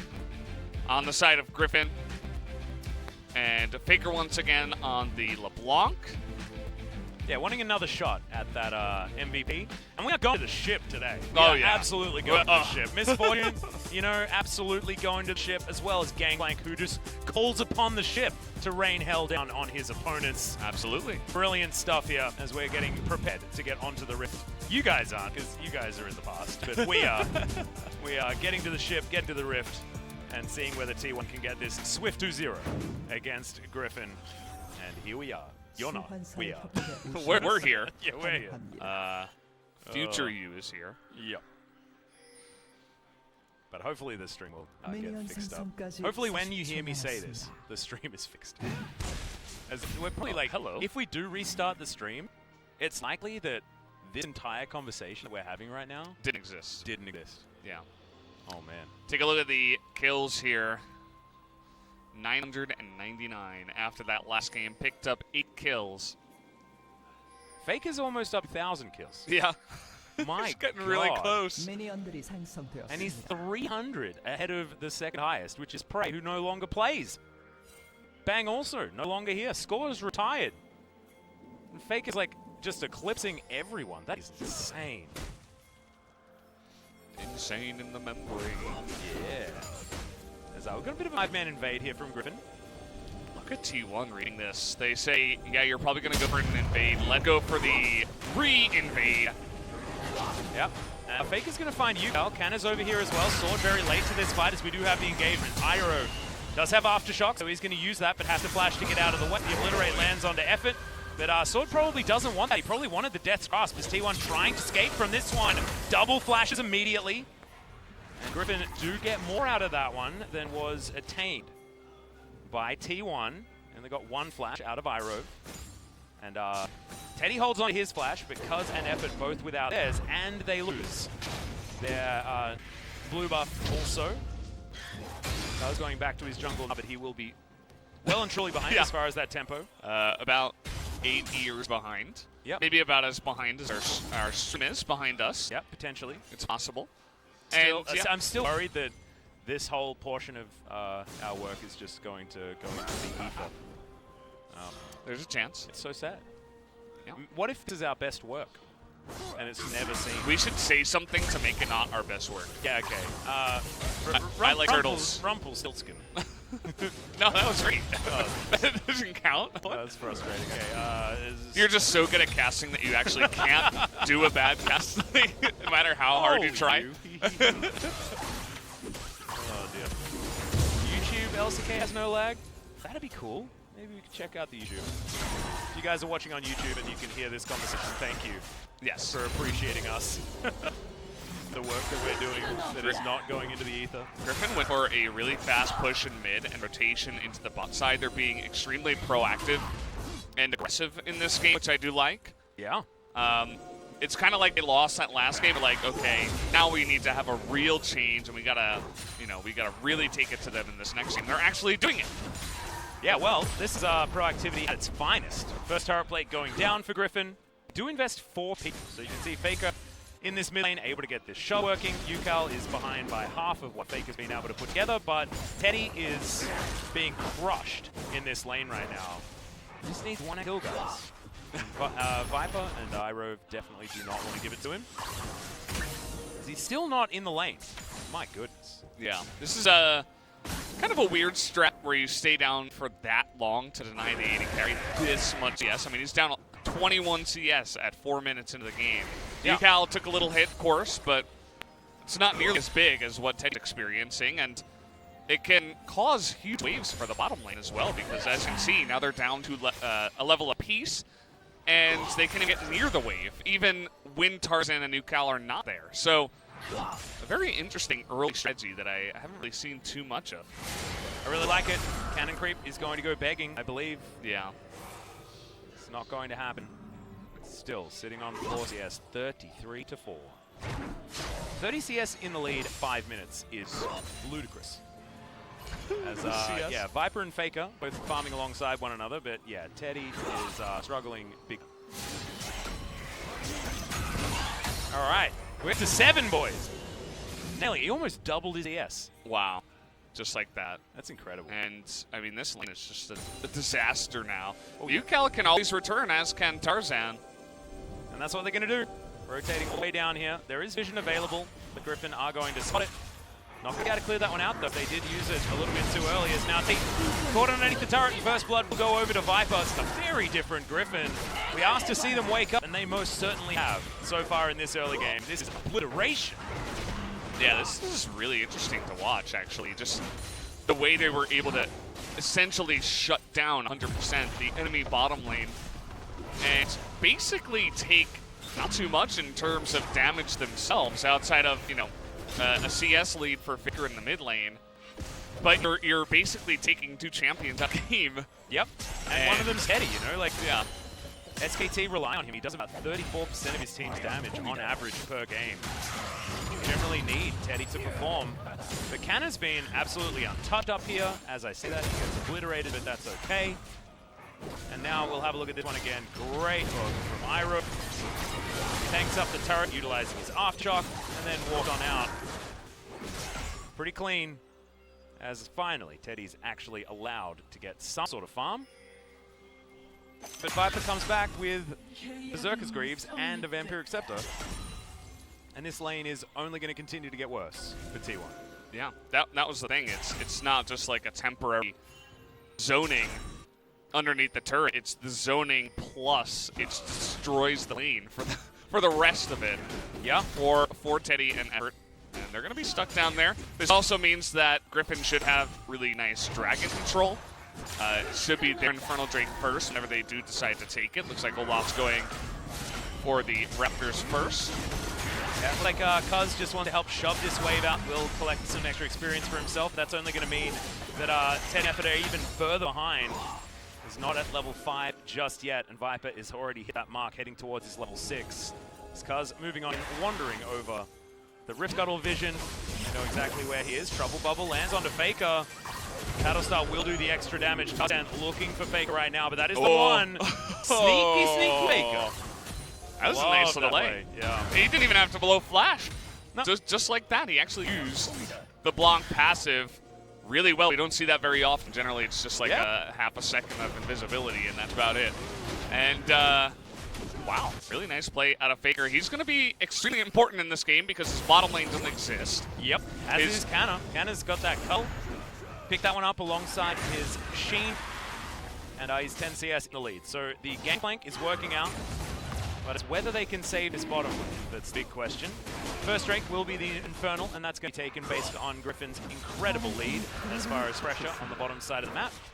You were mentioning Drake control. Well, that is going to continue as experience-wise, yeah, F and Teddy are really far behind, but Faker and Canna are at least very far ahead in their respective lanes. Almost getting over to level 8 before anyone else. And you tell that T1 was taken aback and taken by surprise by the strategy. They're finally going to begin sending some people down to try to help out. They sent the Trundle down. Now Faker went for a little roam, eventually returned back to the mid lane. But they have to do stuff like this if they actually want to have some semblance of an 80 carry. Otherwise, you're essentially just relying on what could be a 4v5. Well, Faker just going to be cleaning up minions in the mid lane, continuing to have that about 20 CS advantage.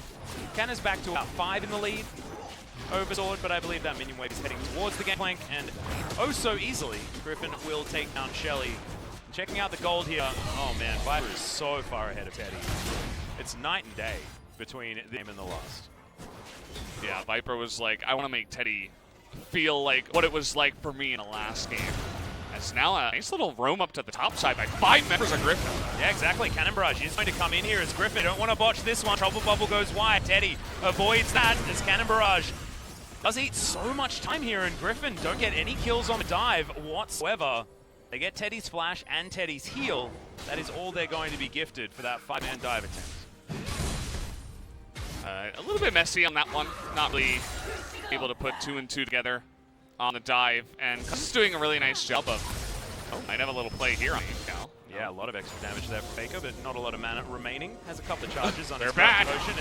Yeah, Iroh just going to walk up to Teddy now, and he's going to get pulled back. His call comes in. Teddy taken down very early. Good double knockup. Looks like they're just trying to get out of there as Faker was spotted, I believe, and doesn't have vision on the low health Iroh. Canna moving on in towards the top side as well, as it looks like Griffin are not done. They will back away after spotting Faker to clear out the control ward. Once again, Teddy has been put into the ground. Yeah, this is a really nice targeted strategy where you just dive turret after turret, essentially trying to make one person use this, and it's working out really well. Teddy finally buying a BF sword in this game, but 40 CS at 11 minutes into the game is not something that you normally see outside of Iron League. But yeah, I suppose it can also happen in Pro League if you are able to put someone this far into the dumpster. Yep. I think Teddy's going to be looking for this mid game to try and actually find some minion waves over here. Bottom lane, you can see, was just vacated by everyone. And the first time, they went and grabbed his flash, and now doesn't have it available for any sort of dive. So didn't even need to use the Death Realm or anything like that.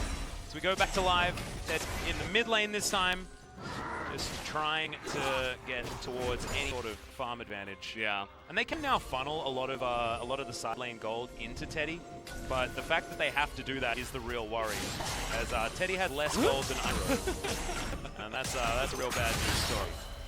Yeah, he might find some safety here in the mid lane. I don't feel like it's too bad of an idea, but there are a lot of Gopes down in the bottom lane now, so they might actually rotate on down. It's going to be either Ocean or Mountain. Mountain. That will be the soul in this game. Thankfully, Cloud Drake not going to be one of those options, as Faker's going to get bubbled up yet again. There's the paddle start, bit of damage, but Iroh's not able to get in there in time. Faker will display this minion wave as it does head forward. Griffin have all congregated towards this river, but no Drake for another 40 seconds. Now Canna gets out of the way of the... Oh, no. Death Thrust does proc. But it's all just a cunning ruse. They're going to go back to farm. plates are still up its game. It feels like so much has happened that I almost assumed that they should have been down by now, but a lot of that gold is going to go into Viper, who's also 2-0. Yeah, it's now his turn to be the big-time AD carry. Emphasis on the carry here in this game, as T1 really struggling against this offensive style out of Griffin. Yep, Faker walking over a ward here. Pops on back as there's the time, and the trouble bubble goes wide. That's going to save his life for the moment.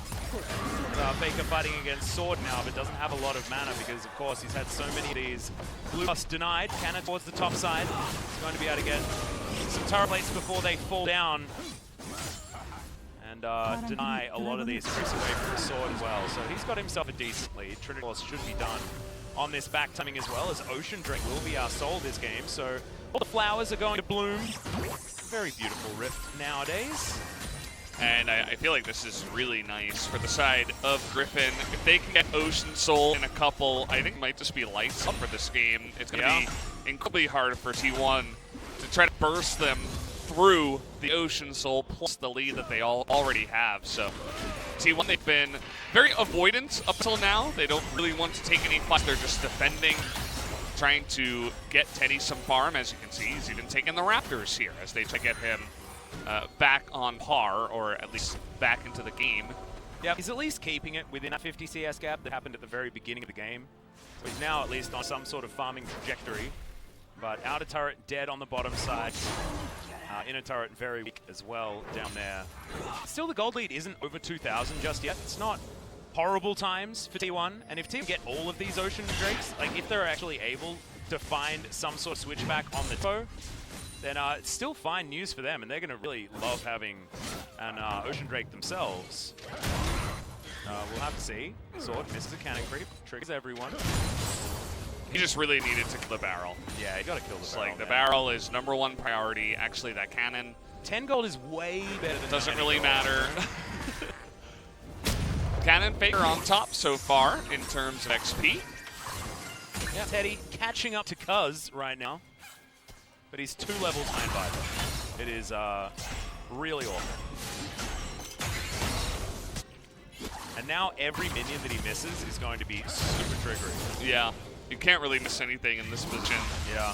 There's just so much pressure on you to try to catch up that every minion really counts. Considering a dive on a Mordekaiser, it's generally not a great idea. Yep, Sword gonna try and flash out of the way of him. That cannon barrage is in absolutely the wrong position. Faker looking to dive on in.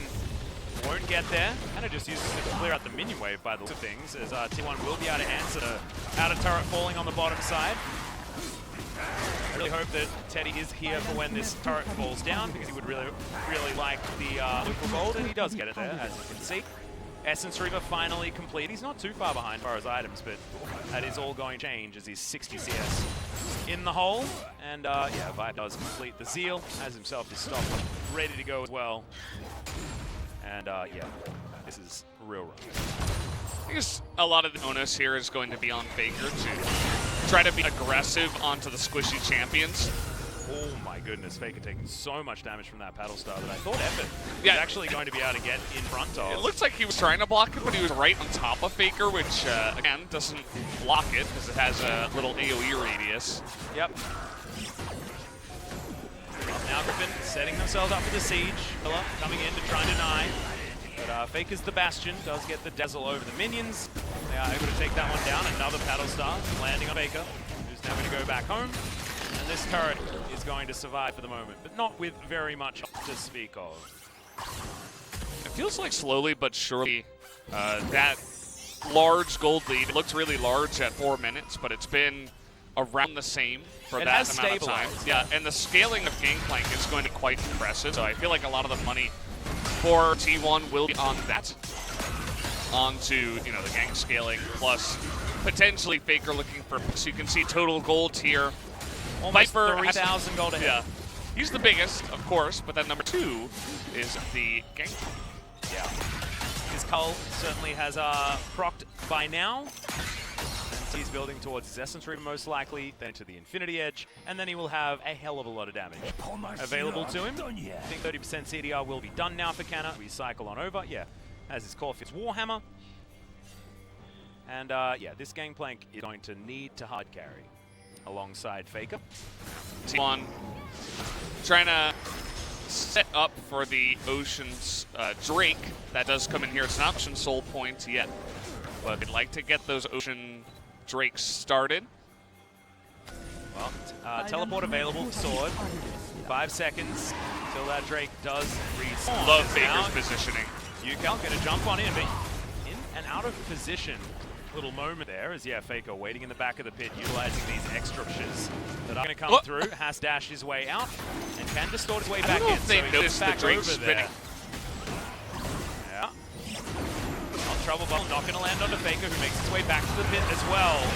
In goes Iru, gets the depth charge. This now Sword, someone into the death run. I believe it was Cuz, is now the bullet time doing a whole bunch of work. Cannon barrage right in there is now Sword going to come out of the death realm and might be going to the death chamber as Zoe explodes in the backline. Faker nails it, gets over the wall with a distortion there as well as T1 still managing to get this one. 1,000 kills for Teddy just before he falls down. And Viper goes gold and he's trying to get this one, but Cow gets the auto attacks, double kill in the end, and T1 against all odds win the team fight. Unbelievable how they were somehow able to pull a rabbit out of the hat. Teddy picks up 1,000 kills. Congratulations to him. As you can see, the amount of kills he's picked up on both teams, an incredible amount of kills last year, actually 473 yeah, that's in 2019. Actually, that was 2 years on Jin Air, and he hits about the same amount in 1 year on T1. You take a look at this fight. T1 are using rushes so well. It's really beautiful to see them use the rip, kind of probably as Riot intended, you know, trying to change your play to that. The Fate's Call does nothing. Sword, he gets isolated by T1, and then Faker gets in the backline and makes Zoe into dust. Just totally useless. Viper was also zoned out for the entirety of that play. And as we mentioned, Cuz is incredibly, or not Cuz, Kana is incredibly strong on the Gangplank. He stays alive for a ridiculous amount of time and is able to get just so much sustained damage onto that front line, and it was just barely enough to get T1 over the line. Just a really beautiful team fight there out of T1. You can really feel that they are the better team, just on paper and in some of these team fights. As once again, congratulations to Teddy. Now he's 10 away from getting into the next place spot, so that might be his next goal. Yeah. See whether he can eclipse Ambition, who is another one of our retired players. So did fantastic this for League of Legends in 2018. And the Rise video definitely shows us that one. Is T1 looking at die turret? Yukal to get stunned up. Good night, Sweet Prince. Another assist should be going over to the Gangplank right here as Teddy gets his 1,001th kill. He got doubled up there. That bounced off of one of the allies. I think they were trying to not have that happen, but 1,000 totally first kill, sorry. Yeah. 1,001. What is wrong with me? Close. Very, very close, man. Thank you. But now the entire game is totally flipped on its head. Yes, Grid were able to get the Ocean Drake, and they are on soul points now, but next team fight is going to... He has a bounty! It's going to look totally different. I mean, Teddy was able to do so much in that fight with so little, and now Faker and Kana are even more strong than they were compared to that one. As you can see here, now Kana has the most gold in the game after picking up the double kill, and he's a really big boy. Yeah, that's 40% CDR on this Gangplank as well. Big pirate. Essence Reaver completed, as you can see right there. All of T1 sitting on control wards. As Faker will find Sword and locks it there with the chain. Comfortably steals away the blue buff, I believe, as well. And yeah, I'm sorry guys, I believe lag is still there. We'll have a look at this replay. Yukal, not a lot that he can do. Yeah, he just gets run at here, and he shouldn't even be under the turret when you are up against a team that is able to close onto you that fast with the Shurelias on the Taric. Was the first pickup. That's why they were able to close that distance. Fabulous and fast as Sword has to flash to get out of the way of Faker. I don't think it's going to be enough. The Ignite comes in. Obliterate is named incorrectly there. There's the Cannon Barrage. It'll lock it down. We're going to the ship. Yeah, Sword not invited. Sorry. Not going to come to the ship. That is Canna evicting you from the ship. Using the ship in order to do so. Once again, I ask you for your ship to finish off the enemy players. And that was really just like an alley-oop, a snipe from downtown. And just like that, the entire feeling of the game is totally flipped on its head. I mean, this is.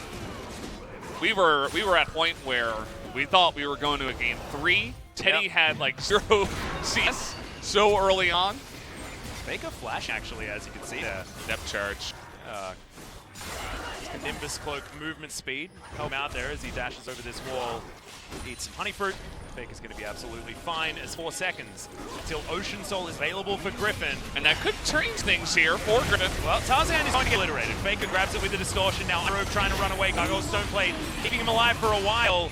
Now Ebbet gets himself Radiance, and oh no, Iroh didn't want to jump back in there as the bullet time tears him apart. Now Sword puts Teddy in the death realm, but I don't know who necessarily wins this fight. Sword does, by the looks of things. Death Grasp grabs the double kill for the Mordekaiser. Is now Canna. He's going to finish that one off. Griffin do find themselves with a bit of a battle against Faker that Faker does have to run away from. Now, with the Drake still alive, it might be an opportunity for Viper and Yuka to lock this one down. Especially with the Callista. Yeah, Cuz is still here. And Faker is looking to dive in on top as well. So it looks like Griffin do not want to go for this.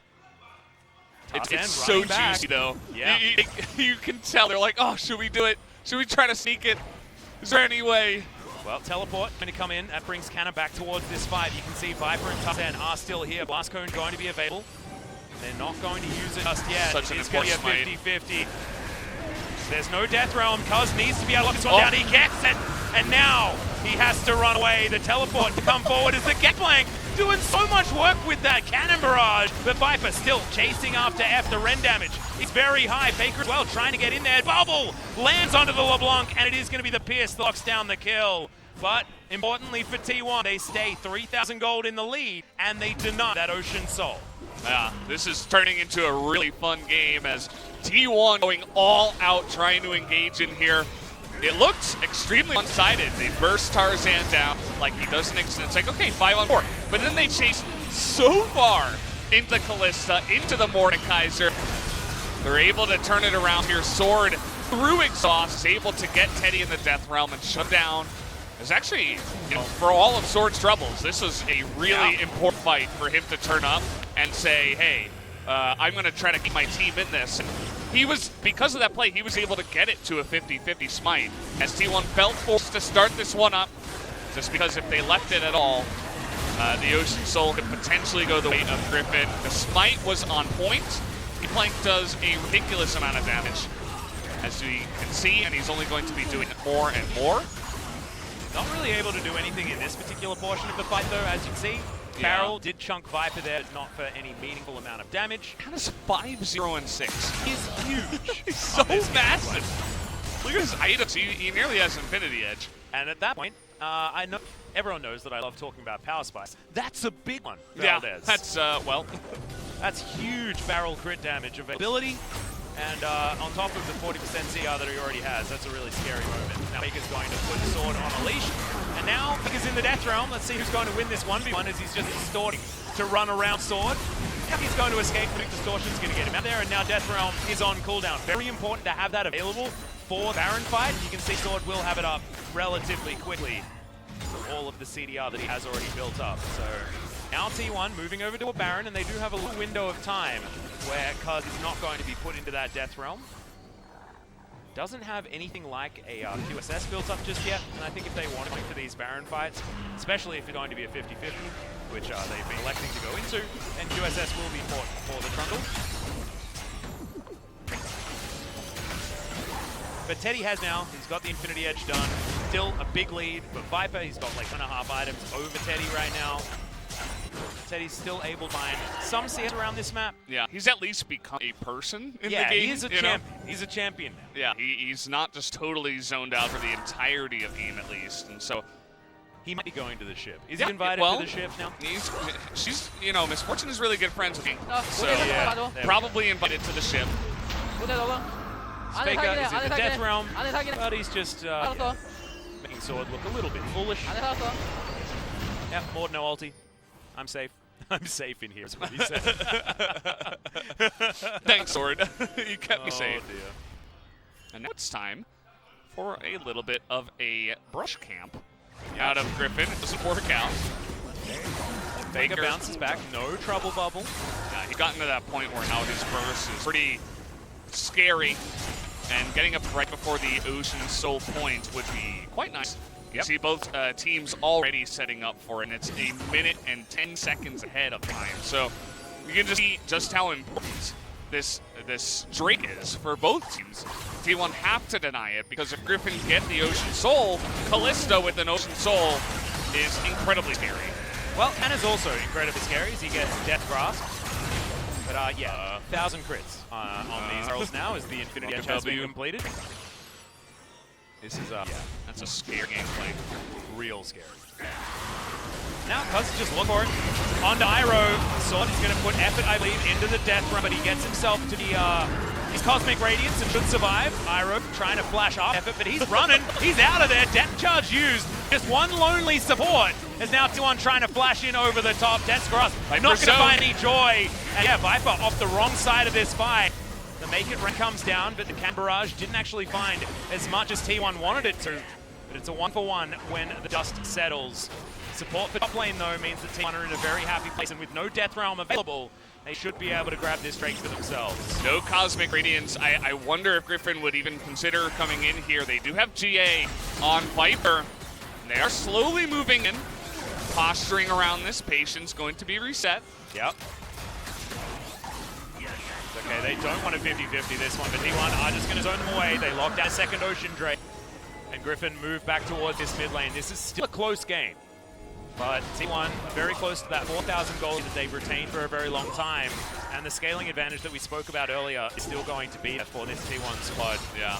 It does feel like a game of Viper versus Kana in this one. It's interesting to see the rookie from T1 being put on so much pressure in the carry position, kind of in the driver's seat, essentially. It's him, Faker, of course, Faker with Majan's Soul Stealer picked up stacks right now as well. He's got 8 stacks, 3-1 and 7, and he's been incredibly slippery this entire game, so I don't blame him for picking up that item. Yep, I like it. He's also been denied a lot of farms. We have a look at his team fight once again. Look at effort. You like this? It's on the sunglasses, and he's just running for the hills. Down there. It's so funny how fast he runs over. Yeah. Look at it. He does die in the end. It is Olaf, of course. But Viper zoned out for the majority of the fight. You see he's killing minions in the lane, and everybody kind of got zoned over to the left side. But as mentioned, Cannon Barrage didn't do enough. They're not able to get any more kills. But the follow-up there where they zoned them out of the Ocean Drake was very important. And as you mentioned, this game is not over yet. I mean, Viper could absolutely still carry from here. They have a great Baron take team just with a super fed Kalista to get denial. The denial of Kaz is also really good with Death Realm availability. Absolutely. And so if they get the Ocean Soul, that's absolutely worth, 4, 5, 6, 7,000 gold. Oh yeah. And so that gold lead isn't going to mean much. Well, the Dazzle's there. Bullet time comes, but Fate's Call is going to keep Iroh safe. Teleport in, though. Sword. Oh, it's a bit of a disaster here. Cosmic Radiance going to keep effort alive, and now Teddy has that one as well, as when that Death Realm ends up, Sword is going to be in trouble, and he is going to be taken down. Faker grabs that kill. Iroh quickly finished off afterwards, and this should be that game-winning point for T1, as they're not even looking at the Baron, they're looking to push. Bubble picked up by Faker, but Cuz's body blocking from the Paddle Stars. And 5 versus 3, they go for the re-engage. Yukao getting chunked. That's a portal jump. You don't really want to be utilizing that one. He survives for the moment. He's going to fall down, but the Ragnarok is not enough. The GA not going to be enough either, as Viper is pounded in that last fight. And then just a Mimic Distortion, and Faker will pick up the ace double kill as he takes that one down. And now the game should be over as well. But backdoor bonus is going to keep this turret alive for quite some time. And I think the death timers, I don't know if they're going to be long enough here. They're gonna go for it. We got 25 seconds, and yeah, I think it should be enough. We are pretty late on in the game. Yeah, it should be lights out. Sword is going to be here as well as Iroh. We do have Death Realm available once again, as our Sword going to dive on in. We'll see who he actually puts in there. I guess it doesn't really matter, because he couldn't even press the button, because he was dead too fast. Iroh going to go down as an afterthought. His effort was tanking up the turrets the entire time, and that is a very swift 2-0 for T1. Looked dicey in the beginning, but the recovery was strong out of T1. Yeah, and I said to look behind because I want to see how the Griffin players were going to react. That was probably the most tilting loss of 2020 that I have seen. And man, was that a tilter. If you're a Griffin player or a fan, you're feeling like you just outsmarted, outplayed T1. You're so far ahead, it feels. And then you just get, it's like, oh man, it's like you're going up against the Harlem Globetrotters and they just do this crazy move on you and make you look so silly in one of the team fights, and then you just get swept under the rug afterwards like you were an afterthought to T1. And man, that's a tilter. Props to T1, by the way, because coming back from that state was incredibly difficult. The way recovery is what sets apart the best teams. They're beautiful to fight at that dragon is something I'm going to remember for a while, because the way they use the Ocean Rift rushes and the denied vision and Faker's positioning in the pit, and the way they were just able to slowly eke out that win was the only reason they were really able to come back in that game. So you really got to give them props. A great play overall today from T1. And this is a team that plays around Teddy so many times, right? You can see Teddy right there on your screen. He wasn't the hard carry this game. Yes, he did get to a point where he was able to actually do some damage towards the late game, but this was about Anna. This was about Faker. And this was about T1 being able to adapt to a horrible situation on the fly, and they did so beautifully. Really great stuff. Absolutely. I think Canada played some of the best League of Legends that we've seen him play so far in that game, and it was exactly when T1 needed him to. Yeah. So and coming up clutch as a rookie like that is really, really impressive. Yeah, it's great to see multiple T1 rookies. Like, it feels like the staff over at T1 have a really good eye for some of the younger players because Effort, I mean, he's turning into one of the best supports that we do have. He's had multiple pop-off days and games. He's gotten player of the games as well. And he's the second most long-standing member of T1 at this stage. True. Faker. It's actually crazy. And he's still so young. Yeah. His first year was last year, I think? Or 2 years ago? Yeah, 2 years ago. Yeah, he's still, quite a young guy, and he's really come into his own, and he's shown his potential, and the T1's trust in him has really paid off. And same thing here for Kana. He pulls in when he really needed it most. Yeah, Roach was able to performing. essentially carry. Yeah, especially with the, a sub that's really not doing much, that forces you to come in under pressure every day and perform. So really got to hand it to him. Really impressive out of T1 to be able to turn around what was a really, really brutal early game stage. And to be honest, the gold lead never really got out of control because Canna was able to farm up so well into Mordekaiser. We do need to talk about Griffin just a little bit. That was a tilt loss in game number 2. Game number 1, they just rolled over and died, honestly. They didn't really offer anything back there. At least this was a more interesting game in game number 2. Not that many of you were able to actually watch it because, of course, the stream is lagging like hell. Sorry about that. Many apologies there, guys. Sorry that we couldn't actually get that one fixed before this one started. But T1 making short work of Griffin. It's not exactly, the barn burner of a match to miss out on. So hopefully we can have that one sorted out for tomorrow. And we're not going to have any of these weird lag situations. But this was that beautiful team fight we were talking about.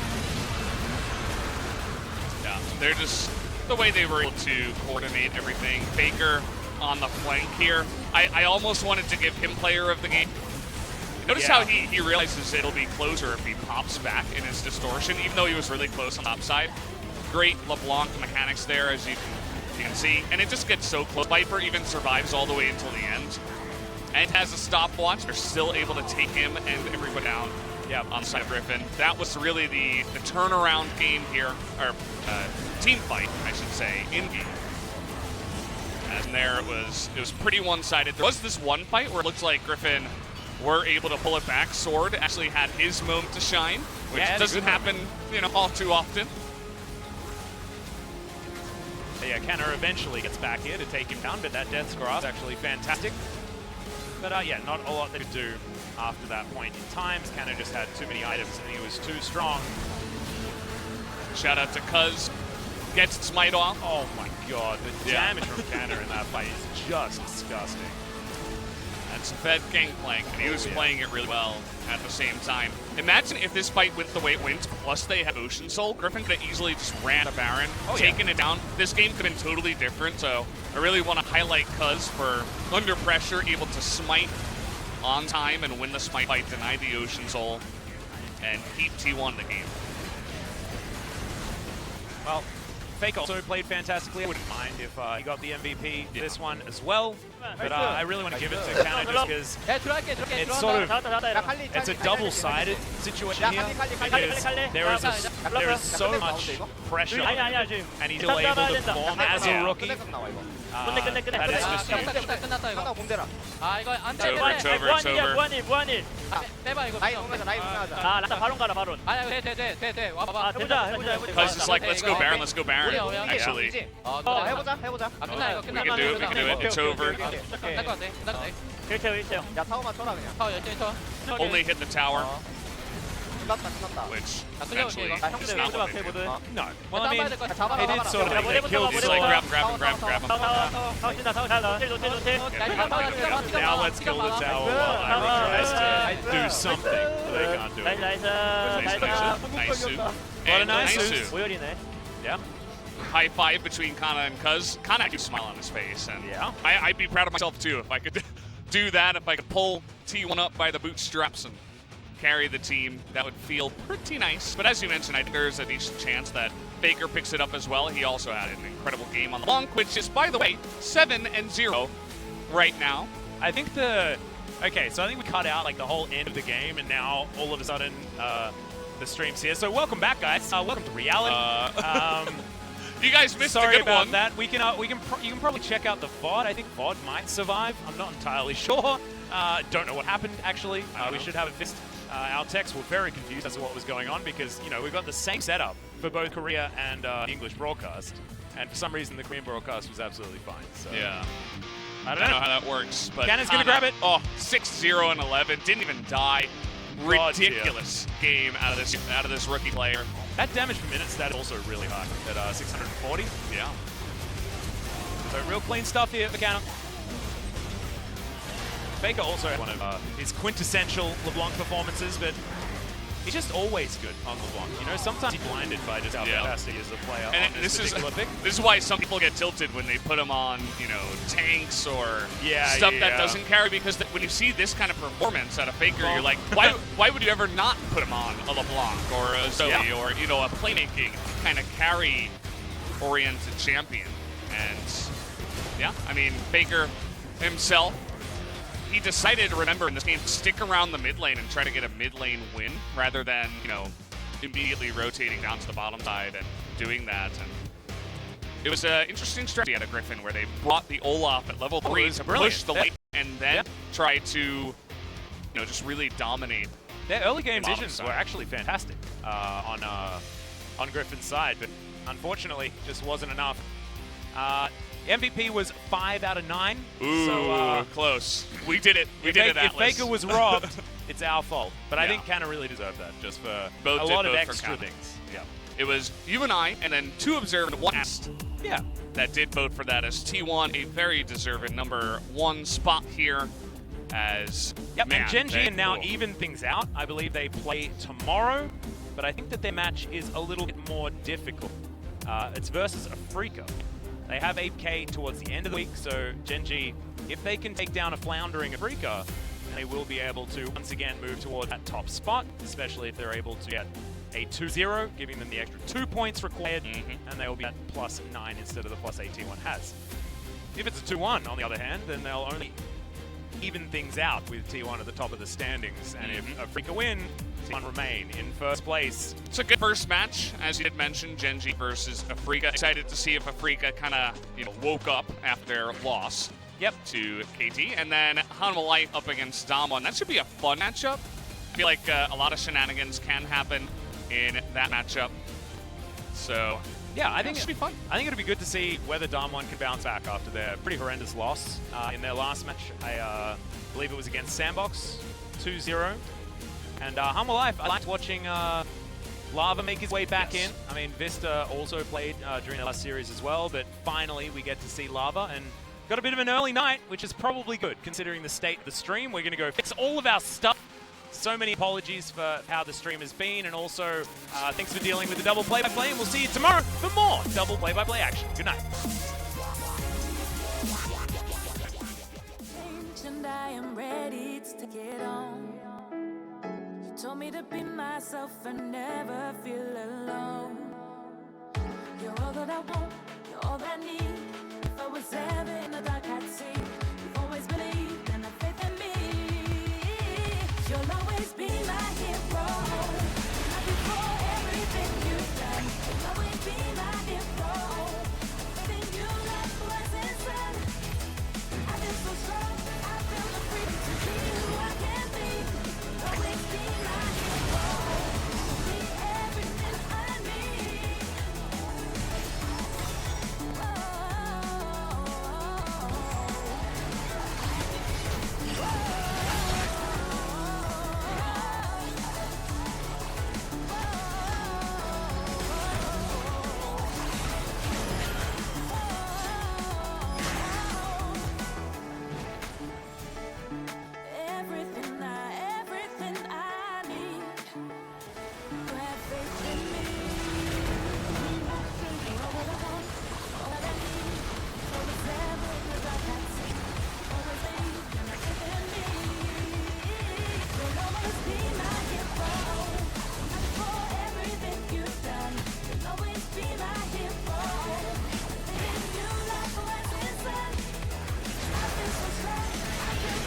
So Genji, if they can take down a floundering Afrika, then they will be able to once again move towards that top spot, especially if they're able to get a 2-0, giving them the extra 2 points required, and they will be at +9 instead of the +8 T1 has. If it's a 2-1, on the other hand, then they'll only even things out with T1 at the top of the standings. And if Afrika win, T1 remain in first place. It's a good first match, as you did mention, Genji versus Afrika. Excited to see if Afrika kind of, woke up after their loss. Yep. To KT. And then Hanwha Life up against Damwon. That should be a fun matchup. I feel like a lot of shenanigans can happen in that matchup. So, yeah, I think it should be fun. I think it'll be good to see whether Damwon can bounce back after their pretty horrendous loss in their last match. I believe it was against Sandbox, 2-0. And Hanwha Life, I liked watching Lava make his way back in. I mean, Vista also played during their last series as well, but finally we get to see Lava, and got a bit of an early night, which is probably good considering the state of the stream. We're going to go fix all of our stuff. So many apologies for how the stream has been, and also thanks for dealing with the double play-by-play, and we'll see you tomorrow for more double play-by-play action. Good night. And I am ready to take it on. You told me to be myself and never feel alone. You're all that I want.